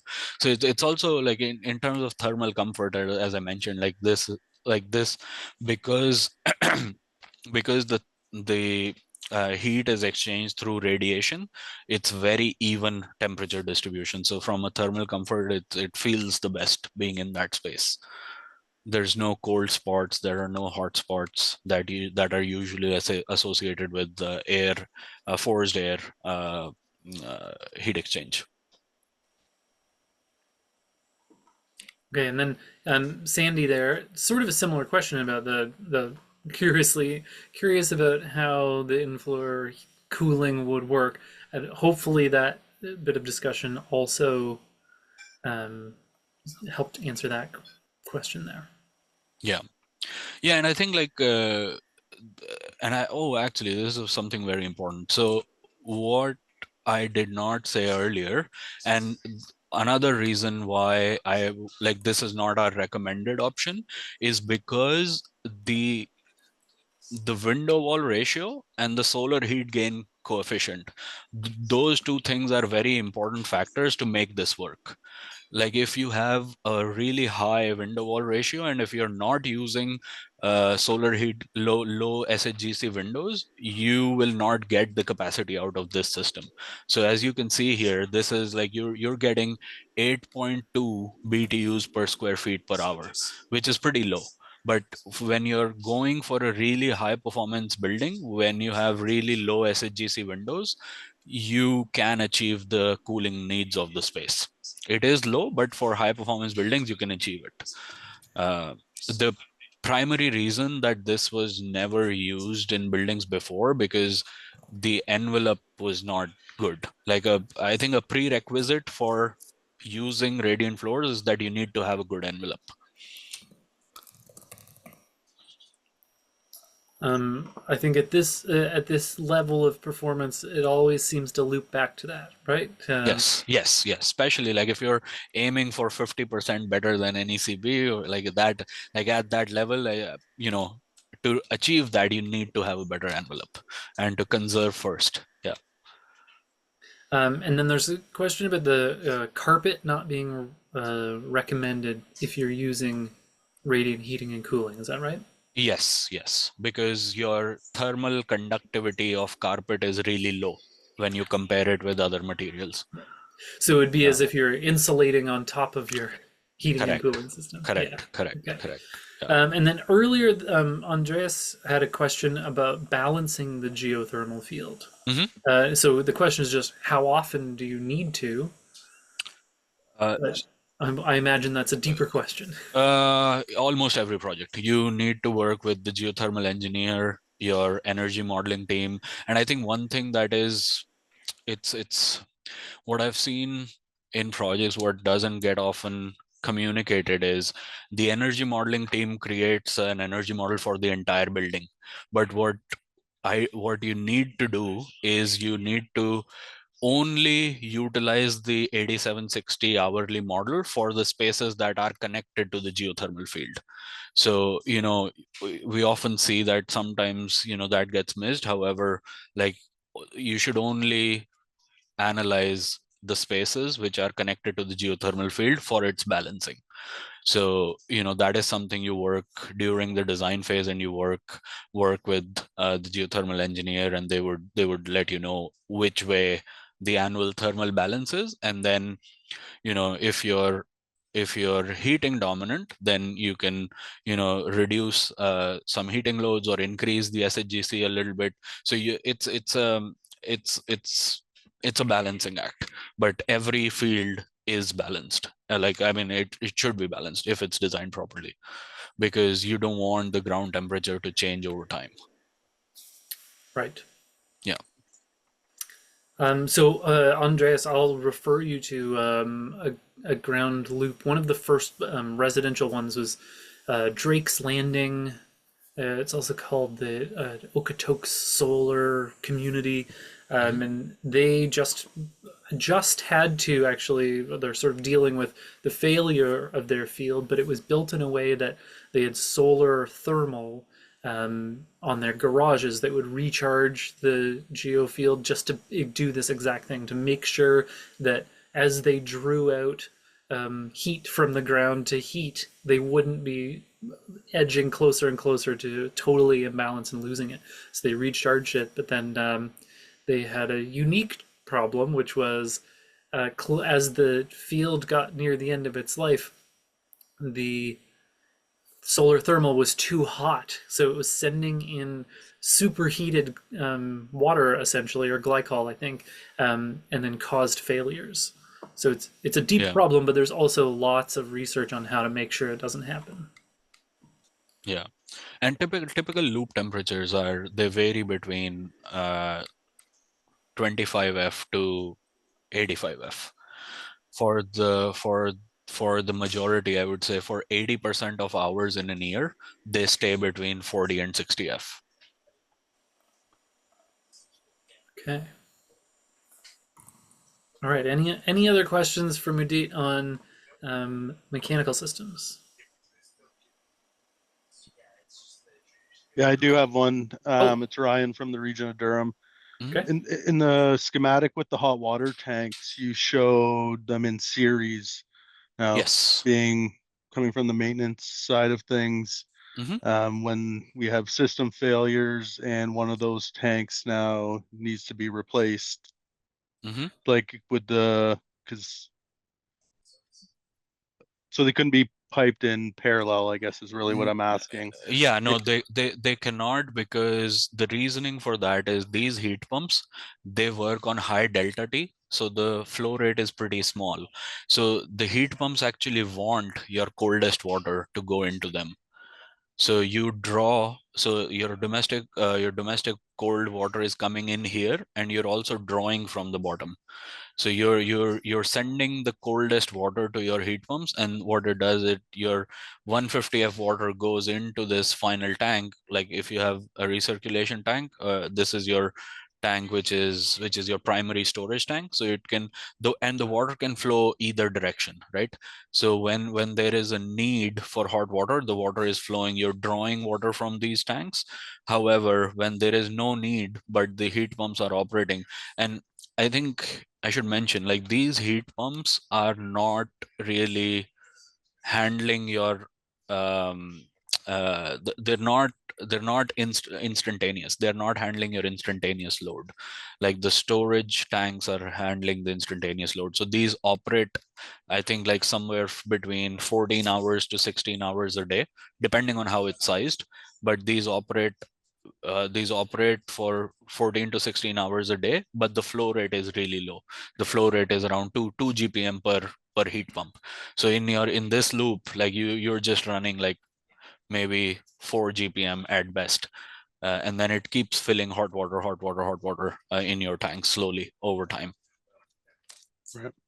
Okay, thank you. Okay, I'll stop sharing. Thank you. All right, excellent. So I see there are a couple extra questions in the chat. Mudit, perhaps you could just keep an eye on that. Yeah. All right, excellent. Thank you. All right, we're going to turn our attention to generating energy. So I'm going to give you a brief presentation on solar energy for this project. So if I can find my slide. All right. There we go. Okay, so hopefully everyone can see that okay. So this is what I'm hoping to cover in the next, I'm thinking about 20 minutes. We can keep it fairly brief.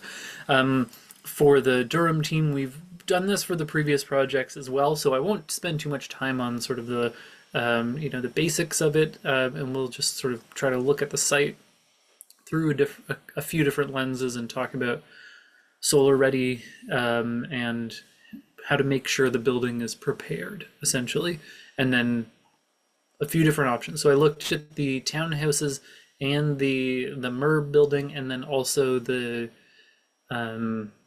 daycare building, and then so PV parking, canopies. I didn't do a specific analysis. I thought we'd just talk about it as an option. They're fairly straightforward. They're pretty easy. But here are the ECMs just straight off the top. I've only provided the first three to the modeling team, and since we're sort of modeling focused on the MERB, they might only just show us the impact of the two there. The big point is, as Paul mentioned, with ballasted systems, if they're sitting right on the roof membrane, it can change what's the best type of roof to use. And so I'll show you the results of two different versions of rooftop, the ballasted and engineered. And I think I did that for the previous buildings that we had workshops for as well. So, brief notes on solar basics. This is what almost every solar electric system looks like. The solar panel there labeled as a PV generator. generates DC or direct current electricity when the sun shines on it. Our buildings use AC or alternating current, so the job of this inverter is to take that DC, which is a sort of straight line of electricity, and turn it into a wave, and then feed that into our electrical systems. From there, in Ontario, we have right now what's called a net metering self-consumption scheme. And so that means for small solar arrays, they are connected to a grid in a way where it is essentially acting as an in and out. And can anyone see this? I've got a jumping spider, I think, crawling on my neck right now. This guy's been my friend all day, and I don't really want him on me, but sorry. Okay, so self-consumption net metering scheme, the electricity, you set it up so that you buy electricity at one rate, you sell electricity into the grid at the same rate. And so most electrical operators essentially give you two bills, one of what you owe them and one of what they owe you, hence net metering. For bigger systems like what we're going to look at here, generally it is operating on, it can operate on that scale or that method as well, but it can also operate as a just selling into the grid. So it will be used as what's just called a generation asset. And so part of the challenge that you would face with this scale of building is it's right on the edge of the limits for that. So for the townhouses, it might make more sense to split them up. Since there's two blocks, if those blocks are both under 50 kilowatts, which they will be, then they could be sort of net metered. Once you get over about 50 kilowatts, that's where it starts to be that there's a little bit more discretion on the part of the what we call the LDC, the local distribution company. So these are the two main pieces of electronics that are involved in this process. The solar panels just sit in the sun and wait for sunlight. So the photons strike the solar panel and excite electrons, which move through the wires. That's how they generate electricity at the very most basic version. Solar panels generally now are about 23% efficient. So that means if 100% of sunlight hits them, 23% of that electricity, of that energy is turned into electricity. However, there are some losses as it goes along the wires. Electricity gets lost as heat mostly. Then as it's converted into AC electricity, there's some losses in that, and then it travels along the wires. So the overall system efficiency depends a lot on how well designed the solar panels are so that they're pointing at the sun for as much time as possible. And so we'll talk about that as it relates to rooftop mounting. The inverters, basically, it's a sort of a matching game for solar designers. So as you talk to companies that do these systems, they will basically have suppliers that they use where the inverter matches the type of solar panels that they use, and their goal is usually to just optimize so that the inverter isn't too big for the solar array. We'd rather have the solar array too big for the inverters. So solar panels are much, much more efficient than they used to be. People still sort of think that they are not very efficient and that they are useless garbage after 25 years. This is not true. Solar panels continue to be effective. They do lose a bit of efficiency over time, but it sort of stabilizes out at around 80%. So day one, they are 100% of their nominal efficiency. But they lose a little bit of efficiency, about 0.5% per year. So 25 years, which is the standard warranty period, they have lost about 20% of their efficiency. They still work, but 25 years ago was a long time ago. Solar panels made in the year 2000 were significantly less efficient than they are now. Solar panels like the one on the far left, which are residential scale, you can pick them up and carry them up a ladder. When I started doing this in around 2009, the most efficient solar panel we could buy in Ontario was 160 watts. And that year we got a 190 watt panel, and we thought this was the greatest technological leap imaginable. Now the same size, they're up to 430 watts. So doubled in about 15 years. We've also started seeing them in much bigger formats. So that's something you would use for the MURB. Big enough that you need a crane to lift up a collection of them. 2.5 meters or 2 meters by 3 meters is approximately as big as they're going to get. They're also now bifacial, meaning they have glass on the back. So if you have what's called a high albedo roof, so a white cool roof, you can get more energy out of the same solar panels. All right, so for solar ready construction, this is something that we have talked about on previous workshops. It is sort of integrated within the architectural community. There's lots of design guides. The OAA provides design guides about this. I've included some from the National Renewable Energy Labs and CanMet or NRCan. The one on the right, Solar Ready Planning or Solar Ready Buildings Planning Guide, is a very good one, as well as the one in the middle, Overview of Implementation Practices. They provide checklists for you to look at. They all generally say about the same thing, which is maximize unobstructed roof space, make lots of clear area for solar panels. Make sure that it's pointed generally toward the south. If you're doing a pitched roof, have the roof pitch somewhere between 23 and 56. That's sort of 18 is about the low side for Ontario pitched roofs, and I'd say 45 is about the highest for Ontario. So generally reasonable. I'm going to show you some good solar ready roofs. Conduit. This is from the roof to the electrical panel. With residential style buildings, this has to be within the envelope of the building. Often we just run it to the attic, seal it around so you don't have that air barrier broken, and then cap it off in for future. With the multi-unit residential buildings, this is the same process, except you take it all the way to the roof or a rooftop mechanical room and cap it there. Sometimes with a little doghouse, basically you build a little house around it so that it's protected from the elements. The wall space in the main electrical room, at least a square meter. As you scale up the size of the solar array, you might need more. And then roof loading. So 5 pounds a square foot pounds per square foot is sort of the high end of what you would need. But as we discussed with the roof membrane, that depends on the style of installation. So we'll look at that with the ballasted and engineered roof.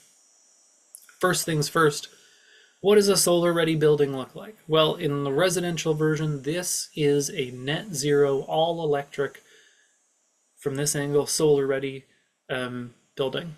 So these are townhouses for rental, exactly what you're building. However, they have oriented them toward the south so they could do this. So you can see, in contrast to any of the houses behind there, which are complicated roof designs, mostly because that's what marketing people think that people would like to buy. And the architectural controls often tell people that's what they have to build. Those are sort of eliminated now. Each of these townhouses has more solar capacity than any of those probably 3,000 to 4,000 square foot houses in the back, just because they maximize the south-facing roof. So in your case, where the building is the site is shaped like this, and if I step forward one, you're talking about putting these townhouses sort of in a north-south-ish along Town Line Road.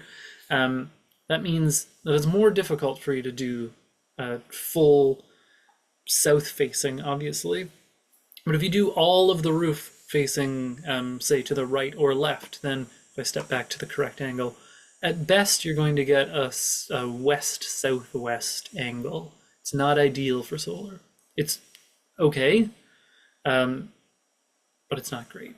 But it's better than just having an east-west split with a standard pitched roof where half of the roof is facing northeast and the other half is southwest.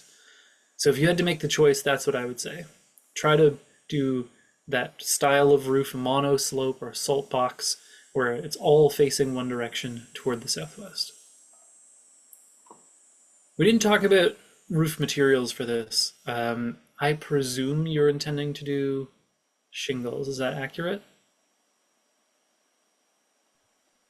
No, Okay. probably not. So would you do something like this? Steel? Okay. I'm looking to Andreas, but yes, more likely. Okay. All right. So that's good. Great news. It's more durable. It's a better use of your money. You know, it might be slightly more expensive up front, but it means it's going to last much, much longer and require almost no maintenance. So good choice. Quick kind of add on to this. We have solar panels installed in one of our buildings in a similar configuration, and because they do have a preheat option, most of them, to clear up the snow in the winter.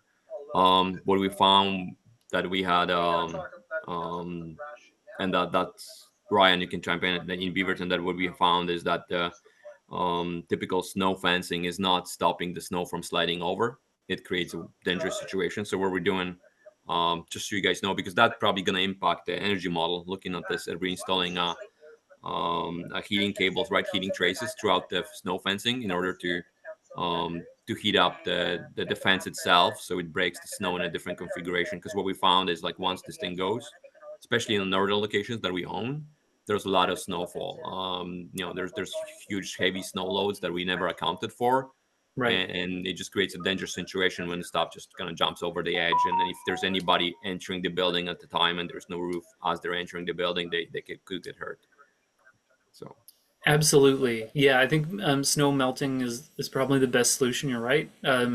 It's particularly challenging because in Oshawa, you're fairly close to the lake, so you're getting also more melt thaw cycles. It's more wet, so the snow is actually harder packed and icier. So yeah, you're right. It's an incredibly dangerous thing.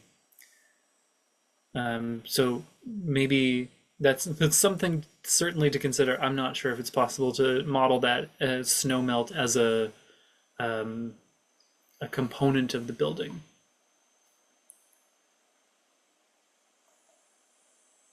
Okay, I wanted to show you this as an alternative to the sort of either standard, which would be, you know, a pitched roof, but where the center line runs along the long side of the townhouses.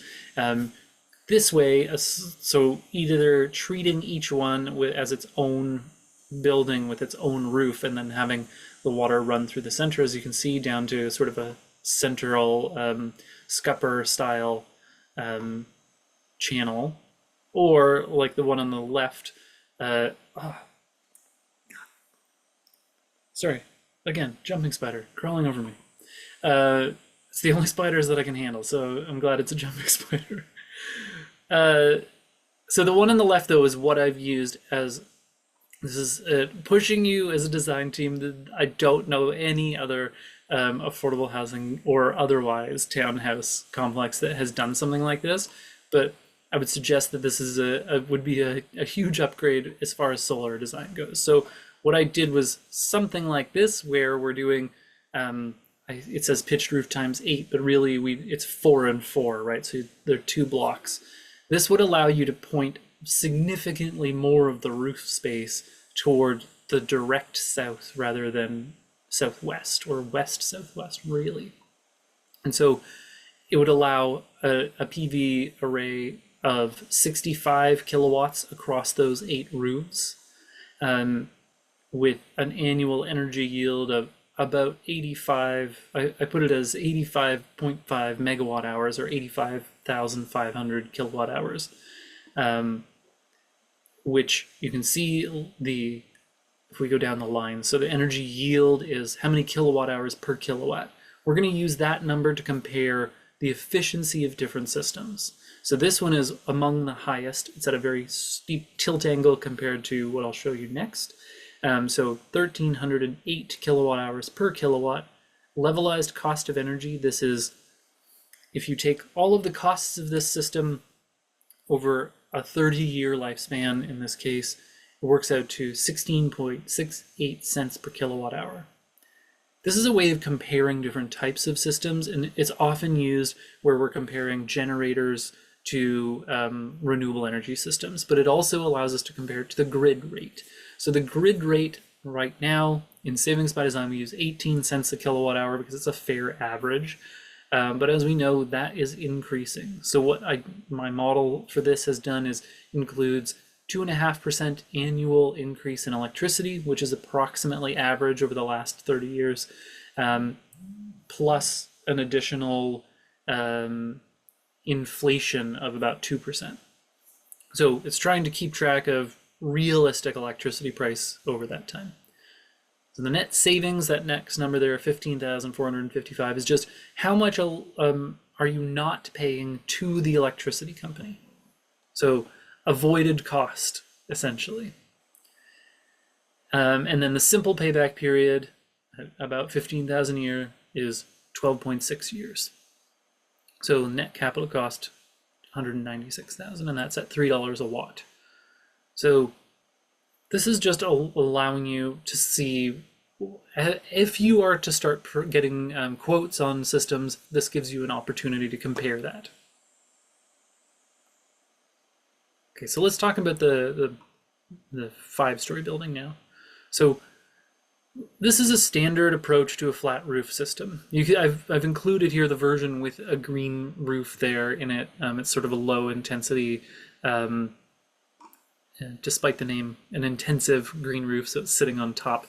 But you can see there the main challenge with this type of system is it's sitting right on top of the roof.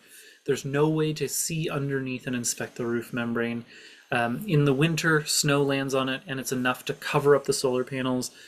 Drifted snow is more compact and dense than fallen snow. So what happens with these is the snow drifts against the solar panels and it takes much longer. So in general, as designers, what we do is assume almost zero production in the winter as a worst case scenario. In this case, I have not done zero, but I have reduced it by, I think, 40% in this case. So it's already reduced because it's winter, we have less sunlight. It's reduced again because it's at a very low tilt angle. So at a 5-degree tilt, when the sun is low in the winter, a lot of that sunlight that hits it is just refracted away. When it's high in the summer, it comes straight down and hits it, so we get good generation.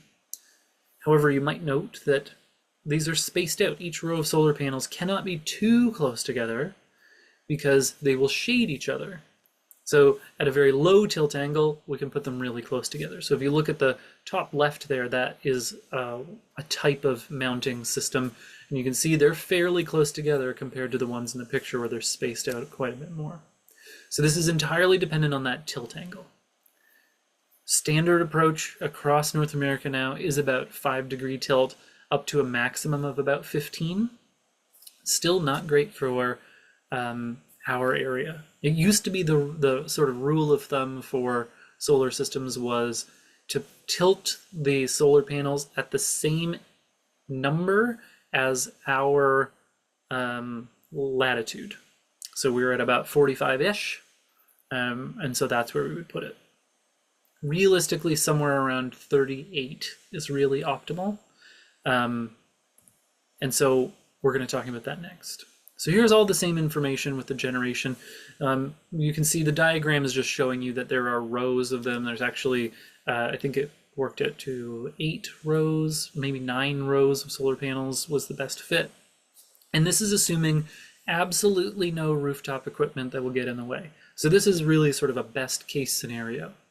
Realistically, there's at the very least a 1-meter perimeter around the entire building that has to be free of solar panels. Sometimes that's increased to 2 meters. Then anywhere there's rooftop equipment, we need at the very least enough space for people to get in and inspect it and maintain it. Sometimes we'll leave space to put in a replacement. So we'll leave an extra gap so that we could put a second piece of machinery right beside that one and do all that work. So the rooftop equipment can dramatically reduce the space available for solar. And then if you're using ballasted, also if there are any conduit run on the roof, you need space for that. If you're doing roof scuppers, so anywhere where it's a flat roof, but it actually is low slope and it runs to a specific area for water catching, so that needs to be clear. So you need space to be able to investigate that. So all of those things, stack pipes, anything on the roof, you need to leave enough space around it that it can be inspected and maintained. So all of those things reduce the solar capacity. So take this as sort of a best case scenario, 73.8 kilowatts at a 5-degree tilt angle, generating about 86,000 kilowatt hours a year. So this, again, very similar to the townhouse, just about 15,000 net savings per year. So I'll say the main reason why these are popular is because they can go on existing roofs fairly easily, and they're very low material cost. So if we look at this again, this is a really, really simple version, but you can see it's essentially just one piece of metal that, you just repeat this and then put some paving stones or bricks on the tray to hold everything in place. Okay, but this is the alternative version. This is how we get to better solar. And I realize now I didn't do the dramatic increase version of this, but maybe I'll send that in the end version. But this is an engineered racking system. As Paul mentioned, there's footings. So rather than having it sit everywhere on the roof, there are footings that go through the roof membrane and attach to the structure of the building.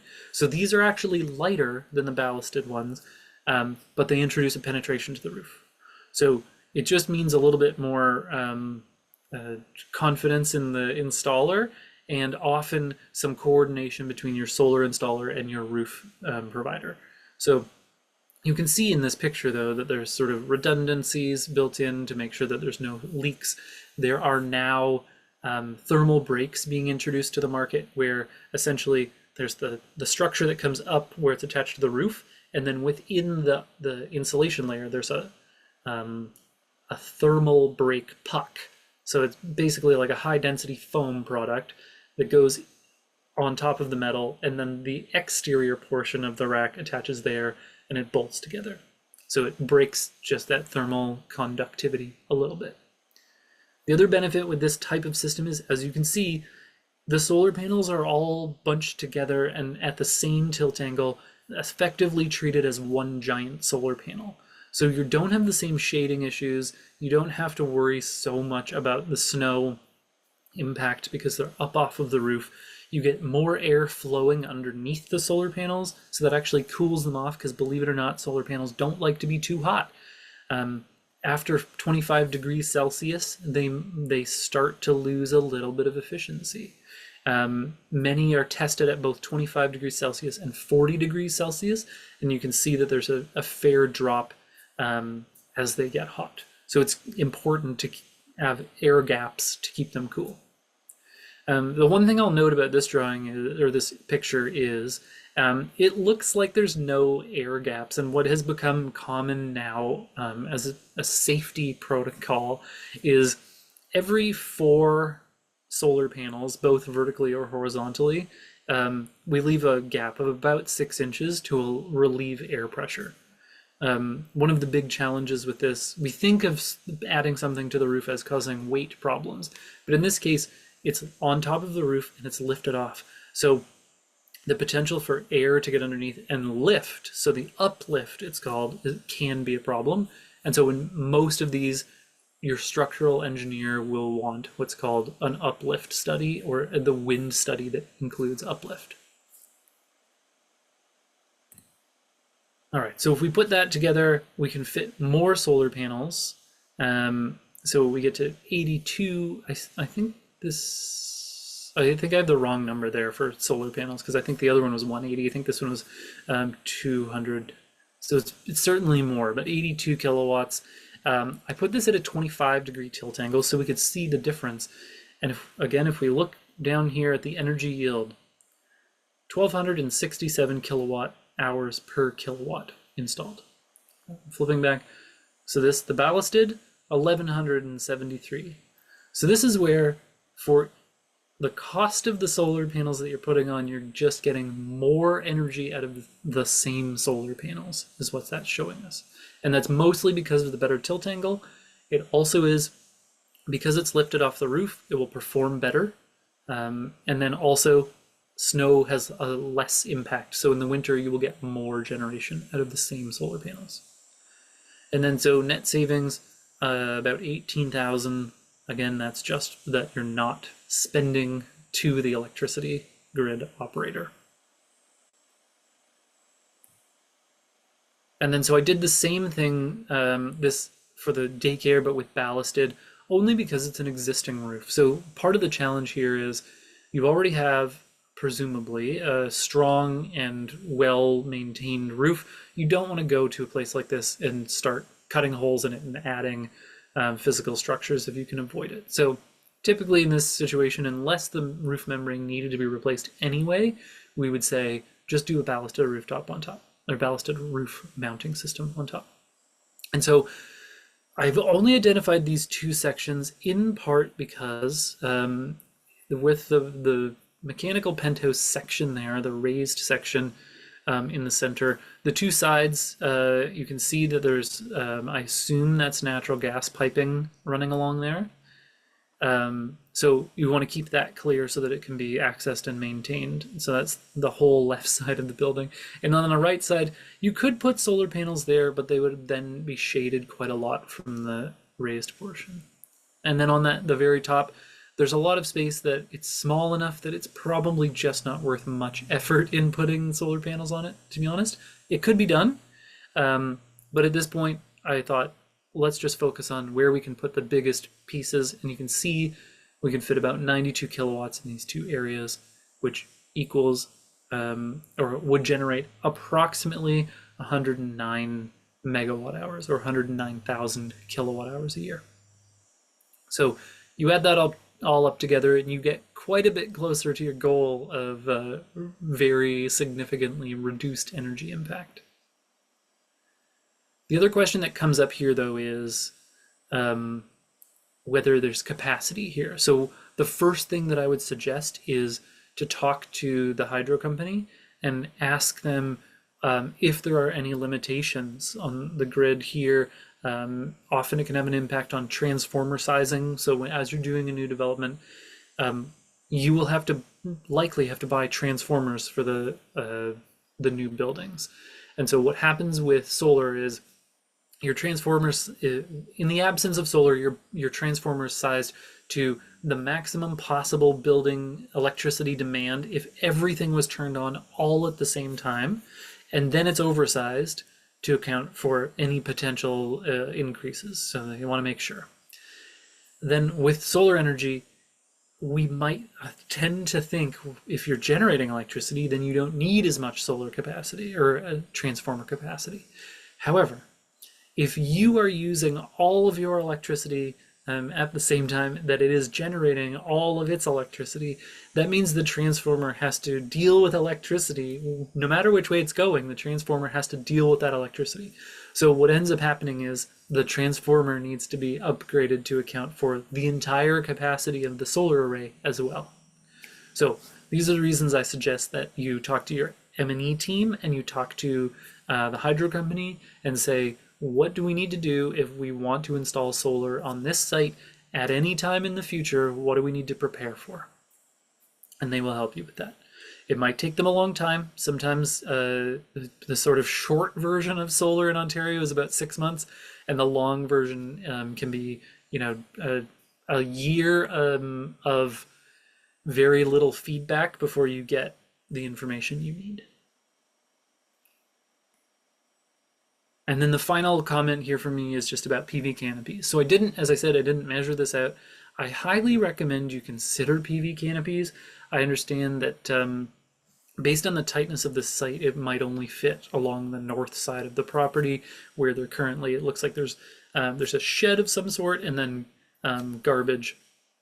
So it's possible that you could combine those all together as well and have a solar canopy that is acting as a roof over those elements. However, the biggest challenge with PV canopies in parking lots is garbage pickup.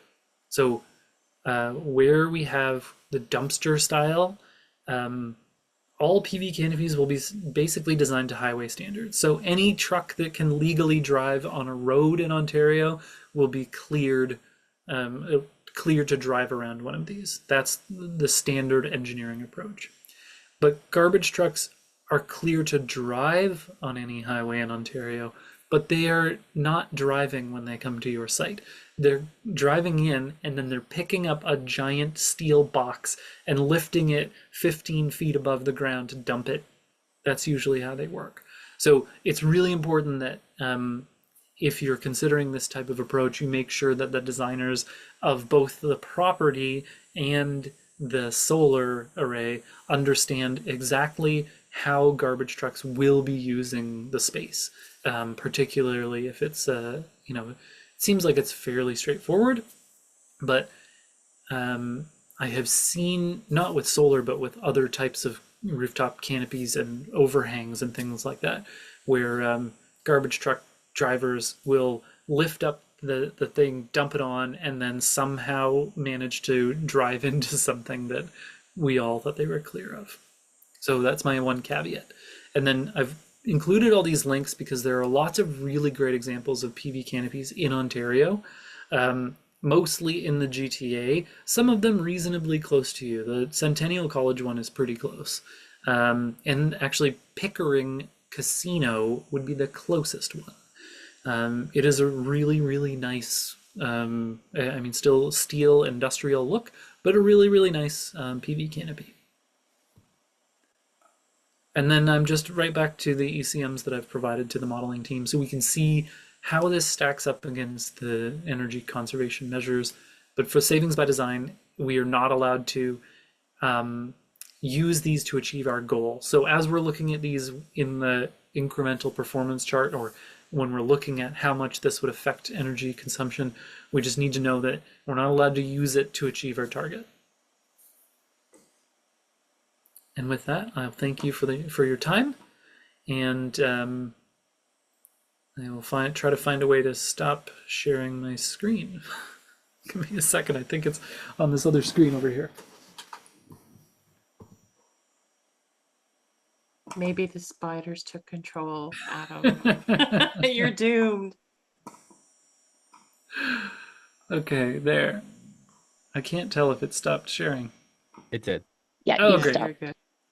All right, thank you. Does anyone have any other questions about solar before we turn our attention back to, I see there's 23 messages, so I hope if there are any in the chat about solar, I'll answer those in the chat, but if any questions now, I think we'll just turn our attention to the energy modeling results.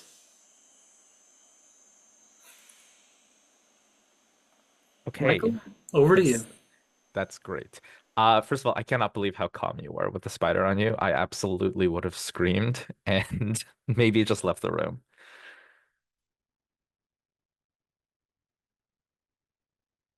I'm just going to move things around here on my screen. Everyone can see this, yes? Great, I'm seeing some thumbs up. We can see it. I'll try and be super cognizant of people's time.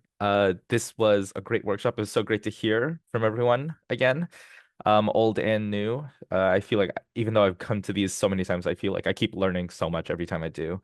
So just as a bit of a refresher, where we started the day, we had a fully electric baseline building compared against a fully electric code equivalent reference building. We were coming in around 12% better, and our target for today is about 55% over code. A very, very lofty target. So we've assessed the performance of every single individual ECM here. So these are all the separate incremental energy savings or energy losses in some case, because as we had noted, I'm going to turn my laser pointer. Perfect. As we had noted, we wanted to test the sensitivity of a few things. So for instance, we're seeing some fairly minimal gains from our enclosure, but I really don't want that to come off that the enclosure is not important, because that is absolutely not true. It's more so that we had already come in with about an R18 effective envelope, which is, relatively speaking, already quite high performing. Now, there's a lot of more high performance enclosures beyond that, but we tend to see diminishing returns from the performance of our enclosure. But that's also still, again, not to say it's not important for helping with thermal comfort or with your building's durability or resilience, or with helping your mechanical sizing, especially. We do see more impact here with the air tightness because we went from a code level amount of infiltration to about 20% savings. And we also, just for the sensitivity, tested a 20% increase to air tightness, or 20% increase to infiltration, I should say, resulting in essentially the exact same impact, just in the opposite direction. Looking at fenestration, again, we looked at some measures for the sensitivity.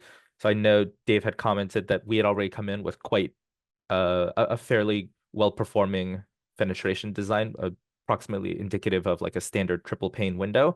So we're equivalent here approximately to ECM5, where that is a improved double pane glass with dual low-E coatings with that interior sputtered coating that he was referring to, as well as non-metal frame. A triple pane aluminum system might be approximately equivalent to this. And also just to show the sensitivity of kind of where we could be if the building wanted to pursue more budget-friendly glazing, essentially, as well as the impact of increasing and decreasing our building's window-to-wall ratio by 5% has about a 1%, 1.3% impact in either direction. And rotating the building by 90 degrees did actually have a fairly substantial impact on the building energy, because that does now move so the long edge essentially is having more of that southern sunlight exposure. Then looking at different mechanical and electrical ECMs. So we're seeing a wide range of performance here, because as we shift from electric resistant systems, which are just about 100% efficient, COP1, whatever you want to call it, when we start to look at air source heat pump or central heat pumps tied to a geothermal system, these heat pumps have much more efficient COPs. I believe Mood was saying that the CO2 air source heat pumps for domestic water capped out around 5 or something, under like very ideal, under very 5.5, ideal, yeah, very ideal situations. So 550%. So we're seeing very large gains for our energy efficiency and cost savings here as well. Pretty much with every measure involving the geothermal system, including, I believe the two largest are, the domestic water heating and the geothermal system. The geothermal system is actually less efficient here, partially because, once again, the base design, the baseline building coming in already had a fairly robust envelope. These impacts would be much more noticeable if we had a very standard, very poorly, very thermally bridged assembly, I should say, like a very conventional window wall spandrel building, for instance. Yep, that's what I'm talking about here. And then, so just the impacts of the solar PV system. It's not something we can claim for under the Savings by Design program, but just to show the impact, these would equate to somewhere around 13 to just shy of 16% of the buildings. Sorry, this would improve the building's energy savings, but to about 13 or 16%. And so what we had done is we compiled some of the best ECMs from our different subject matter experts here and packaged that together into our final Savings by Design package. I think we varied a little bit from what some of the suggestions were from our SMEs. That was just because 55% was a very lofty target. So I think we made a few substitutions here and there. One of them is that for this package, we would require the central geothermal system that's tied to a radiant floor system. As well as, I believe we are now using the best triple pane window with the non-metal frames suggested by Dave, and all of the opaque envelope measures. So I had plotted them all here on a graph. I had color-coded them. So the opaque ECMs are in purple. Our fenestration is in orange. These teal items are our mechanical upgrades. And we can see here, once again, just the incremental. This is not the cumulative performance changes across. And so we see here, starting from our baseline against the reference, once again, not a lot of swings and big changes from our enclosure-based ECMs, but what's not really shown here is their impact on the TEDI, which is a consideration for Durham, as well as many other high-performance standards. Some of the great knockdown impacts on thermal comfort changes, improvements in your envelope and building durability and resilience, and then the potential to actually be able to install really high efficient mechanical systems once you've gotten the sizing down appropriately. So it's kind of, you can kind of try and mechanical your way out of some problems, but if you have a really poor enclosure, it's really, you're going to run into a lot more issues than you would have if you had just invested in that high performance enclosure in the first place. And ultimately, we were able to achieve our target. We hit 55.1%, so just eked over with all of these changes in our final savings by design package. And just as a little bit more of a summary here, yeah, so we are 55.1% better than our reference. And also, just for context, this was about a 49% improvement from the baseline. So the baseline itself got about 50% better. A bit more, I think we'd seen this graph, but without the final savings by design package, so we can start to see where most of our savings are. I think obviously because we are incorporating heat pump technology now, and also the radiant system, which eliminates much of the, the suite terminal fans, we're seeing huge decreases in space heating energy, huge decreasing in domestic hot water energy, large decreases in fans, increase in pumping because now we've shifted to a centralized hydronic system, which would be expected, but they are very efficient in delivering heating and cooling throughout the building. And energy costs are proportionately the exact same because this building relied on a single fuel source, electricity only, and no natural gas to essentially wash out any of the costs or savings. And then flipping to our Durham standards, once again here, we see just in comparison, yes, we do hit the 50% target, but I also wanted to really note the significant improvement against the baseline with regards to the Durham standard for the EUI and the TEDI. So even though we had kind of, relatively speaking, just snuck over the 50% or 55% target, we can see that the EUI dropped significantly, such that we actually have about I should be able to do math, about a 35% buffer against our EUI target, and maybe about a 50% buffer against our TEDI target. So this kind of really highlights that all of these standards are great in their own ways and they have different strengths. But when we're talking about the measuring the performance, especially with electrified systems, EUI and TEDI, these absolute targets tend to really work great for these instances. Percent better tends to fall apart, especially when you consider the fact that and I think I may have ignored this, and I shouldn't have. Some of these ECMs that we had discussed were implemented here for the sake of simplicity within the workshop, but to be able to actually submit this to Sustainable Buildings Canada or Savings by Design for the final incentives program, we would need to make some changes and adjustments to our reference building to be fully in line with the modeling guidance of OBC SB10 and Sustainable Buildings Canada. So there are a lot of changes and nuances with these reference-based systems, especially as we start to navigate what is code asking for, what is SBC asking for, what might CMHC be asking for. Every authority and entity kind of has great standards and these incentives programs, and unfortunately, not a lot of them are really speaking to each other, even though they're all kind of relying on some version of like OBC or NECB. They're all a little bit different. So I personally like to think that if you have the opportunity to look at and benchmark and compare absolute targets like EUI and TEDI, that's always the gold standard in my opinion.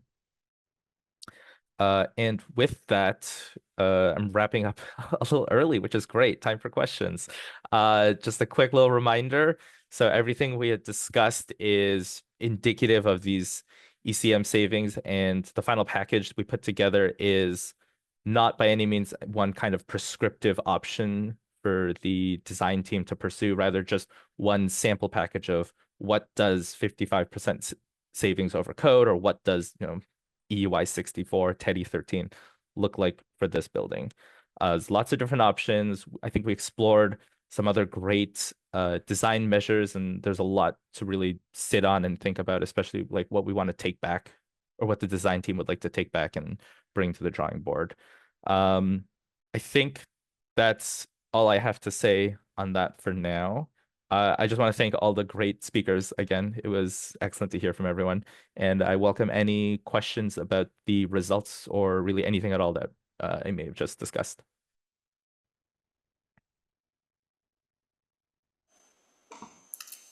Thank you, Michael.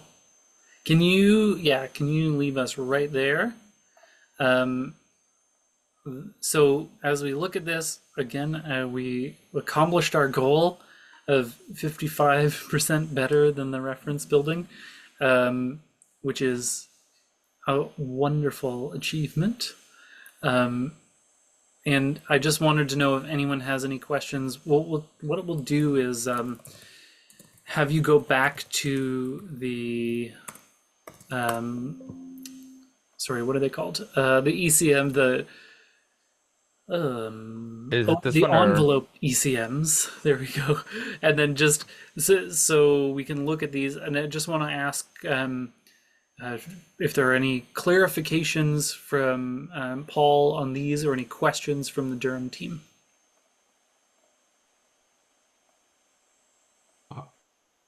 I'm surprised that there's not much change, to be honest with you. But I guess that's just really indicative of the typology of the building. I think some of the differences may be more noticeable if we had a less efficient baseline system. So even though it's just electric, that still is 100% efficient. But if we had a standard boiler system, all of our heating energy would have been inflated by about 10 or 15%. And so some of these changes might have been a little bit more noticeable. Right. And yeah, the air tightness. Yep.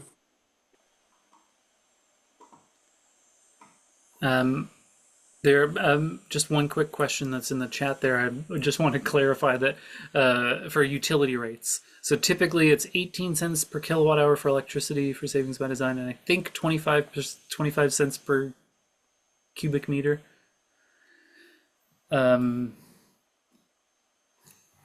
So I'll leave that to you, Michael, to clarify if those are the numbers you used. I think we had used something very slightly different for the electricity, 14 or 15. Okay. And then natural gas didn't actually come into effect because this is a fully electric. Yeah. Yes, right. Fair point. Yes.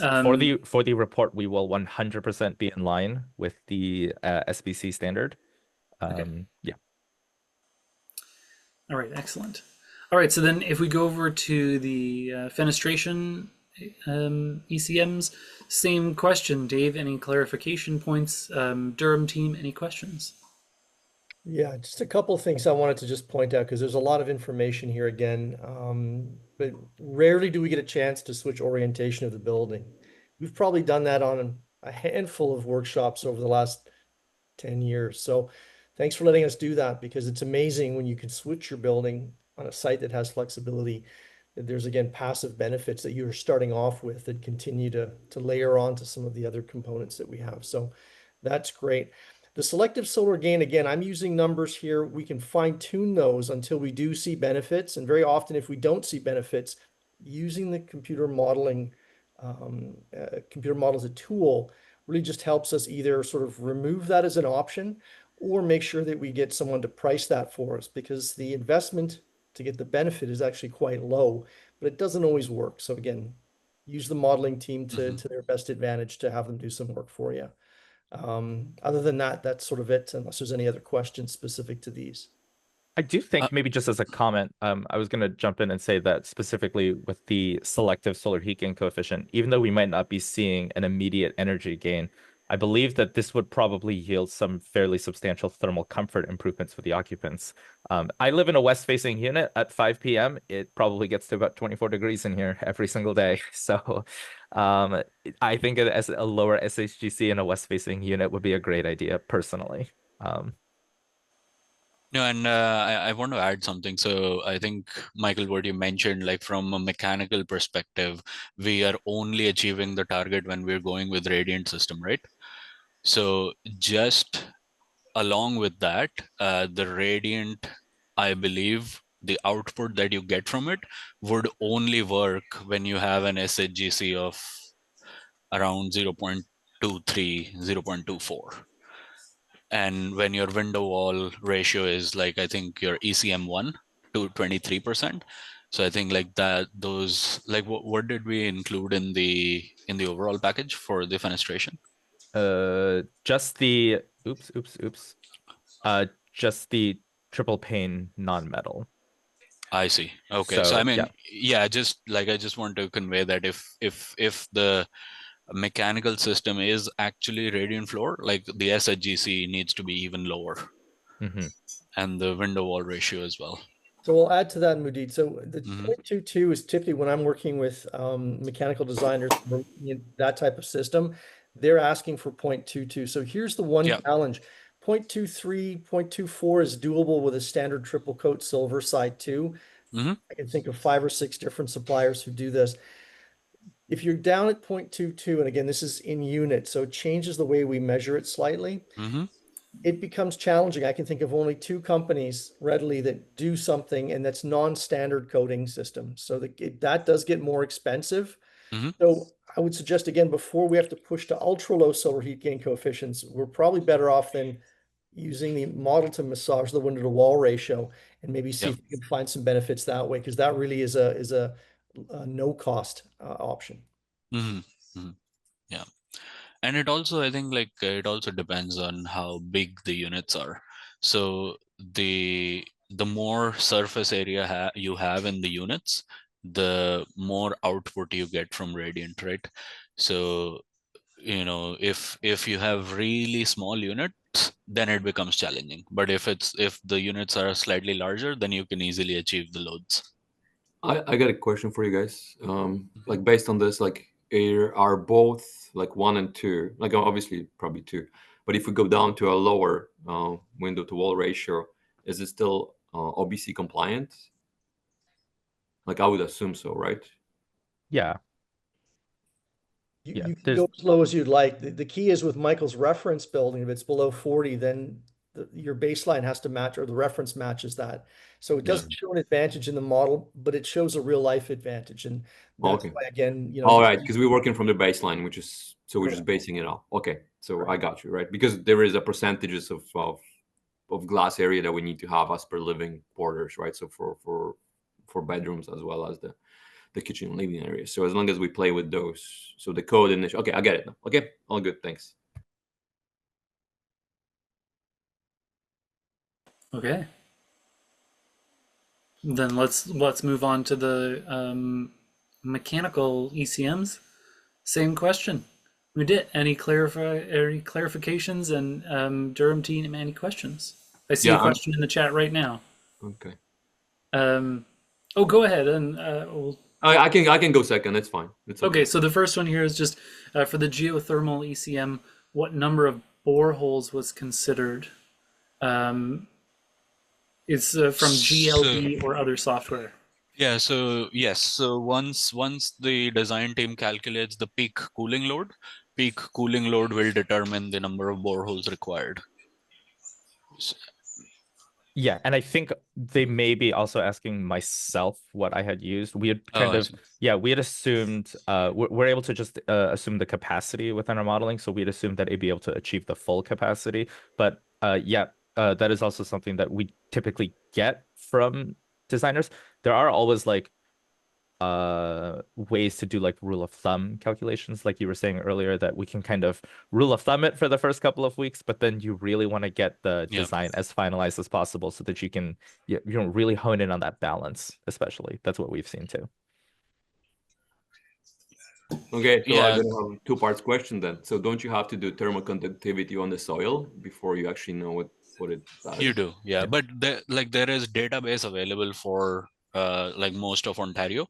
So if you have a nearby previous data, so like initially very early on, like in the projects, you use that thermal conductivity results from a nearby site, and then when it gets to like towards the towards construction, then you actually drill for that particular site. But you have data available. Like there's data available for most of Ontario anyway. Yeah. Okay. Oh, sorry, go ahead. No, go ahead. I was just going to say, I believe I've only been working on one project that had seriously considered it and then had backed out because they realized after they did their testing, they were much too close to something like a very large pond or a very small lake. And the water line was intruding just too much. And so they were really keen on geothermal and they had to back out kind of and pursue other options. Okay, that was a part of my first question too I was going to ask. So perfect, thanks. I was going to ask you how many times if you ever run into this. And the other question that I have for you guys, when you guys have an annual cost savings on the different measures, obviously, is this based on a life cycle cost of each one of the measures, or how do you guys calculate? If you guys want to look at, so for example, what we have found, that's where we always use life cycle cost and analysis for each one of the systems. We're looking, like some of the systems you're going to have to replace more often. Like, for example, when you do geothermal, you do that initial cost is, it's large, but it's going to be like the wells are going to be there for 50, 60 years theoretically. And you're only going to be, doing the heat exchangers or heat pumps that you're going to be replacing. So your maintenance cost is way different than for example, air source heat pumps, right? So are you guys including that life cycle cost analysis in these costs, or this is just kind of simple, this is how much the system costs, and you guys are not looking at life cycle of these? So I would say in general, the savings by design approach is we're not looking at capital costs. We're looking at operational energy savings or operational energy cost. Oh, okay. So this is just okay. Gotcha. Yeah. Yep. Yeah, unfortunately, we did used to try to do that before COVID. We would quite often have quantity surveyors involved, particularly for the envelope components. But as I'm sure you know, with post-COVID, the pricing changes dramatically, really quickly, and so I think it's starting to stabilize. But still, with a lot of these systems, it is so specific to exactly how it's designed that it's really hard for us to give any sort of capital estimate. Okay, that's cool. Now I see that now because they're the same numbers for both. So that would make sense. All right, thanks. Yeah. Okay. So there are a couple questions in the chat, and we'll try to answer those. But there's one there for the energy modeling team. Given the 55% energy savings, what would the energy cost savings amount to? That's easy because it's one electric. It's all electric, so it's 55%. If it was 55% and there was mixed fuels, then you'd have to kind of disseminate how much savings you're getting from each and then multiply by the utility cost. But the energy costs for this building are directly proportional. The energy cost savings are directly proportional to the energy consumption. Yeah, I guess I am curious for the team if like LEED or some other certifications are kind of being considered. I know ZCB is written in the design standard. Okay, so I can answer that one. As based on, and again, this is something that Megan can kind of come and chime in, because it's like generally as a region, we would not be pursuing any certification. And although Durham standard has passive house certification as well as the CGBA, we don't pursue them. We just need our buildings to be aligned with the certifications, right? We don't see a benefit for having a plaque on the building just for the sake of having a plaque, right? We know the building's performing. That's really where it's at. And it was just easier for us to say, okay, we need to make sure that you meet that standard of passive house. Now, same thing with LEED. I think we've been kind of going away from it in essence, because sometimes it just had it resulted in weird measures just to get some points. I think that was some of our driving factors on this. However, there's a caveat to this, because sometimes various fundings come in with certain requirements, and in that case, if the funding source is going to be requiring us to get certain certification, we do so. And I think Megan can chime on this, because I'm not really sure how the funding is on this one, and but in generally, if it's required by the funding source, then yes. If it's not required, then we're not going to pursue any certifications. Yeah. Well, that is actually the $75 million question, Jacek, because we are currently waiting to know what the new funding. So we will not be going after FCM for this because there isn't any money there. And we are waiting to see what happens with CMHC / Build Canada Homes / whatever the heck is going to be announced. So truthfully, right now we are operating under the assumption that it's a very similar energy performance requirement as AHF, which I think is tier 2 of the NECB. Yep. Okay. I don't understand anything that I'm saying. I just think that's what it is. And like 3/4 of what all of you have said I haven't understood today, but it's very interesting. But so basically, Jacek, that's what we're going to aim for. We won't be going after certification likely, unless, as you said, it's required. So we're on the same page. Perfect. Love it. Yeah. I will add that 2 things. One is you're not alone in that. It is becoming increasingly common to set the quote like as the target. So passive house like, in that you are trying to achieve the performance but not do the certification process because there's a cost to certification. But in parallel, sort of anecdotally, I've heard from some people that setting the goal of certifying seems to push the contractors and consultants and other outside people a little bit harder to actually achieve it. And so this is where often you will hear from our subject matter experts, and perhaps they've mentioned it throughout the day, that within your own teams, it's often very helpful to have like the Air Boss champion or things like that, where you have people in your team assigned to be making sure that those elements are actually being pursued. And, for example, that you have someone walking around behind the plumber, making sure that as they poke holes everywhere, those are filled up and sealed. And so including those in your contracts is a really good way to make sure that even though you're not getting certified for a passive house or any of those, you're still pushing your contractors to do that as part of their job.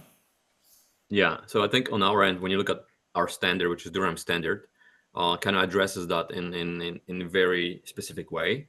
So we do have a very extensive section when it comes to measurements and verification, number one.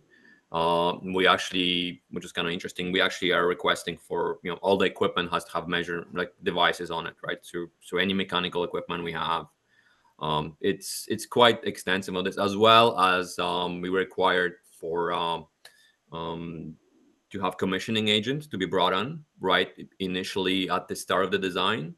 That commissioning agent works with the with the designers and the contractors during the construction of this. We do commissioning, and actually the building's not fully commissioned really till a year after it's working, right? So we need to see the building performing for the whole year to do a full cycle on it. Typically our warranties run for 2 years instead of 1 year. So that gives us time to find out that the building A is running the way it's supposed to be running, and everything has been met, right? Because you're right, you're completely right. We've seen a lot of buildings that at the time that it was given to us, they're not running the way it's supposed to done, and it's taken us over a year to get the BAS working the way we want to in order for the building to be performing the way it's performing, right?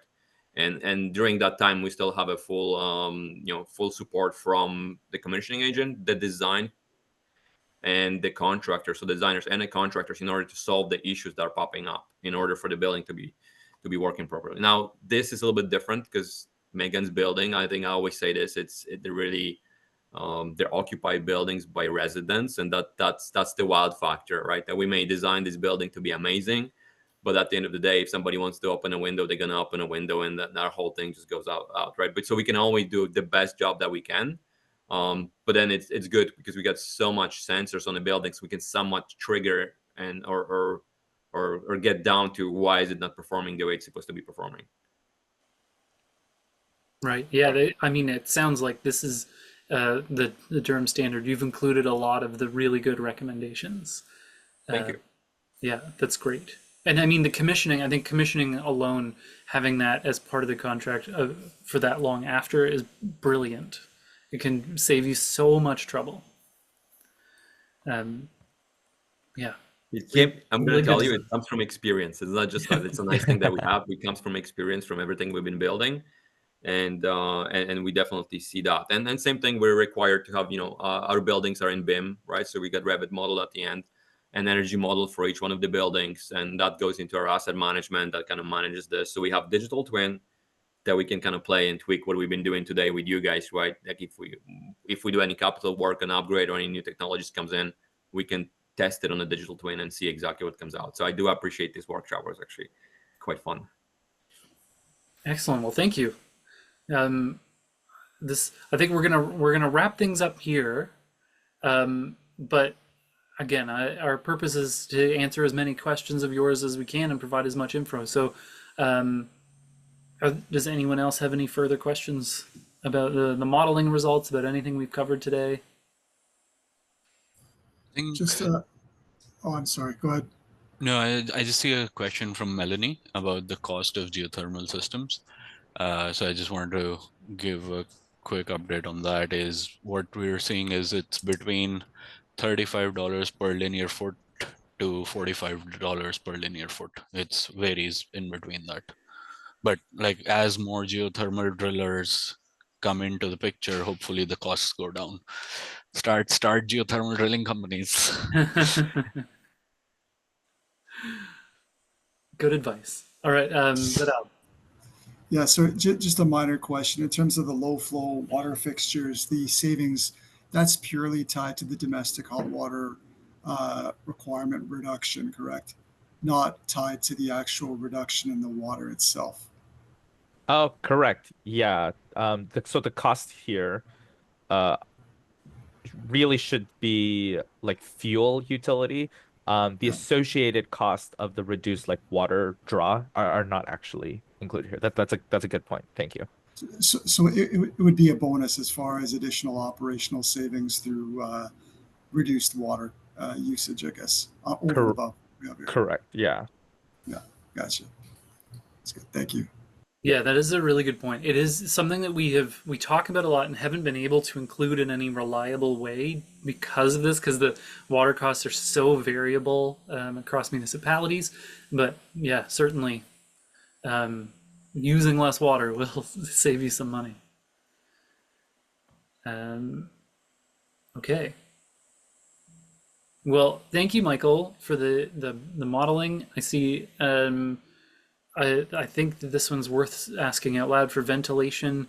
How much of the fresh air and recirculation air is evaluated and their effect on energy savings?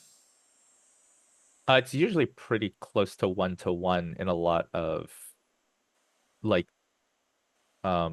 shoot. Oh, the word is escaping me. In a lot of those like decentralized ERV situations, the amount of air leaving the suite is pretty close to the amount of air coming in. In a central ERV situation, it might be a little bit more different. Yeah, in the central ERV option, basically what you pressurize through the corridor, you take that, you exhaust that additional pressurization air through the exhausts. So your makeup air also gets energy recovery on it. Mm-hmm. So it's 100% fresh air going into the suites, and then what gets exhausted is slightly more. So like in the case that we presented, I think it was 15 CFM. So let's say if a suite is getting 50 CFM fresh air, the exhaust is 65 CFM. To make sure that you're pulling it in. Yeah, yes, that makes sense. So that your corridors always remain positively pressurized. Okay, I'll leave those if you can answer the technical questions there in the chat. That'll be helpful. Mm-hmm. And again, any questions? I'm just going to keep asking if anyone has any questions. I know that it's been great throughout the day. I really appreciate the level of engagement, asking questions throughout. I'm really glad that this whole team, you've all been really engaged, and I, for one, really appreciate it. I know that our subject matter experts appreciate it. There are times where we pull these workshops together for design teams who basically just listen and say thanks at the end, and that's all. So both good to hear because it makes it more interesting for everyone, but also knowing that you're already engaged in these topics and that what we're presenting to you today is useful and will be put to use is really, really, really nice. So one last chance for any questions. Energy modeling, individual opaque or fenestration or mechanical or solar or accessibility, any indoor environmental quality concerns that haven't been raised? Okay. All right, well, with that, we're surprisingly only a few minutes over our originally allotted time. I want to thank everyone again. So on behalf of Sustainable Buildings Canada, thank you to all of our subject matter experts for your time in preparing for this. And thank you to the Durham team for all of your preparation, sending us all the information, your conversations leading up today, and all of your attention and engagement today has been wonderful. Thank you for that. To all of our boot camp participants, I hope that this has been interesting and useful. I certainly appreciated the questions that you're throwing in throughout the day in the chat. So thank you all for that, and we look forward to seeing tomorrow your presentations. Megan, did you have any closing words from the Durham side? Like we've done this before, Adam, and you can anticipate. I just wanted to say thank you, echo everything Adam said, especially I want to say thank you to the subject matter experts. Even though I didn't understand most of what you said, it was phenomenal and really cool. I also am so excited by how many Durham team members were here and asked great questions and highly engaged. So thank you to my colleagues in Durham because I truly appreciate it. And Enbridge, Alex, thank you so much for all of your support with this. And finally, as you guys said, to the Sustainable Buildings Canada team and the boot camp participants, I just this has just been so cool for us. So we are just honored to be part of this. So thank you. Thank you. And we'll give the last word to Alex from Enbridge.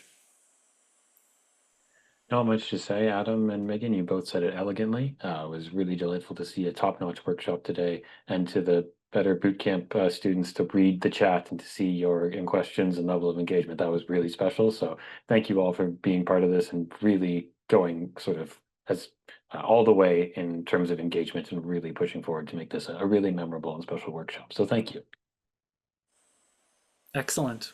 Well, thanks again, everyone. If you have any questions following this, you should have contact information for the subject matter experts. If not, feel free to reach out to me or Amy, and we can connect you directly. And with that, we'll close out the meeting today. I hope everyone has a wonderful afternoon.